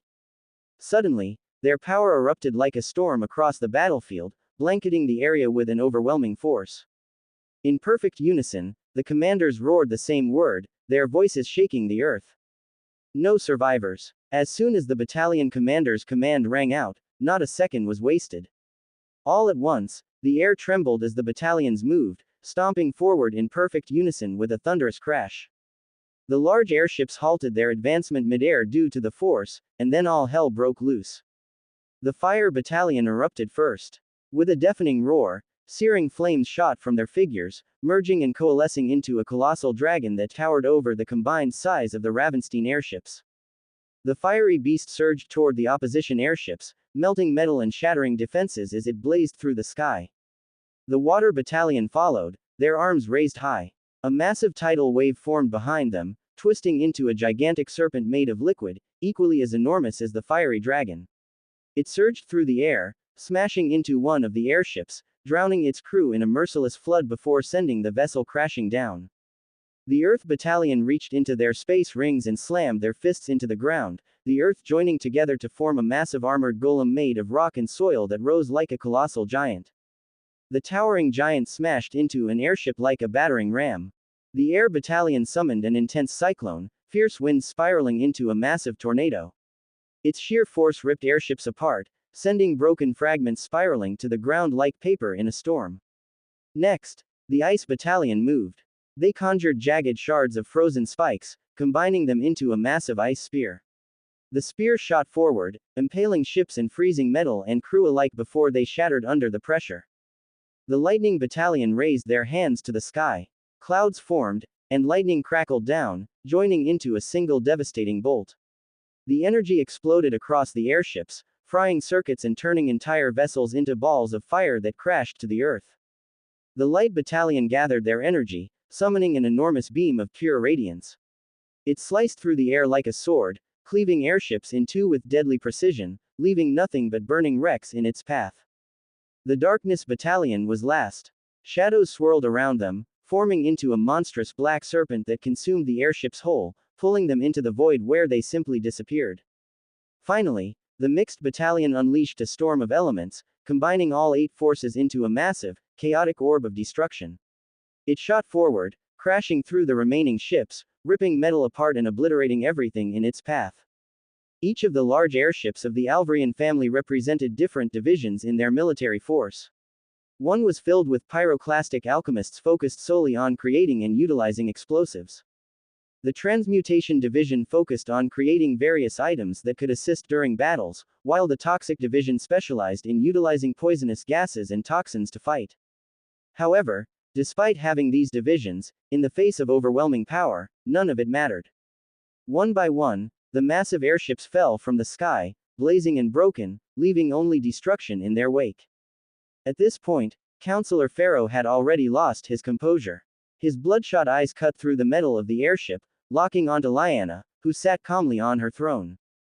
The hatred he felt was indescribable, so intense he thought he might explode at any moment. You witch! Pharaoh screamed at the top of his lungs before his aura suddenly shifted, his gaze turning even more intense. He had had enough. Domain, he growled. Remind me never to get on her bad side. Avalon gulped slightly as he watched the scene unfold on the display in front of him. But you two are always bickering. I'm sure you'd be fine. A warm voice responded to Avalon, followed by soft chuckling. Aren't I right, Arya? Anastasia asked, turning towards a woman clad in a tight bodysuit who stood respectfully at her side. Yes, my lady, you are, Arya responded, her tone composed. Anastasia gave Arya a knowing look before shaking her head, amused. Her Ravenblade still couldn't act freely, especially in Avalon's presence. The trio was currently inside the Ravenstein Control Center, located at the heart of the Ravenstein estate. This was where the entire sector could be monitored. However, they weren't alone. Bowman, Avalon's butler and Ravenblade, stood at Avalon's left, while several Ravenstein elders were also present. They had all been watching Lyanna's battle with Pharaoh, and it went without saying that they had all experienced a whirlwind of emotions before settling on discomfort. It was cruel to watch, even for them.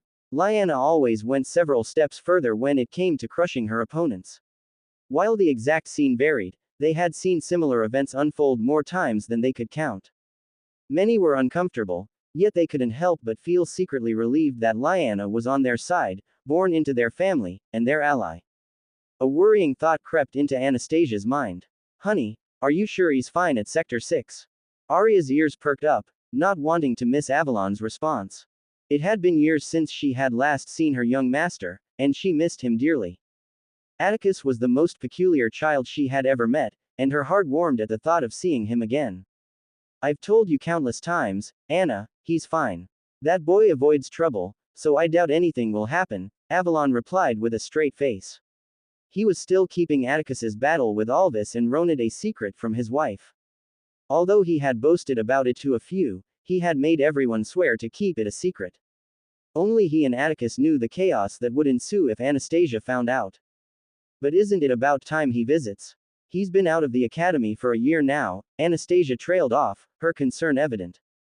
Avalon didn't respond, instead wrapping his arm around her. His attention was suddenly drawn to another unfolding scene on one of the multiple screens. Looks like it's about to begin, Master Avalon, Bowman commented. Yes, Avalon responded, his gaze growing cold. There was one thing the Ravensteins despised more than any external threat. A traitor. Sector 3 was divided into 4 major cities. The Ravensteins were in charge of the capital city, Ravenspire, while the other cities were overseen by Tier 2 families. Among them, Dusktown was well known, particularly due to the Vermore family's presence. At the edge of Dusktown, a large open space housed the Vermore estate, a fortress of sharp stone and steel gleaming under the harsh sun. The walls were thick and sturdy, with numerous defensive measures, but it wasn't the fortress that caught everyone's attention. High in the sky above the estate, a swarm of massive airships hovered, casting large shadows over the grounds. While not as massive as the airships Lyanna had used in battle, they were still imposing. In the human domain, only Tier 1 families were typically allowed such airships, the lower tiers had to make do with smaller, less advanced models. Each airship bore the insignia of the Vermore family, a symbol of multiple figures standing in a circle. Below, on the ground, warriors clad in silver armor stood in perfect formation, their helmets gleaming and weapons clutched tightly in their hands. All of them had the characteristic silver hair of the Vermore bloodline, a mark of their lineage. The atmosphere was thick with tension and power. The entire Vermore force was assembled outside the estate, ready for battle. Rows of soldiers, ranging from expert to grandmaster rank, gathered in formation. Their eyes were cold and focused, but fear was clear in their demeanor. Many clutched their weapons tightly, trembling slightly. Why were they afraid? The reason was simple. Most of them had woken up expecting just another ordinary day, only to be informed of news that nearly made their hearts stop. They would be battling the Ravensteins. At first, many thought it was a mistake. But it quickly became clear that this was no misunderstanding. At the forefront of the army stood Darius, his expression calm. Behind him, the family elders lined up, their silver hair gleaming under the sunlight, but the tension in the air was palpable. Only one tier separated Tier 1 families from Tier 2, but the difference between them was vast. Aside from being able to birth paragons, Tier 1 families produced individuals with significantly higher talent compared to lower tiers. The number of grandmasters in a Tier 1 family was overwhelming. Where Tier 1 might have 1,000 grandmasters, Tier 2 would have barely 100. The gap was immense. The elders of the Vermore family wore deep frowns. Darius, this is a huge mistake, one of the elders said, his voice filled with concern. Darius's brows furrowed. He despised when his orders were questioned. It was the ultimate sign of disrespect in his eyes. Just as Darius was about to respond, an aged man interrupted. Calm yourself. He's right about that, son, the elder spoke with a firm but calm tone. Darius turned towards the man who had just spoken, the frown on his face loosening slightly. He could act sternly toward the others, but his father was different. But it's too late to turn back now. We're one family, and we'll see this through no matter what, the elder continued. The remaining elders who had wanted to voice their dissatisfaction sighed heavily. He was right, it was too late to back down now. By now, they were sure of it. The Ravensteins were already aware of their betrayal. Darius nodded with a serious expression and turned back to his troops, his demeanor hardening. He was Darius Vermore. Tall, broad-shouldered, with his silver hair tied back and sharp, calculating eyes. His armor gleamed, made of heavy blackened steel plates. Darius wasn't just strong, he commanded respect. His very presence made the air feel heavier. He looked over his gathered forces, his eyes scanning the soldiers and the airships hovering overhead. This was his family's strength. Betraying the Ravensteins was his move, and he would lead them to victory. With a single nod from Darius, the airships began to descend, their doors opening to reveal more armored warriors ready to deploy. As they moved, each warrior seemed to split into multiple identical figures. Clones flickered into existence, tripling the already thousands of soldiers. There was no chaos, no hesitation, only discipline, as though they had practiced this countless times. The Vermores were ready to march. The power of the Vermore family came from their bloodline, a unique gift passed down through generations. They could create clones, each one an exact copy of the original. Of course, there were limitations. These clones shared the original's skills and movements but were only half as strong and had less endurance. But the original body retained its full power. In battle, the Vermores were known for one thing: their overwhelming numbers. They could fight freely, using their clones to spread confusion and overwhelm the enemy with sheer force. Their clones created chaos, and their sheer numbers were often enough to secure victory. However, the clones had limits, they couldn't take as many hits as the original, and once the original was defeated, the clones disappeared. Additionally, since their bloodline ability was limited to cloning, they each had to master mana-related arts to supplement their fighting skills. As the signal to move went out, blood pumped through every Vermore warrior. This was war. There were no speeches, no hesitation. But just as the army began to advance, three figures loomed over them. Darius and the elders turned their gazes upward, their bodies tensing. The three figures descended slowly, stopping just above the main airship where Darius and the elders stood. Their appearance sent a ripple of tension through the already strained atmosphere. Every Vermore soldier instinctively tightened their grip on their weapons, their hearts pounding. However, Darius, with his eyes cold, unleashed the full force of his aura, blanketing his troops and giving them a morale boost. The Vermore family had gathered their entire remaining fighting force, thousands of warriors, to launch an attack on the Ravensteins. But the Ravensteins had responded in a way that made the blood of every Vermore boil. In response to this massive force, the Ravensteins had sent only 3 individuals. It was an insult of the highest order, one that immediately made Darius clench his hands so hard it drew blood. The disrespect was palpable. Soon enough, multiple orb-shaped artifacts suddenly ascended behind them, and just like at the Bone City during the Leaders' Summit, large screens appeared all over the 4 cities of Sector 3. The remaining Tier 2 families paused whatever they were doing, their gazes glued to the screen. The Tier 3 families, along with ordinary citizens, did the same. Inside a massive building on the north side of Ravenspire, 2 figures sat down, calmly watching the screen. They were both clad in identical clothing. Each wore a deep blue attire, a traditional long coat that reached just below the knees. The outfit was neat, form-fitting, and designed for mobility, with silver threaded edges lining the collar and cuffs, giving it a sharp, crisp look. Across the chest of each man was a silver badge, embossed with the emblem of the human domain, a circle surrounding a clenched fist, symbolizing their duty to protect and maintain order. These were members of the Sentinel Guardians, the police force of the human domain. Considering the stars embroidered onto their left shoulders, it was clear they were high-ranking members, shadow commanders, the officers in charge of the Guardians in Ravenspire. Is this really okay? The more muscular man suddenly spoke. Given his distinct features and tattoos, he was clearly a member of the Frostbane family. Leaves a bad taste in my mouth too, but the Vermore family decided to join the war. They should face the consequences, the second man answered without any emotion. He was from the Enigmom family. Still, stop worrying about useless things. Our job as guardians might be to maintain order, but in truth, it's to protect the weak from the strong, the Tier 1 families from the other tiered families. But when the weak go looking for trouble, they will face the consequences.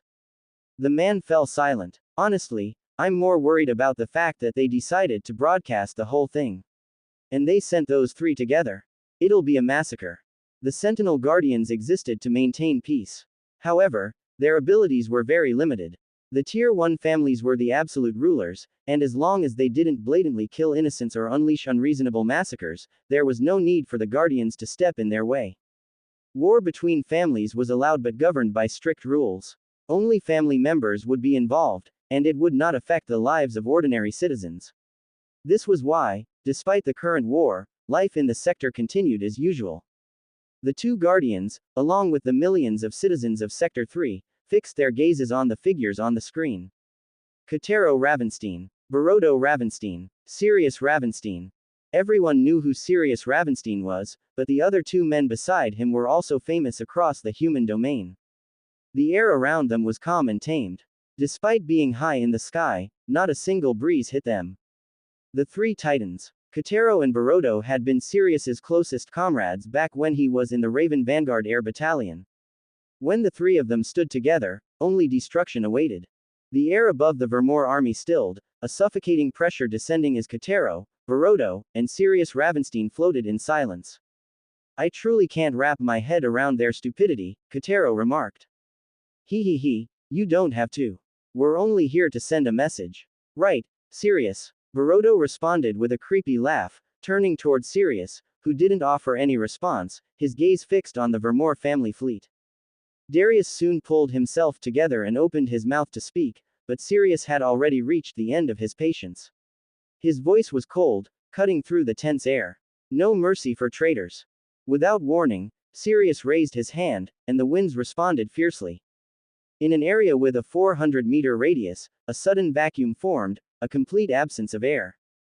Despite already being aboard their airships, many of the warriors of the Vermore family suddenly gasped for breath, but there was none to be found.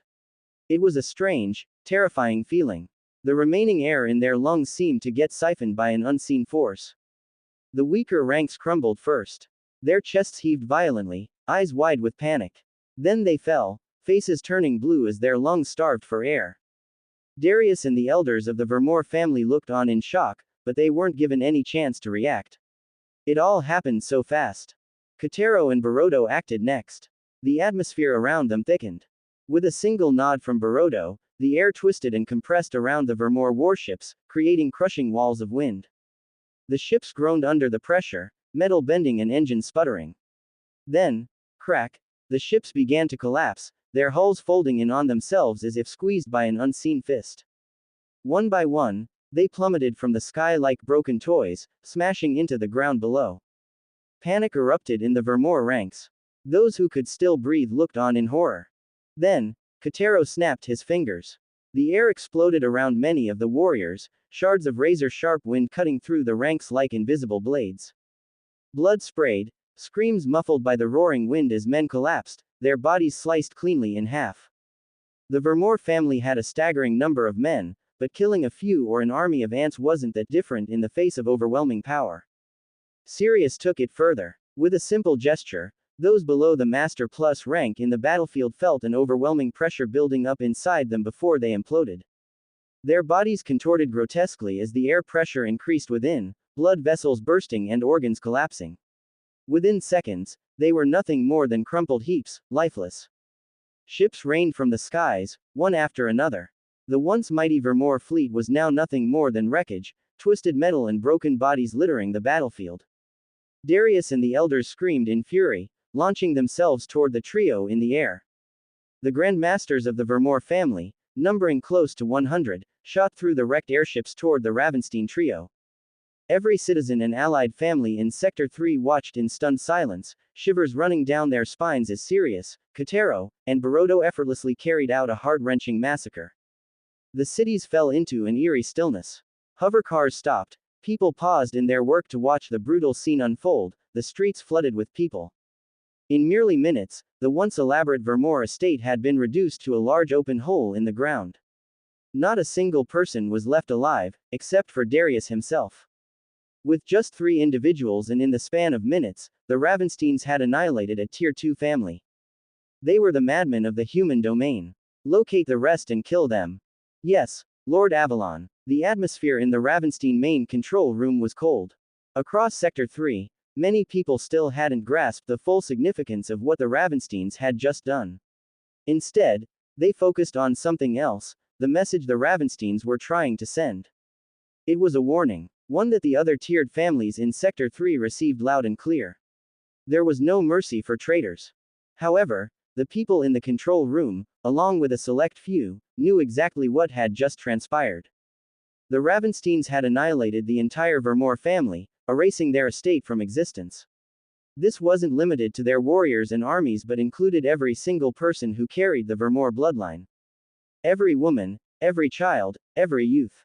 Dead. Of course, not all the Vermors had been in their estate or even in Dusktown, but Avalon was determined to make sure the remaining members were hunted down. Heavy bounties were placed on each of their heads, spanning the entire human domain. Half of the underground world was already on the lookout. Even the Vermor family members in the military couldn't escape. They were part of the Ravenstein military faction, making it easier to hunt them down. The Ravensteins had wiped out their entire family, leaving the surviving members a cause for vengeance. The worst thing they could do was leave the obvious problem to grow and become a threat, even a small one, in the future.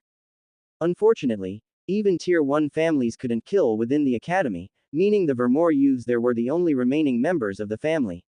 But that wouldn't last long. It was brutal, ending the lives of an entire family, even the members who likely knew nothing of their kin's sins, but this was the harsh reality of the world. One wrong move, and an entire lineage could be obliterated. The worried look on Anastasia's face had disappeared, replaced by a cold expression. She might seem like an overprotective mother to Atticus, but everyone in the room knew her cold-blooded nature. Avalon shifted his gaze away from the screen showing Sirius and focused on Liana's devastation. What a waste of time and resources. Is this all they had planned? One of the elders of the Ravenstein family suddenly spoke. His face was marred by wrinkles, and he gave off the vibe of a cynical grandfather. To him, the Alvrians declaring war and the Vermor family's betrayal were a complete waste of time. The other elders felt the same way. For them to have lived as long as they had, they'd been through countless battles and wars and survived. Their experience was unmatched, and not much could faze them. To them, this matter was trivial. It seems the people's fear of us has dwindled significantly. Otherwise, this wouldn't have happened in the first place, another elder added. Avalon sighed subtly. He truly hated when the elders gathered in one place, especially when he was there. Old men were a pain to deal with, always so cynical, always complaining about everything. Anastasia noticed Avalon's expression and stifled a chuckle. She responded instead. Elders, I understand how you feel. But you're all here because of Liana's concerns. Considering the situation, how about we inform her of your thoughts? Several elders immediately cleared their throats audibly, their expressions shifting. Tell Liana. That witch. No way. Ahem, it's fine, you don't have to do that. Protecting the family is a sacred duty, one of the elders quickly spoke up. Ah, are you sure, elders? I'm sure Liana could be considerate. All Anastasia got was a firm no. Turning back, she found a large grin on Avalon's face. How cruel of you to use Liana, Avalon whispered, causing Anastasia to shrug her shoulders. They left me with no choice. The slight tension in the control room soon eased as many elders, along with Avalon and Anastasia, started discussing random matters. The Alvarians had been taken care of, and so had the Vermor. However, this peaceful moment didn't last long. The room, once bathed in blue light, suddenly turned red, followed by blaring alarms that echoed throughout the control room. What happened? Avalon's gaze snapped toward the main screen showing a bird's-eye view of the entire sector. His gaze narrowed as he saw a staggering number of red dots converging in one place on the map. Enemies, Lord Avalon. A lot of them inside the sector. Who dares? An intense wave of killing intent radiated from the elders, engulfing the entire room. The operators in charge began to sweat profusely, their bodies trembling under the weight of the pressure.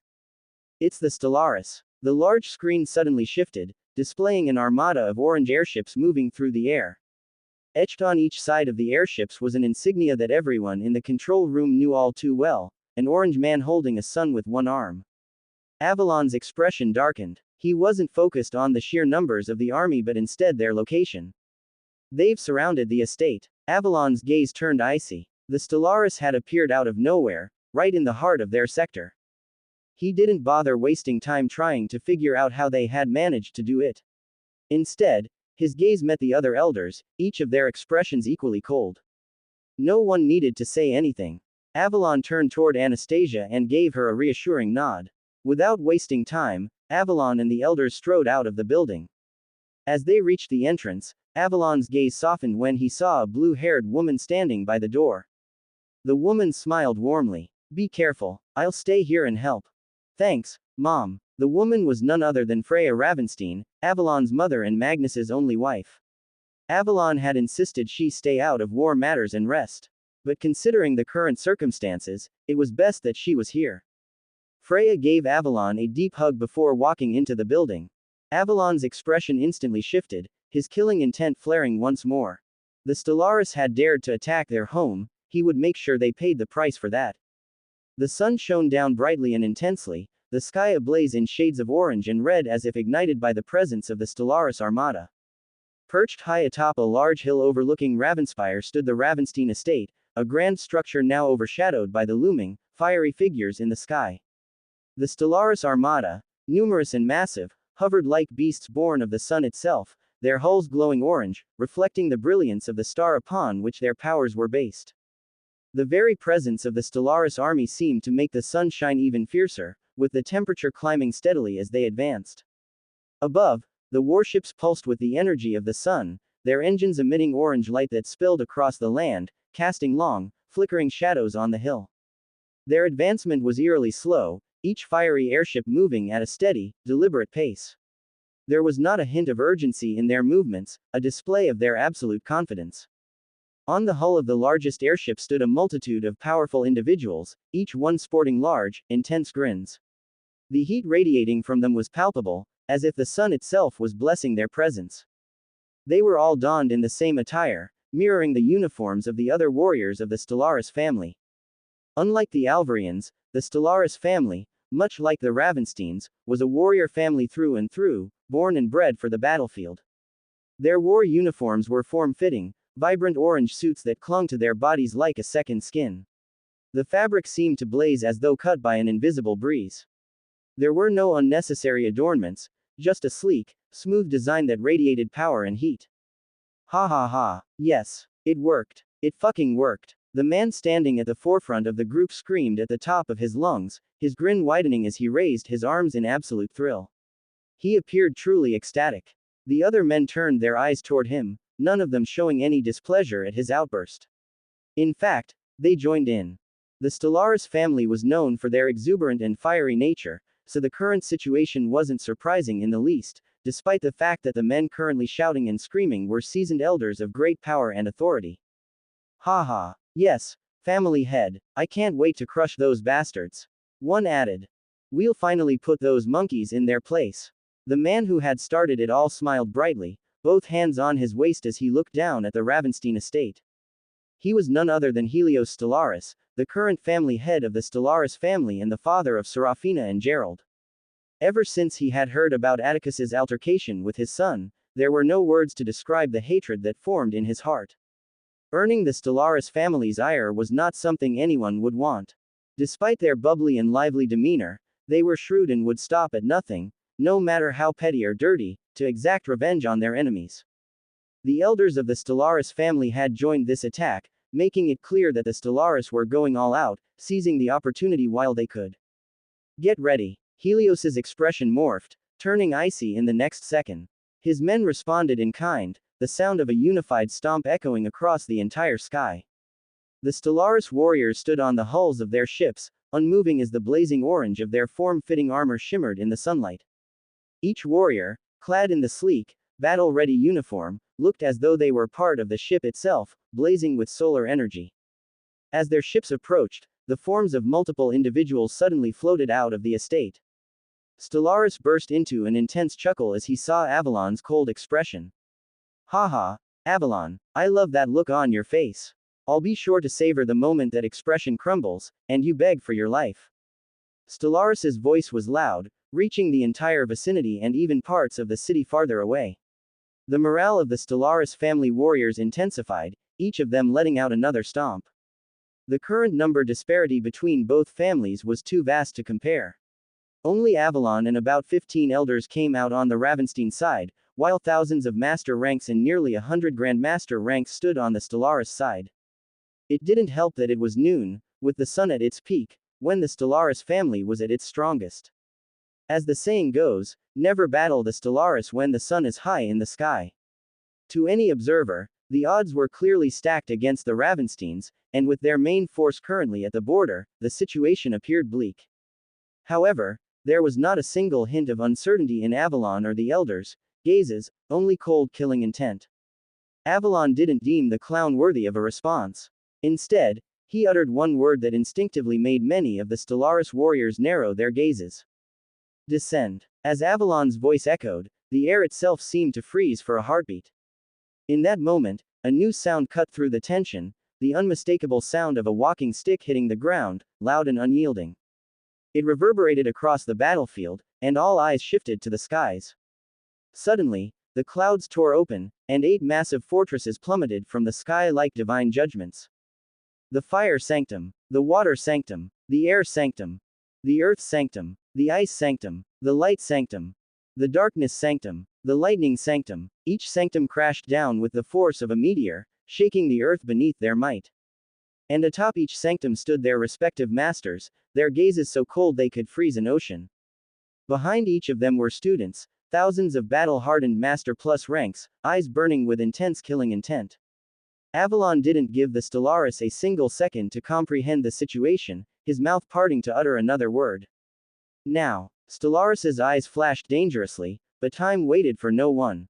The entire Ravenstein estate erupted in a blinding light that surged down the large hill, tracing intricate paths through the ground. Each trail of energy ignited the runes embedded deep within the soil. The radius of light expanded, swallowing the entire Stellaris army. In the next second, the surrounding area abruptly changed.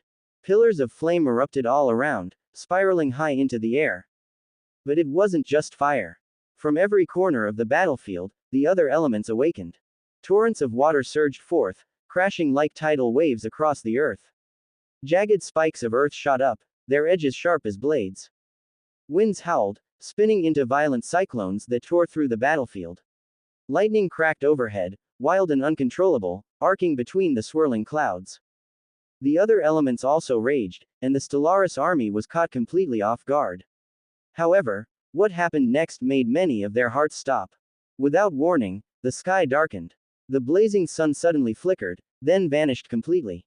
Darkness fell over the battlefield, a deep, unnatural void that sent a wave of shock through the Stellaris ranks. The temperature around them plummeted. Their vibrant orange armor, once glowing with the heat of the sun, now dulled in the sudden cold. Lyanna wouldn't be Lyanna if she hadn't planned for every eventuality. She knew the Alvarians wouldn't attack unless they were certain the Ravensteins would lose the war, which made her suspect that other families were involved. Before the war, or even the threats of war began, she had ensured that the Ravenstein estate was surrounded by runes designed to counter the bloodlines of each Tier 1 family. For the Stellaris, it meant creating a space that blocked out the sun. Aside from that, the entire area was filled with elemental energy. This was the Ravenstein domain. It was as though a cold shroud had settled over the Stellaris family's army. The absence of the sun felt like a death sentence to many of them. However, PFF'd. Helios burst into intense laughter, a sound that made Avalon narrow his eyes. Helios was known to always wear his emotions on his face. The situation should be dire for the Stellaris family, so why was he laughing? Oh, Avalon, I told you, I will relish every single moment of this. The gazes of Avalon, the elders, and the Sanctum Masters flashed dangerously. Just as Avalon was about to give the go-ahead to attack, he suddenly paused, his eyes widening in shock. Avalon placed the communication artifact on his palm, making sure the elders and Sanctum Masters could hear. Repeat what you said, Anna, Avalon asked. The Stellaris attacked and destroyed 3 of the Aegis nodes. Anastasia's panicked voice rang out. The expressions of the elders and Sanctum Masters darkened, the air becoming heavy. The Aegis nodes. Each sector of the human domain was fitted with an Aegis shield, a smaller and less advanced version of the shield that enclosed the entire planet. Despite there being strict regulations governing its use, each sector and Tier 1 family kept it for one purpose: to block out other paragons from blatantly attacking and destroying their sectors. Each sector was fitted with an advanced artifact that detected when a paragon moved toward their sector. The paragons of the human domain had pushed for this safeguard, and the others were forced to accept it. This alert artifact made it easier to activate the shield in time. As soon as the alert was triggered, the Aegis shield would be activated. However, for such an advanced system to function, certain conditions needed to be met. A total of 5 nodes around Sector 3 were required. If even one node was damaged, the shield wouldn't function at full capacity. But now, a total of 3 nodes had already been damaged. None of them knew how this was possible, but the hearts of Avalon and the others quickened as they realized the implications. Anastasia confirmed their worst fears in the next second. The Stellaris Paragon is on the move. Anastasia's words were followed by the entire sector erupting as a loud, intense alarm reverberated through the space. The millions of citizens who had paused to watch the Vermore family massacre snapped out of their thoughts, their expressions darkening. That alarm, there was no one who didn't know what it meant. The streets erupted into panic as chaos ensued. Sirius, Katero, and Barodo's heads snapped toward the direction of Ravenspire. Without wasting a single second, their forms blurred as they sped toward the estate. Lyanna tore her gaze away from Pharaoh, who was held by the throat. Thousands of thoughts flashed through her mind as she received a report of the current situation from Anastasia. She had expected some sort of scheme, but the involvement of a paragon was something she never imagined possible. She hadn't even considered the nodes. To her, it was the most foolish decision anyone could ever make. Shit. Lyanna's grip tightened, crushing Pharaoh's neck and killing him instantly. With intense speed, she rushed toward the Ravenstein estate. For the first time in what felt like forever, her heart was racing, not because of the incoming paragon, but because of that man. The only man who could make her dark heart tremble. Magnus Ravenstein. If they were already aware of the incoming paragon, then he was too. When Magnus got angry, carnage was sure to follow. She could feel it in her bones. He was already on his way. The speed at which paragons moved was incredible. Depending on the sector from which the paragon was approaching, the people had at most a minute to prepare. The Stellaris family domain was in Sector 5, just one sector away from Sector 3. To the people of Sector 3, the seconds that passed felt like a mere blip. One moment, everyone was running for their lives, scrambling for cover, and in the next, it was as though a second sun had appeared in the sky. The heat in all of Sector 3 tripled as Luminous Stellaris gazed down at the land with a wide grin on his face. The air became heavy, as though gravity had multiplied manifold. People's skin began to sizzle, the heat so intense that abrupt fires ignited. Paragon Luminous. The 2 shadow commanders of the Sentinel Guardians appeared in the air, bowing toward Luminous in respect. This is against. But Luminous simply cast them a glance. Their bodies suddenly erupted into flames, turning to ashes in an instant. Luminous fixed his gaze on Ravenspire, where the Ravenstein estate stood. An intense sunbeam shone, and in the next second, the Rune world began to burn, revealing the Stellaris army and the Ravenstein estate. The grin on Luminous's face widened as he stretched his arm forward. Burn for your sins, monkeys. It was as though a god had spoken, his voice resounding across the entire Sector 3. At that moment, Sirius and Lyanna appeared in a blinding flash of light, having used a teleportation port close to their locations. Nathan also rushed out of the estate. They appeared beside Avalon, their expressions intense. Despite the fact that a paragon seemed ready to turn them to ashes, his overwhelming aura freezing them in place, none of them showed even a hint of fear. Instead, it was as though a silent consensus had been reached. Among the Ravenstein family members present, there was no one who didn't know who Magnus Ravenstein was. Just as Luminous appeared prepared to attack, an intense thunder rumbled. Thick clouds gathered high in the sky, and the entirety of Sector 3 descended into darkness. Luminous's gaze snapped to the side, his expression turning serious. Magnus. His aura exploded, an intense golden light illuminating Ravenspire in a blinding radiance. Bring it on. His voice boomed, shaking the air. As his words echoed, a deep, thunderous rumble rolled across the sky. The thick clouds above churned violently, black and ominous. Avalon's eyes flashed as he suddenly roared at the top of his lungs. Unleash your domains. Sirius, Lyanna, Nathan, the elders, and the Sanctum Masters instantly responded. In an instant, the battlefield erupted with a surge of overwhelming power. As though it had already been planned, multiple figures around Sector 3 suddenly exploded outward in bursts of different colored light, pillars of energy splitting the sky. Dakai floated upwards, his eyes igniting with an intense red.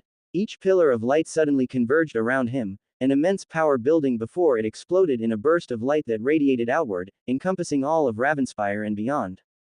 Suddenly, the world slowed, and a bolt of lightning tore through the air, shooting toward Luminous at world-ending speed. Magnus had appeared. He hadn't slowed, neither had he faltered, there was no need for useless words. The streak of lightning and Luminous clashed, and for a moment, there was absolute silence, a silence so profound it felt as though the universe had been snuffed out in that single heartbeat.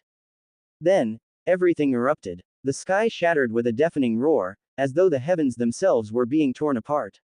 The sheer magnitude of the impact sent shockwaves blasting outward.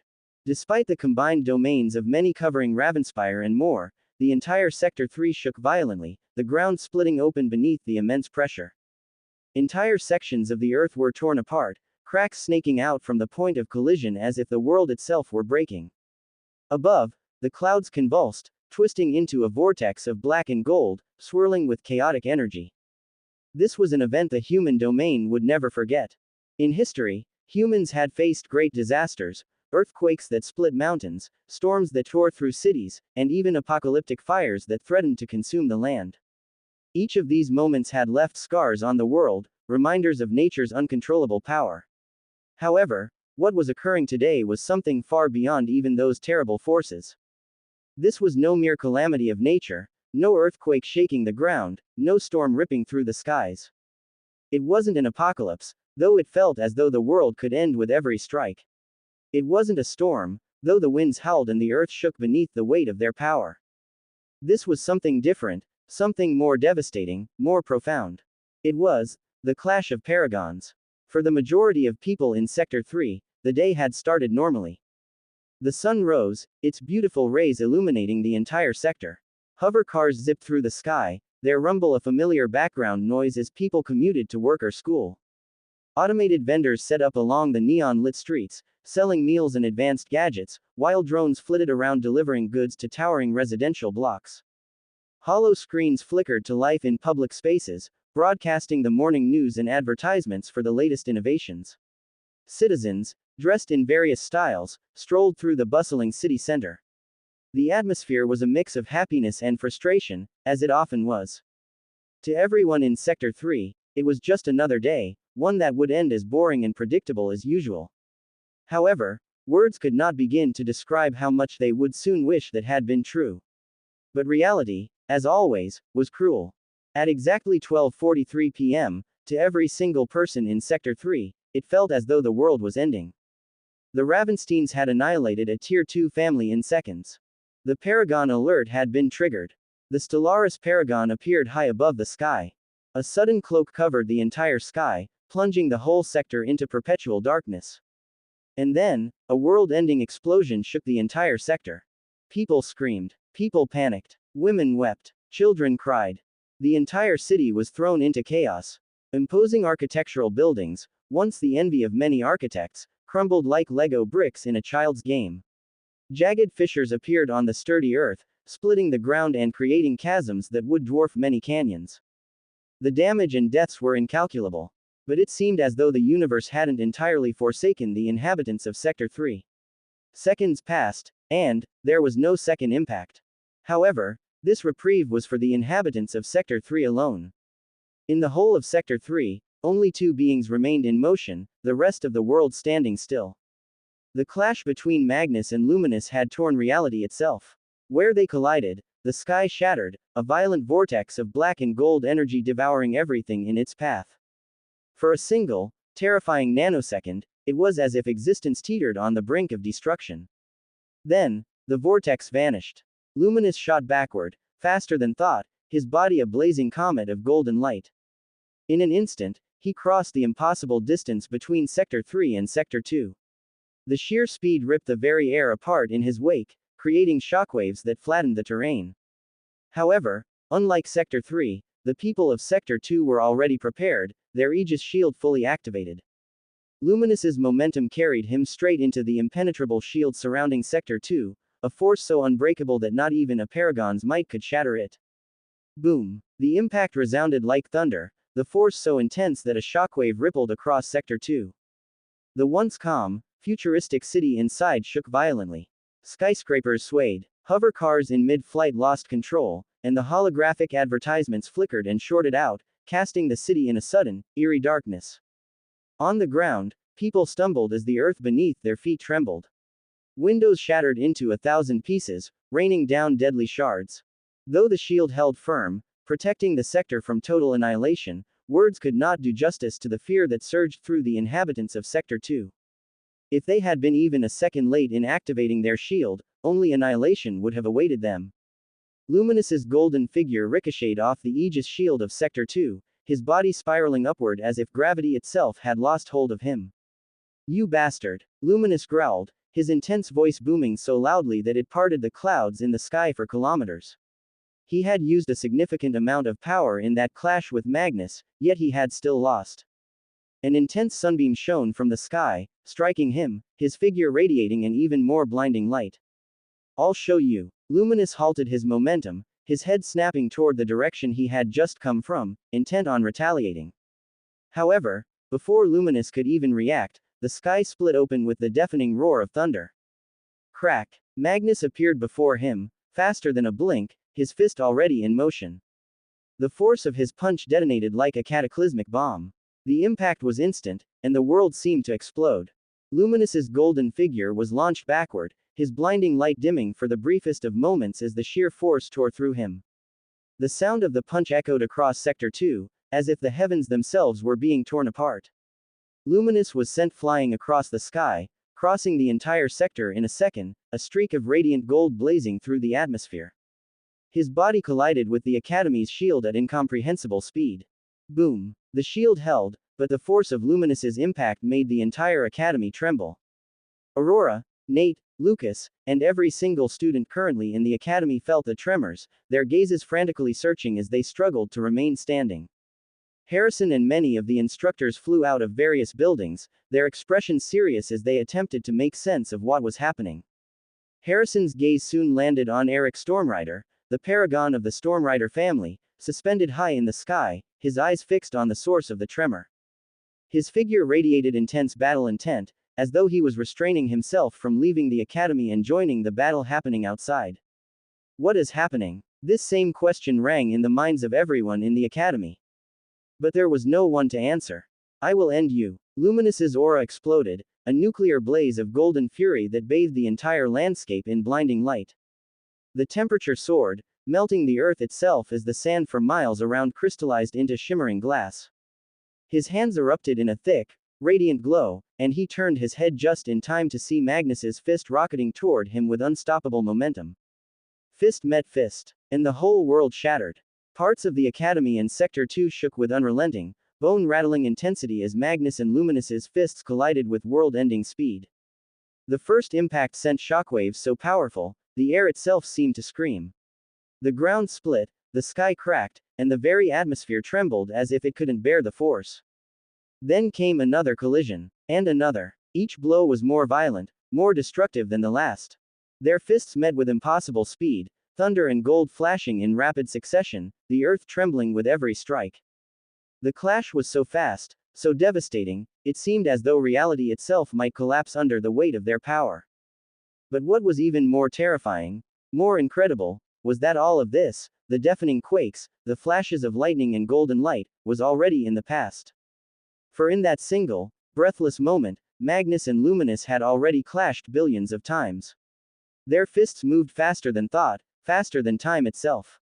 A storm of lightning raged on one side, while a blinding golden inferno roared on the other. Luminous's movements were impossibly fast, a streak of molten gold cutting through the sky. Every punch he threw left the air crackling with heat, as if the very fabric of space was burning from the intensity of his strikes. Magnus, on the other hand, was a storm incarnate. His body surged with electricity, arcs of lightning dancing wildly across his frame.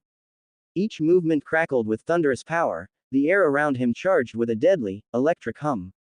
His fists moved like lightning bolts, faster than the eye could track, each punch tearing through the air with a booming roar that left shockwaves in its wake.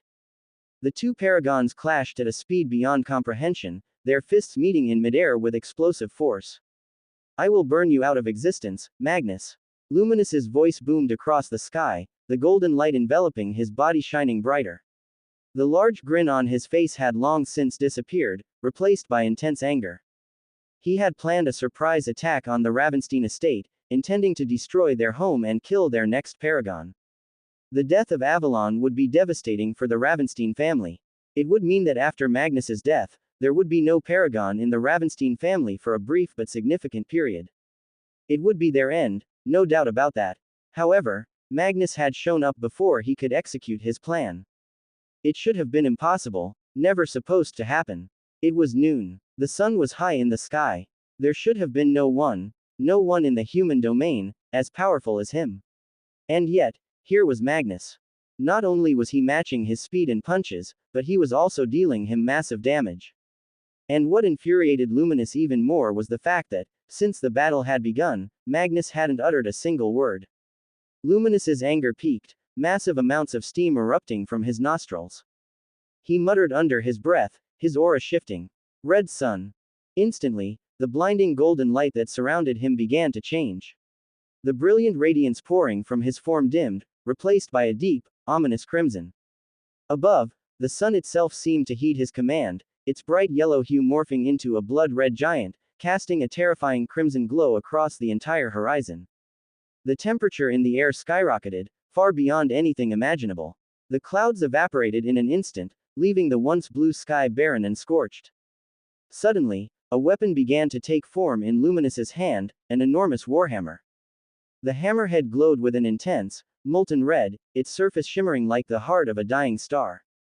Luminous raised the weapon high, his eyes glowing with fury, the intensity of his presence now unbearable. "I'll show you the true meaning of power. I'll reduce everything you've ever touched to ashes." With a single, blinding motion, Luminous swung the warhammer downward. However, since the battle began, Magnus's expression hadn't shown even the slightest change. His cold, icy demeanor remained unshaken, as if the chaos and destruction around him were nothing more than a passing storm. Now wasn't an exception. "Magnus, no." Oberon's voice tore through the sky, frantic and desperate. He and a group of figures sliced through the air, racing toward the boundary between Sector 1 and 2, where the titanic battle raged. But it was already too late. Magnus's lips parted, and with an unsettling calm, he uttered 3 words that made the heavens rumble. "I am lightning." And in that moment, the world itself seemed to bend. Magnus's body began to radiate an ethereal glow, electricity sparking and rippling across his skin like a living storm.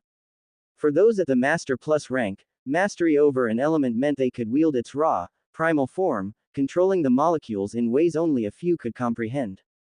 At that stage, one could manipulate the very molecules of the element with intricacy, an achievement many spent their lives pursuing. As a Grand Master, one would need to become so connected with their element that the molecules themselves felt indistinguishable from their own essence. This profound bond led to the creation of a domain, a manifestation of power so terrifyingly vast that entire armies would bow before it. Within this domain, the element bent to the Grandmaster's will, and they could control every particle within a set radius with absolute authority. But Magnus stood beyond that. The paragon rank. Here, Magnus wasn't just in control of the lightning molecules. He wasn't merely forming a relationship with the element. He had become it. His mastery of lightning had reached such an unimaginable level that there was no separation between himself and the element. His very being fused with the energy that coursed through the skies, the electric force that breathed life into the storm. He was lightning. In that instant, Magnus's body vanished, dissolving into pure, crackling energy. Bolts of lightning erupted from where he had been, weaving through the air as if the world itself had become part of his domain. The entire sky, from Sector 1 to Sector 2, lit up in a blaze of electricity. The clouds swirled, and the atmosphere quaked as Magnus's presence engulfed everything, his form scattered across the heavens. This was the true power of a paragon. There was no need to form a domain, his domain was the entire world. Every lightning molecule in the atmosphere, in the earth, in the farthest reaches of the sky, was Magnus. He was no longer bound by the limitations of radius or distance. Wherever lightning existed, he existed. In that moment, a spear appeared in his hands. It wasn't forged by human hands but materialized from pure lightning. With a single motion, Magnus thrust the spear forward. It ripped through the sky with impossible speed, a streak of pure lightning that tore apart the air, leaving a sonic boom so loud it shattered the ground below. The spear collided with Luminous's warhammer mid-swing. The impact was so powerful that it sent ripples across the horizon, splitting the clouds and shaking the very foundations of Sectors 1 and 2. If one were to ask the people of the human domain who among the paragons of humanity was the strongest, the majority would respond, "I'm not sure." One could look at the facts, and one could examine past events, but the truth remains, it could never be known with 100% certainty until the paragons fought in earnest. But this was a fool's dream, for in order to truly determine who the strongest was, the paragons would have to battle with all their might. Paragons. On Eldoralf, should two such beings fight without restraint, only carnage would result. It would be an event so catastrophic that a holiday might be created just to mark the day everything went to hell. This is why the paragons of humanity hardly ever fought each other. There was no mana contract binding them or preventing them from battle. Many paragons had outright refused such a notion when it was first proposed. There were simply too many complications. What if a paragon killed a descendant of another? Was the other supposed to just let it go? One could solve this with another clause in the contract, but more and more, what ifs, kept arising. The paragons, the peak of humanity, did not want to be bound by such restrictions. Since the mana contract was an impossibility, they simply made a silent agreement never to let any situation escalate to the point where they would have to fight. This silent agreement had held for decades and had essentially become a rule. But as the saying goes, rules are meant to be broken. The sky was ablaze with raw, destructive energy. Magnus and Luminous clashed with a force that could tear cities apart. In the blink of an eye, Luminous was hurled backward by the sheer power of Magnus's strike. His warhammer shattered, the molten energy dissolving into crimson fragments as the lightning from Magnus's spear enveloped him. The devastating clash had ended in Luminous's loss, launching him high into the sky. He was beyond infuriated. However, the sun was high in the sky, and with his limitless energy source, the world itself became his domain. Luminous quickly recovered, his body erupting in a crimson blaze.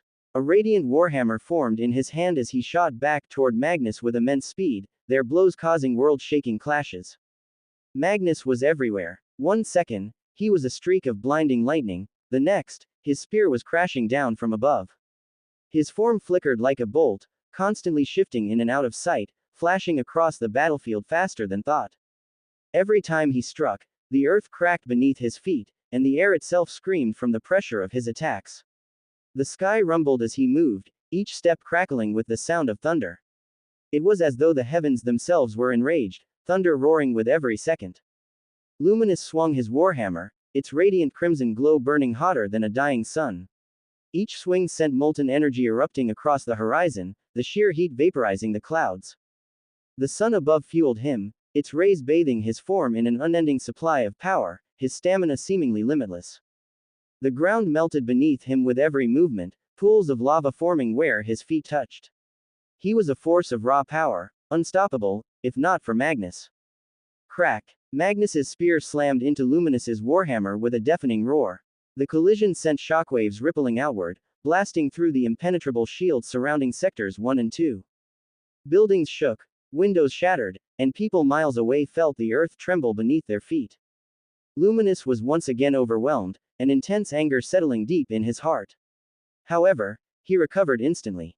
The sun's energy flowed through him, healing his wounds as quickly as they appeared. His form exploded once again in a blaze, the warhammer materializing in his arms.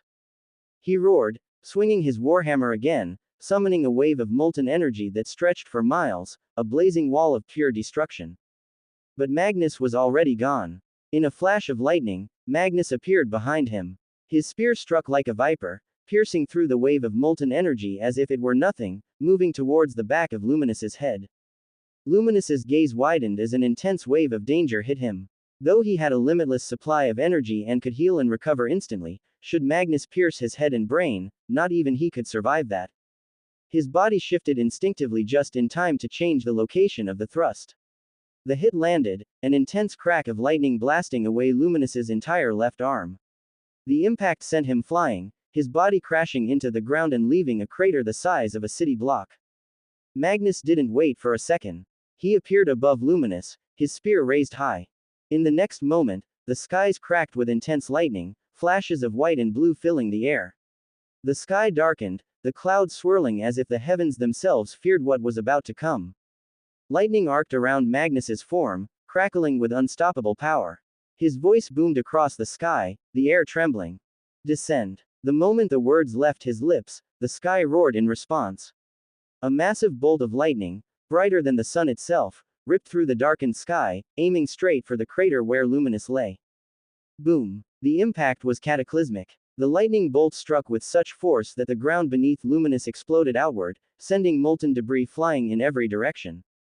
The force of the blast sent tremors through both Sector 1 and Sector 2, shaking the cities as if a natural disaster had been unleashed. This has gone on long enough. Oberon's voice boomed across the sky, his aura unshaken as it encompassed the entire area. His eyes radiated a golden light, and a golden glow enveloped his entire body, making his hair and clothes flutter as though caught in an invisible breeze. Oberon, along with the paragons of the Emberforge, Alvarian, Resonera, Nebulon, and Frostbane families, floated high in the sky, their serious gazes locked on the unfolding battle. The fight between Magnus and Luminus had been brief, though it felt as though decades had passed. Many, especially Octavius, couldn't help but watch Magnus's display of power with slight shock. It wasn't surprising that Luminus was this strong. It was noon, and they all knew how much of a power boost that gave him. So much so that they were wary of him during this time and doubted they could win. But now, even a child could see it. Magnus was winning, overwhelmingly. Had Magnus always been this strong? That question echoed in each of their minds. As they heard Oberon's roar, they each paused. It was well known that Oberon was one of, if not the calmest and most logical, humans they knew. But now, that same man was screaming. Oberon's voice grew louder. Look around you, sectors in ruins, cities destroyed, lives hanging by a thread because of your reckless feud. The human domain is already teetering on the edge of ruin, and you both threaten to tip it over. Magnus, I understand your anger, and you're justified in your rage. He pointed toward the destruction below. But look at what it's costing us. The destruction of our own people, of the human domain itself. Oberon's voice hardened. You want to kill Luminus, and I understand. But think for a moment, what happens if one of you falls here today? Do you think the other races will hesitate? Do you think our enemies won't seize the opportunity to tear the rest of us apart while we're weakened? Every paragon lost is another nail in humanity's coffin. The human domain is already facing threats from within and without. Do you think we can afford this? Do you think the destruction of one paragon will strengthen us? Do you think the people watching this will see paragons, their protectors, or reckless fools without functioning brains? Oberon raised his hand, the air around him crackling with suppressed energy. His aura erupted, an intense warning. Stand down, or I will make you stand down. This foolishness ends now.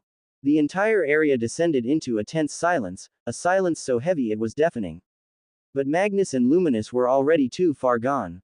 An intense sunbeam descended from the sky, piercing through the dust and landing where Luminous lay. Instantly, a searing aura erupted, spreading in every direction, the scorching temperature spiking. There's no way in hell, no way in hell I'll let this go.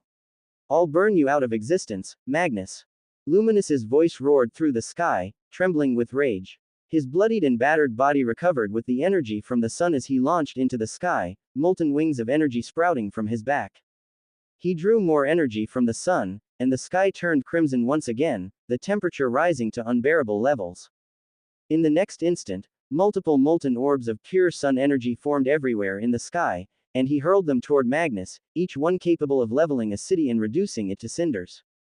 But Magnus simply blinked out of existence, reappearing miles above the battlefield in a flash of lightning. He raised his spear high, and the clouds above parted. Another massive bolt of lightning tore through the sky, striking down toward Luminous with intense power. Luminous blocked with his warhammer, but the force sent him spiraling through the air, his molten wings flickering. Luminous grunted, his grip on the warhammer tightening. He regenerated the damage instantly and charged back at Magnus with a roar, swinging his hammer with earth-shattering force. They clashed again. Boom, boom, boom. Each strike felt as though the world was ending. The sky erupted in blinding flashes of light, and the ground below them shattered, sending chunks of earth flying into the air. Magnus's spear met Luminous's hammer over and over, each clash sending ripples of destructive energy through the shield, making the cities behind the shield below tremble. What now? Octavius turned toward Oberon, who had fallen silent. The others did the same. Oberon was the smartest among them. If anyone had a way out of this mess, it was him. A second passed, and Oberon sighed. Nothing. My last threat was an empty one. If we interfere and try to stop the fight, we'll only make things worse. So we just watch while they destroy everything. We can't do that, Thorn added. No, we can't. But it's a good thing their power levels are different. A winner will soon be decided. Our job for now is to minimize the damage caused by the battle. The gazes of each paragon met, nodding in silent understanding before they shot off in different directions, surrounding the battlefield. The air became heavy, the gravity increasing by an uncountable amount as each of them unleashed their auras, an intense power blanketing the entire space. The shockwaves that had been reaching Sector 2 and the Academy stopped as each of them worked to contain the battle. Sector 3 was in absolute and complete ruin. Buildings had crumbled, and many lives had been lost. Avalon and many of the other Grandmasters had foreseen the clash between Luminous and Magnus and had acted immediately. Had they wasted even a second, Ravenspire and much of Sector 3 would have been lost. Many would claim that Magnus was cruel for putting Sector 3 in such a situation, but anyone who said that would be a fool. With Luminous already in Sector 3, there was no other option than forcing him out. Had Magnus delayed, Sector 3 would be in worse condition, if not completely destroyed. Sector 3 had been saved, but at a high cost. The veil surrounding Sector 3 began to lift, and the sky cleared. The blinding light that had engulfed Dakai started fading until it vanished completely. Dakai floated to the ground slowly and landed quietly. Why? An enraged voice suddenly filled the space, causing Dakai to smile slightly. It would have been a waste otherwise. It's better this way. Avalon clenched his fists so hard, his anger shimmered, and white smoke streamed out of his body. The emotions raging in Avalon's body were difficult to describe. He felt an intense anger. Why had Dakai done it? He felt an overwhelming guilt. Why hadn't it been him? He felt a crushing sense of helplessness. Why was he so weak? Why was he so weak that all he could do was watch this honorable man die? Combined domain. The concept of a combined domain was known to very few, mostly those who ranked high on the power scale. As the name implied, it was the combination of multiple domains to form one larger, stronger domain. Many would ask, how did it work? Who would control the domain world? Firstly, achieving a combined domain wasn't as difficult as it seemed. The first criterion was that every participating party needed to have the same power level. For the Ravensteins, it didn't necessarily have to be the same element, sharing the same bloodline was enough. To create a combined domain, one needed a focal point, a person, preferably someone incredibly strong, if not the strongest among the participants. The other participants would unleash their domains, and this focal point would channel each release of energy, absorbing them before unleashing the combined power all at once. For a technique of such massive power, the backlash was equally severe. The focal point, the individual tasked with channeling and merging the domains, bore the brunt of the cost. As the focal point absorbed the energy from each participant's domain, their body became the conduit for an incredible amount of power. This required them not only to harness their own energy but also to stabilize and control the influx from others. The strain on their body and life force was immense. When the combined domain was unleashed, the focal point's energy reserves would be completely drained in the process. This was because the human body could only channel so much raw power before it consumed the very essence that sustained them, their life energy. By pushing the boundaries of their power, the focal point essentially sacrificed their own vitality, expending every last bit to maintain the combined domain. In most cases, the focal point would be left utterly depleted, on the brink of collapse, if not death. Their life energy would be siphoned off to maintain the balance and stability of the combined domain, leaving them vulnerable and often unable to recover without significant time or external intervention. In short, the greater the combined domain's power, the more it stripped away from the focal point, leading to a fatal or near-fatal outcome. Avalon had wanted to be the focal point. That had been the plan. If he had done it, given that he was still in his prime, a significant amount of his life force would have been lost. But he would have still lived. However, Atticus had interfered and taken on the role instead. Atticus was already at the end of his life. With the strain of being the focal point added, he was now left empty. Atticus chuckled. You always had a short fuse, little Avalon. It's a miracle the boy is your son. Avalon didn't respond. His fists remained clenched tightly as he stared at Atticus in silence. Sirius, Lyanna, and Nathan also watched the scene in pained silence, along with the elders and the other Sanctum Masters. This was not a moment they could interrupt. I know I've never said this, but it was an honor being your teacher, and my greatest joy was watching you rise to the top. A wistful smile appeared on Atticus's lips, but his eyes were glazed, distant. It's just such a shame I won't be here to see him rise too, he added, his voice trailing off. A silence followed, too long, too heavy. Atticus coughed weakly. I've watched over this family for decades, and I've given it everything I had. But my time is up. I'm sorry, his voice cracked, barely holding on. I'm sorry I couldn't do more. His eyes grew dim as they searched Avalon's face one last time, pleading silently. His lips quivered as he whispered his final request. Please, please keep her safe. Atticus staggered, his legs trembling beneath him. He tried to stand tall, to maintain the image of strength, but his body had nothing left to give. His once powerful limbs hung limply at his sides, his fingers twitching as if grasping for something to hold onto. The light in his eyes flickered, struggling to stay lit, and with a faint, almost imperceptible sigh, it finally faded. Atticus collapsed to his knees, the last of his strength leaving him.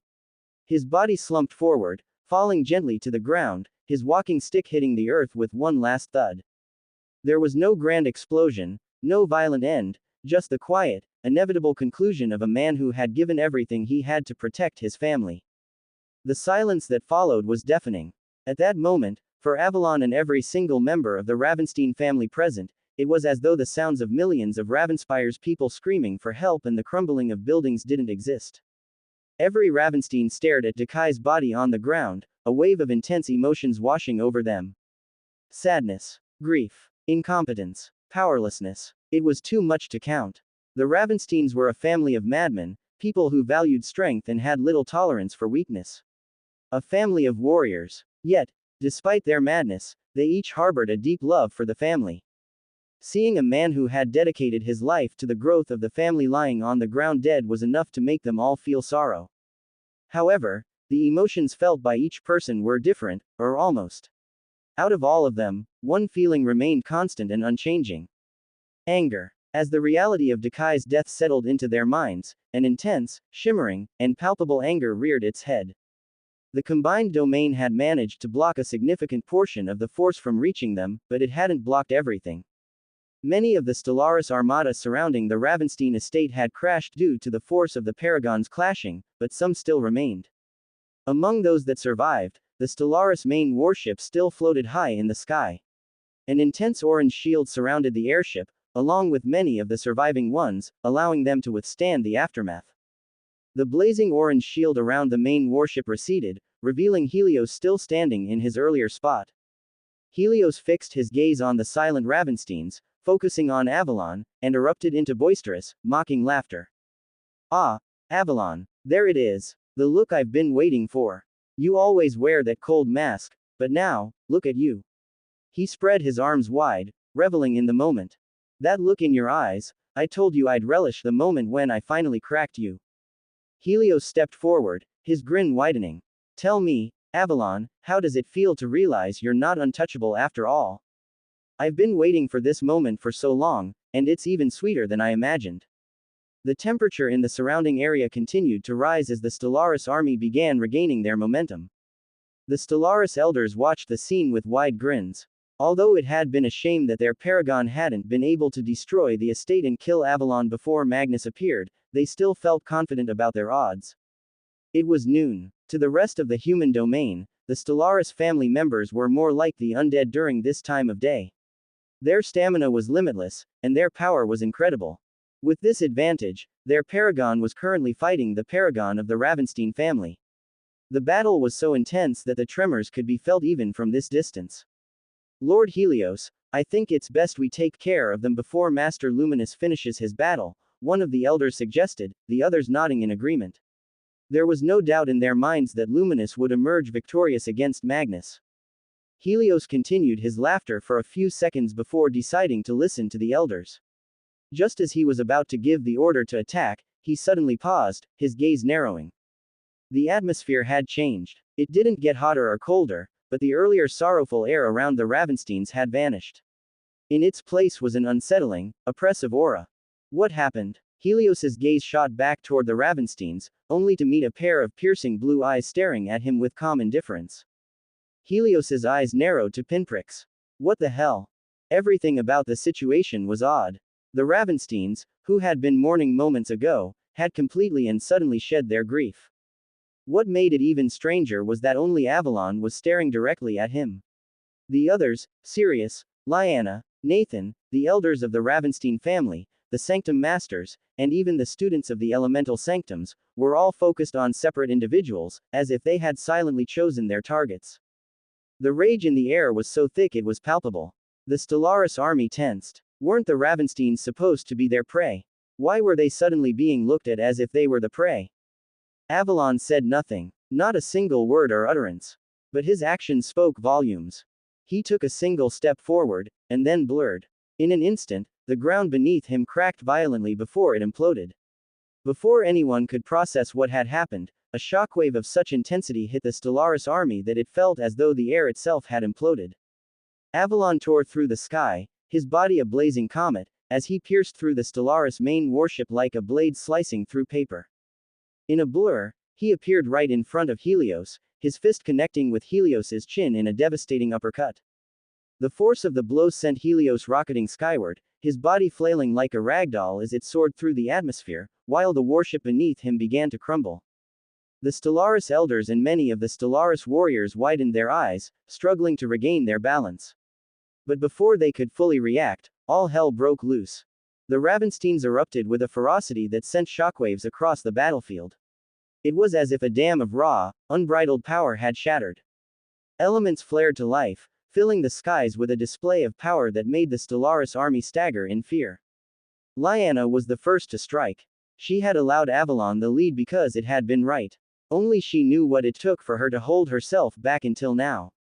Lyanna raised her hand, and a storm of jagged, gleaming ice shards exploded from the ground. The temperature plummeted as frozen spikes, sharp as swords, raced across the battlefield, hurtling toward the Stellaris army. In one fluid movement, she summoned a massive glacier from beneath her, propelling herself toward one of the Stellaris elders. Sirius raised his arms, and a vicious cyclone formed, spiraling out of control. The sheer force of the wind shredded through the Stellaris ranks, sending warriors flying like leaves caught in a hurricane. With a flash, Sirius disappeared into the wind, reappearing behind another Stellaris elder. The elder barely had time to react before Sirius unleashed a barrage of razor-sharp air slashes. Nathan stomped his foot into the ground, and the earth trembled beneath him. Massive cracks tore through the battlefield, and towering pillars of stone shot upward, smashing through the Stellaris forces. The battlefield was pure chaos. The Stellaris warriors were overwhelmed, their well-coordinated formation falling apart as the Ravensteins tore through them like a storm. They had let go of every reservation they had. All the planning, all the preparation, gone. Right now, every single Ravenstein wanted only one thing: to drench the earth with the blood of the Stellaris. Fire, water, earth, air, ice, lightning, light, darkness, every natural element of Eldoralf rained down on the Stellaris. It seemed as though the world itself had turned against them. However, the Stellaris fought back. Helios erupted in a blinding light, halting his uncontrollable momentum. He quickly swerved, his gaze landing on the streaking figure of Avalon, closing in fast. With a snarl, two massive warhammers materialized in his hands, their round heads filled with jagged spikes. He swung his hammers down with brutal force, aiming to crush Avalon beneath them. But just as the hammers were about to connect, Avalon combusted, his entire body bursting into flames, splitting into multiple figures flickering with insane speed. Helios's eyes widened, unable to track the blurs of motion around him. Punch after punch slammed into him from every direction, his chin, his ribs, his chest. The blows landed with bone-crushing force, each one sending shockwaves through his body. Helios swung his hammers wildly, but it was useless. Avalon's fists were everywhere. Chaos. Absolute, merciless chaos. This was the simplest way to describe the current scene. Dakai, an important figure in the Ravenstein family, a figure of great influence, had died, all because of the Stellaris family. At this point, none of the Ravensteins cared about anything else. They didn't care about plans. They didn't care about strategy. They didn't care about techniques. They cared about one thing only: ripping apart any orange-haired human they could see. The fights were pure and total chaos. The Ravensteins no longer seemed like humans but like brutal, rabid animals. Many ripped the Stellaris warriors apart with their bare hands. Some bit down on the necks of the Stellaris, tearing off their flesh. Others pinned them down, throwing a barrage of punches until they turned their opponents into mush. But even amid the chaos, a few battles stood out from the rest. One, in particular, had a clear winner. Avalon and Helios's battle wasn't just a normal fight, it was cataclysmic. Explosions and dull, thunderous booms filled the air as the two fiery figures clashed in midair, each impact sending shockwaves across the battlefield. Each clash was like a bomb going off, the ground trembling beneath their power. But it was clear who the victor would be. Helios looked utterly battered. His once proud and radiant figure was now beaten and bloodied, his orange hair matted with blood. His body was covered in bruises and burns, bones cracked and barely healed, flesh torn and hastily regenerated by the energy he drew from the sun. But even his seemingly limitless energy couldn't keep up with the unrelenting barrage of punches from Avalon. Each strike from Avalon's blazing fists was faster, stronger, and more devastating than the last. Helios's face, once smug with overconfidence, was now twisted in utter bafflement. He had been so certain, so utterly convinced, that Avalon would fall before him. After all, he had seen the change in Avalon's face when Dakai died. He had relished it. But this wasn't supposed to happen. Helios had first seen Avalon years ago in the academy. Helios had been 2 years ahead, already an established talent, but Avalon had been the talk of the academy even as a first year. He had outperformed those far above him in skill and strength, easily rising through the ranks. And Helios, he had never been able to stand it. That calm, indifferent look on Avalon's face, as if nothing in the world could touch him, it had created a deep hatred in Helios, a burning desire to prove that Avalon was nothing but talk. But throughout their time in the academy, and even in the military, Helios had never gotten the chance to face Avalon. Until now. And yet, the fight was nothing like he had imagined in his head millions of times. Avalon's fists moved with unreal speed, each blow landing like a hammer. A radiant pair of gauntlets had appeared on his arms, glowing with searing flames that made each punch even more devastating. Helios roared in pain as Avalon's fists broke through his defenses, the sheer force of the strikes turning bones to dust, muscles shredded under the relentless onslaught. Helios's regeneration could barely keep up, each wound healed only for another to take its place in the next instant. Helios swung his hammers wildly, but Avalon was relentless. He dodged and weaved, his movements a blur, before landing another series of punches, this time, so hard that Helios's ribs cracked and splintered, his organs taking the brunt of the force. Helios screamed, his body barely holding together. Why? Helios shouted in frustration and disbelief, his voice hoarse. Why can't I defeat you? Avalon said nothing. His eyes were cold, focused. He wasn't fighting to prove anything. He wasn't fighting for glory. He wasn't even fighting to win. He was fighting for one thing: revenge. Flames engulfed his arms, intensifying the power behind his strikes. He threw a final, devastating punch, his fist landing squarely on Helios's chest. The force was so immense that Helios's entire body seemed to implode, bones shattering as he was sent hurtling backward, crashing through the remains of his warship. The warship, already crumbling from their battle, finally gave way under the destruction, collapsing in on itself in a massive explosion. But not a second passed before Helios muttered under his breath, "Red Sun." Around them, the chaos continued. Sirius moved like the wind, his enemies unable to even approach as they were sliced apart by razor-sharp gusts. He was currently facing one of the Stellaris family elders, just like Lyanna, Nathan, and the Ravenstein elders. However, this was unlike the battle with the Vermore family. The obvious difference between Tier 1 and Tier 2 families was their ability to produce a paragon. But as the events unfolded, it became clear that this wasn't the only distinction. The strength of the Tier 1 bloodlines, along with their talents, was far greater and more powerful than those of Tier 2s. It had taken only 3 Grandmasters of the Ravenstein family, all of high talent, to defeat hundreds of Tier 2 Grandmasters. Such a feat would have been impossible if their opponents had been other Tier 1 Grandmasters. The difference was just that great. This was why it wasn't surprising that the battle between the Ravensteins and the Stellaris was filled with powerful exchanges. In a battle between Tier 1s, the Grandmasters were the key players. All around, the Ravenstein family tore through the Stellaris forces like a wave of fury. Elements clashed in brutal, bloody chaos.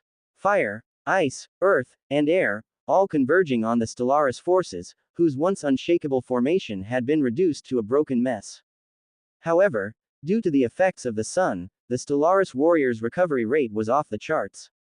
Every injury they sustained was healed rapidly, and their stamina seemed limitless.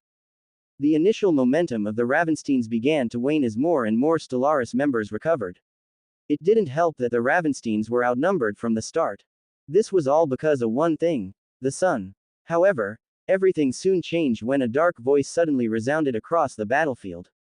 Eclipse. Every single person turned toward the sky to see a pot-bellied man floating high above. With a cold gaze, Alethi, the Darkness Sanctum Master, raised his arm, and then the sky darkened. While the battle raged at the bottom of the hill, a message was sent out across the city, one that reached every Ravenstein in the city and throughout Sector 3. The Alvrians had declared war on the Ravensteins just a few hours ago, and while the Ravensteins responded immediately, they hadn't done so in full force. Across the entirety of Sector 3, different branches of the Raven Vanguard operated in various cities, along with unaffiliated Ravenstein family members who were simply living their lives. Sector 3 was still in ruins, its people struggling to recover from the devastating force that had struck the cities. The 2 shadow commanders of the Sentinel Guardians had been killed by Luminous, but the lower-ranked members were still alive and kicking. They flooded the streets, doing their best to assist those in need. However, soon, everyone paused their movements, their gazes fixed on the sky, where a message was clearly displayed for all to see. It read, "To all Ravenstein family members, kill any and every Stellaris you see." The message bore the insignia of the Ravenstein family, confirming its authenticity. Everyone froze, their minds swirling. It didn't take a genius to piece things together. The Stellaris family was responsible for the destruction of the city. A group of Stellaris family members stared at the message with wide eyes. While the human domain wasn't perfectly united, it wasn't shocking for members of Tier 1 families to live in different sectors. This group, along with many others in the city, were amongst those people. One member of the group suddenly tugged the man leading them, gesturing to their surroundings. As the man turned, a shiver ran down his spine. Every single Ravenstein in the area was staring directly at them. For a brief second, silence descended upon the city, before everything erupted.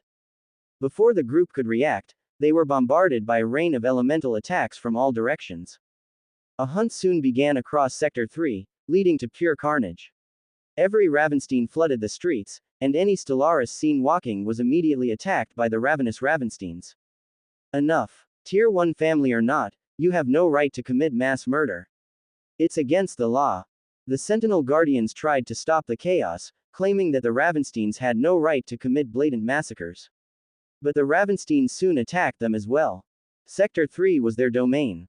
Regardless of what anyone said, they were the law here. Every checkpoint around the city was informed, ensuring that no Stellaris could escape. While this carnage unfolded, the ones who had caused it were watching from the control room of the Ravenstein estate, their faces cold and unflinching. The majority of the combined domain's energy had been focused on the estate, and although the shockwave had still hit, the damage wasn't as severe as expected. Some buildings in the estate had cracks running through them, and some had collapsed. However, the main control room building had survived and was still standing strong. What about the Alvarians? Anastasia's cold voice cut through the tense air. The battalions have decimated the Alvarian army and are about to cross their border to continue the attack, my lady, one of the operators responded. Although Anastasia wasn't a true Ravenstein, the operators addressed her with respect. When Avalon wasn't around, Anastasia was always left in charge of the family's affairs. Anastasia thought for a second before she spoke. Recall them. Have half of them secure the border while the other half support my husband here. Yes, my lady. Anastasia looked at the monitors for a moment before turning to Freya beside her, her gaze full of concern. Mother, you should go rest. It's all being handled, Anastasia urged. Freya smiled warmly, grasping Anastasia's hand with both of hers. I'm fine, honey. My husband and son are currently fighting. There's no way I can just sit idle. Anastasia fell silent, unsure of what more to say. Freya was, in simple terms, old. She was Magnus's wife, and though their age difference wasn't vast, Magnus was a paragon. His life expectancy had increased significantly, but unfortunately, Freya was only at the Grandmaster Plus rank. Her wrinkled face and slightly hunched back spoke volumes about how her age was affecting her. Bowman and Arya were also present, watching the scene from the side. Just as Anastasia was about to turn away, Freya and Bowman suddenly shifted their gazes to one side, their eyes narrowing. In the next second, a powerful explosion erupted from one side of the Ravenstein estate, the shockwave hitting the control room building with force. An alarm sounded, but Anastasia, Freya, Bowman, Arya, and many others ignored it and rushed out of the control room to confront the destruction. Their gazes instantly turned toward the sky, where 5 powerful individuals hovered. Anastasia's eyes narrowed in on one of them, her expression tightening in the next moment. The Obsidian Order, she whispered. Her voice wasn't loud, but everyone in the area heard it, their expressions turning grim. They're all in the Grandmaster Plus ranks. They must be the branch heads from other sectors. Have they been waiting for the chance to strike? Anastasia thought to herself. The current chaos was the perfect cover for the Order to infiltrate the estate. Luminous had already destroyed the runes protecting the estate, which made it easier for them to get in. An intense grin spread across the face of one of the figures in the sky, his dark-skinned muscles tensing and bulging. You must be the family of that bastard who killed my best friend. Gideon's laughter echoed, dark and mocking, as his aura intensified, making the very air tremble. I'll make sure Avalon watches as everything he loves burns to ash. The entire group tensed. Just as Gideon was about to attack, multiple bursts of laughter suddenly rang out. 3 figures, hunched and old but with muscles as firm as steel, slowly made their way through the chaos. Their long white hair was tied back, and their robes were adorned with the insignia of the Ravenstein family. Despite their age, there was something incredibly formidable about them, and they bore a distinct resemblance to one another. Anastasia's gaze narrowed, feeling a slight relief. Some of the Ravenstein elders were still in the estate, and these particular 3 were opponents no one would want to face. Triplets of ruin. Well, look at that, one of the triplets grumbled, adjusting his crooked glasses. We're being interrupted from our nap again, Rurik. Nap, scoffed the second, hunching over even more and tapping his walking stick on the ground. It's these young fools, thinking they can just barge into our estate. Remember the last time someone tried this, Boria? The third brother, Boria, squinted at the sky, completely ignoring the destruction around him. HMPH. I don't recall. I'm too old for this nonsense. Was it before or after lunch? The three elders bickered amongst themselves, unfazed by the presence of the obsidian order in the sky. Their voices, though old and raspy, carried weight, echoing across the estate. One of the figures in the sky sneered. Who the hell are these old bozos? They look like they belong in a grave. The triplets instantly froze, their heads turning in unison to lock eyes with the man who had spoken. A deadly silence fell over the area. In perfect unison and with shameless indignation, the triplets spoke. Are you insulting my brothers? The Ravensteins were a warrior family through and through, and among their legacy and history were those who stood out, legends. People who had performed such extraordinary feats that they earned nicknames to cement their place in history. Just like the three titans of Sirius and others of their caliber, Rurik, Borea, and Tundra had also done something remarkable. Triplets of Ruin. This trio had done everything in life together. From the Raven camp to the academy to the military, there was no separating them. Because of this, they had fought countless battles side by side, developing a unique and collective fighting style that made them a true force to be reckoned with in combat. Each of the triplets had distinct personalities that set them apart, but one thing always infuriated them: if anyone insulted one brother, all three would erupt. Together, they were the last opponents anyone would want to face. The ground quaked, the temperature in the area plummeted, and thunder rumbled. Are you insulting my brothers?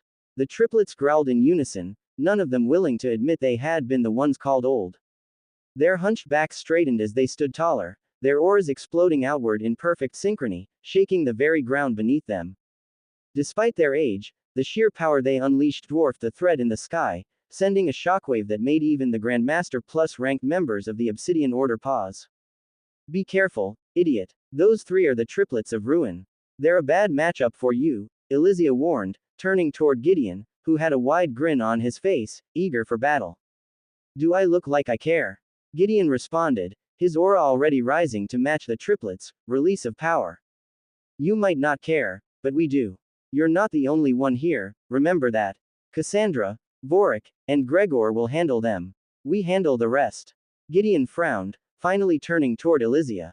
He hated being bossed around by her, but the looks from the other Obsidian Order heads made it clear he had no choice. Cassandra, Vorik, and Gregor descended and landed on the ground, their auras suddenly clashing with the triplets. The air became oppressive, gravity increasing by several folds. Cassandra and Vorik moved back, leaving Gregor at the front. Vorik, his pale, almost translucent skin gleaming in the low light, let out a low, chilling laugh. So, these are the famous triplets of Ruin, he said, his voice smooth as silk. I expected more, but I suppose your skins will do nicely for my collection. Vorik was tall and gaunt, with unnervingly smooth, pale skin that seemed almost transparent. His amber eyes glinted, and his long, greasy black hair hung limply down his back. His face was perpetually expressionless, save for a faint, eerie smile. Let's make this quick. I'm already tired of this. Cassandra spoke next, her fingers grazing an artifact, a small black orb. Her icy blue eyes flicked over the triplets with disdain. At the front, Gregor, a hulking giant of a man, remained silent, simply staring and waiting. The tension in the air reached its peak as Anastasia, Freya, and Bowman watched from the sidelines. They had extensive information on each branch of the Obsidian Order, and it was clear that all of them were powerful and unique in their own right. The first woman, Cassandra, possessed a bloodline that granted her control over an invisible, psychic, web that she could weave around her enemies. This web connected her to those caught within it, allowing her to manipulate their actions, thoughts, and even emotions. The second, Vorik, had a bloodline that allowed him to manipulate his own body, as well as the flesh of anyone he touched. He could shapeshift, altering his form to resemble anyone or anything he had touched, down to the smallest detail. And lastly, Gregor. His bloodline granted him the ability to manipulate the density and composition of his body, turning his skin, muscles, and bones into living metal. Suddenly, Cassandra's lips twisted into a smile as she activated her artifact. Let them come, Vorik. Vorik nodded, his fingers curling around a fleshy, round object at his hip. With a flick of his wrist, the artifact pulsed before expanding, releasing a swarm of twisted, grotesque minions. Each minion was covered in raw, open flesh, their skin grafted and molded into terrifying forms. However, The most striking feature was that, despite their horrifying forms, each minion radiated the power of a Grandmaster rank. Without hesitation, they surged forward, screaming and howling as they charged toward the triplets. Behind them, Cassandra channeled her mana into her artifact, its form expanding until hundreds of figures appeared in front of her. Anastasia and the others who saw the figures widened their eyes. These figures also radiated Grandmaster rank auras, but that wasn't what caught their attention. Many of the figures had pristine white hair, impossible to ignore. They were Ravensteins. Their hollow eyes and bound bodies moved under Cassandra's mind web. With her eyes glowing intensely, she directed the minions forward in perfect formation. Their eyes were dead, their movements robotic. As the army of minions advanced, Gregor slammed his fists together. His skin darkened, hardening into living metal. His bones creaked as his body transformed into a towering juggernaut of iron. Vorik, still standing at the rear, suddenly spoke up. "Careful, Gregor. One of them is the perfect counter for you." Gregor said nothing and simply nodded. The sight of honorable Ravenstein warriors being used in such a grotesque manner was enough to make any Ravenstein lose their mind. The triplets recognized many of the fallen Ravensteins due to their age, but rather than erupt in rage, they remained calm. They uttered 3 words: cold, calm, and final. Reign of ruin. The moment the words left their lips, the entire battlefield shifted. The sky, once clear, darkened with unnatural speed as thick, roiling storm clouds gathered, thunder rumbling across the heavens. The temperature plummeted instantly, ice forming on the ground at their feet. A flash of blinding lightning tore across the sky, splitting the heavens with its brilliance. Rurik, his eyes glowing with crackling energy, raised his hand, calling the bolt down to strike the earth with a deafening explosion. The force of the lightning strike scattered the first wave of minions like leaves in the wind, their flesh disintegrating in the storm. But that was only the beginning. Tundra moved next, his fingers curling as the temperature dropped even further. With a flick of his wrist, jagged spears of ice shot from the ground, piercing through the incoming abominations, freezing their twisted forms in place. Ice crept across the battlefield, transforming it into a frozen wasteland, trapping Cassandra's mind-controlled soldiers in their tracks. Then came Borea. He slammed his massive fists into the ground, and the earth itself obeyed his command. The ground beneath Vorik's grotesque creations buckled and shattered, great chunks of stone erupting from the earth, crushing the minions under their weight. Before the trio could react, drops of water began to fall from the sky as thunder rumbled. In the next second, the rain froze as Tundra manipulated it, turning each drop into sharp, electrified shards of ice. The puppets, once terrifying, were shredded to pieces by the swirling storm of rain and lightning. The once formidable army of minions was being cut down with incredible speed. Gregor quickly acted, charging forward at a speed that made the ground implode beneath his feet. But before Gregor could strike or advance far, the triplets retaliated. Borea slammed his fists into the ground, causing the earth to quake and splinter. Massive spikes of rock erupted from the ground, aiming to impale the giant as he barreled forward. Gregor shattered the first few spikes with ease, but Rurik followed up with a barrage of lightning bolts that struck Gregor square in the chest, sending shockwaves through his metal form. The giant stumbled but kept moving. From the back, Cassandra narrowed her eyes and waved her hand, attempting to weave her mind web around the triplets. However, a palpable blue wave erupted from each of the triplets, their sheer willpower instantly countering her bloodline's effects. Their will is too strong. We have to push them further for me to break through, Cassandra spoke telepathically to Vorik, formulating a plan. Vorik nodded seriously. He raised the fleshy round ball in his palm, and his eyes suddenly turned pitch black as his aura exploded. Large, throbbing veins appeared around the ball before Vorik tossed it high into the air, releasing multiple giant, grotesque monsters that radiated Grandmaster plus rank power. No holding back. Cassandra nodded and summoned her most powerful minions, each one also radiating Grandmaster plus rank auras, engulfing the battlefield in their oppressive presence. The battlefield shifted once more as the monstrous creatures and powerful minions rocketed toward the triplets with incredible speed. Meanwhile, Elysia and Gideon turned away from the devastating battle and landed on the ground across from Anastasia, Freya, Arya, and Bowman. "I guess it's better this way. At least now I get to kill his family," Gideon growled, the ground beneath his feet buckling as his muscles strained and grew in size. A large yellow beard began to form on his chin and spread across his face. He fixed his gaze on Anastasia and Freya, but before he could launch forward, a figure stepped into his path, blocking his view. "I'll handle him," a calm voice sounded as Bowman stepped forward, slowly rolling up his tight suit sleeves around his thick arms. Despite his large and ripped size, Bowman's steps were unusually silent. His feet were definitely touching the ground, but not a single sound was made. The Ravenblades of the Ravenstein family had once been a Tier 3 family, which meant their strongest and most talented warriors had been at the Master Plus rank in power. However, after decades spent with the Ravenstein family and countless generations passing, a small percentage had broken through this limit, advancing into the Grandmaster ranks. Bowman, Avalon's Ravenblade, was one of those fortunate few. A battle-hardened veteran, Bowman had seen and survived the worst the world had to offer. One of the few remaining from the first generation of Ravenblades, Bowman had earned his place through blood and war. Back then, the Ravensteins hadn't fully understood what to do with the Ravenblades yet, so they were instead sent to fight in wars. In those early days, the Ravenblades acted as assassins in the shadows, eliminating threats with ease. Their reputation quickly grew as silent killers who could dismantle armies from within. It was then that the Ravensteins realized their true value and officially established the Ravenblades, using them to protect important figures in the family. Since then, Bowman had been with Avalon, watching over him as he grew into the leader he was today. Avalon was like a son to him, and there was no way Bowman would allow any harm to come to his family, not while he was still breathing. Bowman rolled up his sleeves, his aura shifting. His gray eyes met Gideon's black ones, and their auras exploded simultaneously, two Grandmaster Plus ranks clashing for dominance.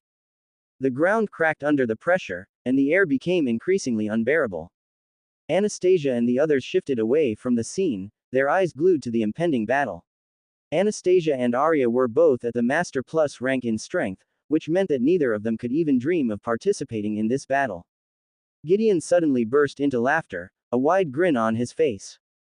"Are you sure you want to do this, old man? I don't care how old you are, I'm going to crush you until there's nothing left."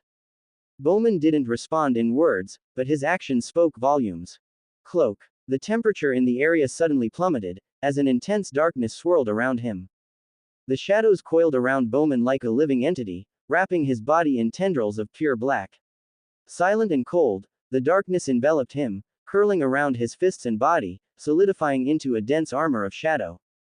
Gideon's muscles bulged, expanding with power as his frame seemed to double in size. His skin darkened from its rich black hue to a shimmering bronze, and the ground buckled as his weight multiplied. Both their auras grew to unimaginable heights, the air quaking. And then, one of them moved. Gideon rocketed forward without hesitation, his massive form covering the distance in less than a second. His charge caused the entire estate to quake as he barreled toward Bowman with a powerful swing of his fist. However, Umbra shift. A dark voice echoed as Gideon's massive fist collided with Bowman's body. But the expected impact never came. Bowman's figure suddenly exploded into a black cloud. Gideon's fist struck the ground with tremendous force, sending a deafening boom reverberating through the estate. The floor heaved as if hit by a meteor, dust and rubble shooting up in a cloud, the ground trembling beneath him. Instantaneously, Gideon's shadow swirled in formless waves, and Bowman's figure shot out from it, appearing behind him, gripping two daggers in a reverse hold. Mirror of shadows. Another dark voice sounded, and multiple figures of Bowman emerged all around Gideon in a burst of darkness. Each of their blades exploded with intense darkness, closing in with deadly precision, each one aiming for Gideon's vital points. As the blades of Bowman's clones neared, Gideon's aura suddenly erupted with overwhelming power. In that instant, a primal roar tore through the air like an earthquake, shaking the very foundations of the estate. The sheer force of the roar unleashed a violent shockwave, rippling outward in all directions. Bowman's clones disintegrated into dark mist under the pressure. The ground cracked and splintered as the shockwave hurled Bowman backward. However, he performed a mid-air spin, stopping his momentum and landing firmly on the ground. Bowman stood up calmly, sending a measured gaze toward Gideon's new form. Gideon's skin, which had shimmered bronze, had now turned a metallic silver hue. His aura had become visible, and his mass had grown even larger than before. The reports were accurate, Bowman thought, rolling back his sleeves and slowly removing his suit jacket as he assessed the situation. The Ravenstein family had collected detailed information about Gideon's bloodline. It was simple but terrifying. He could channel mana from the air into his body, amplifying his physical abilities and endurance to near unfathomable levels. According to the reports, his bloodline has 4 stages. Silver must be the third, Bowman pondered. From the intelligence they had gathered, Gideon's bloodline had 4 stages, each reflected in his changing skin tone. His base form was black, with the second stage being bronze. The third was silver, and the final stage, gold, would match the beard growing beneath his chin. Gideon burst into loud, intense laughter that shook the estate before turning toward Bowman, a smirk forming on his lips. Bowman tightened his grip on his daggers, his gaze cold. Without wasting a second, both their forms disappeared in a blur, shockwaves spreading out as they clashed. Anastasia, Freya, and Arya watched the battle unfold, their faces serious. However, their focus on the fight was quickly interrupted. "Your life looks delicious," a voice purred. Elysia landed a few meters away from the group, licking her lips as she gazed at Anastasia. "You're so full of vitality and youth. I'm so jealous. Why don't you come here? I'd love for us to be friends," she said with a twisted smile.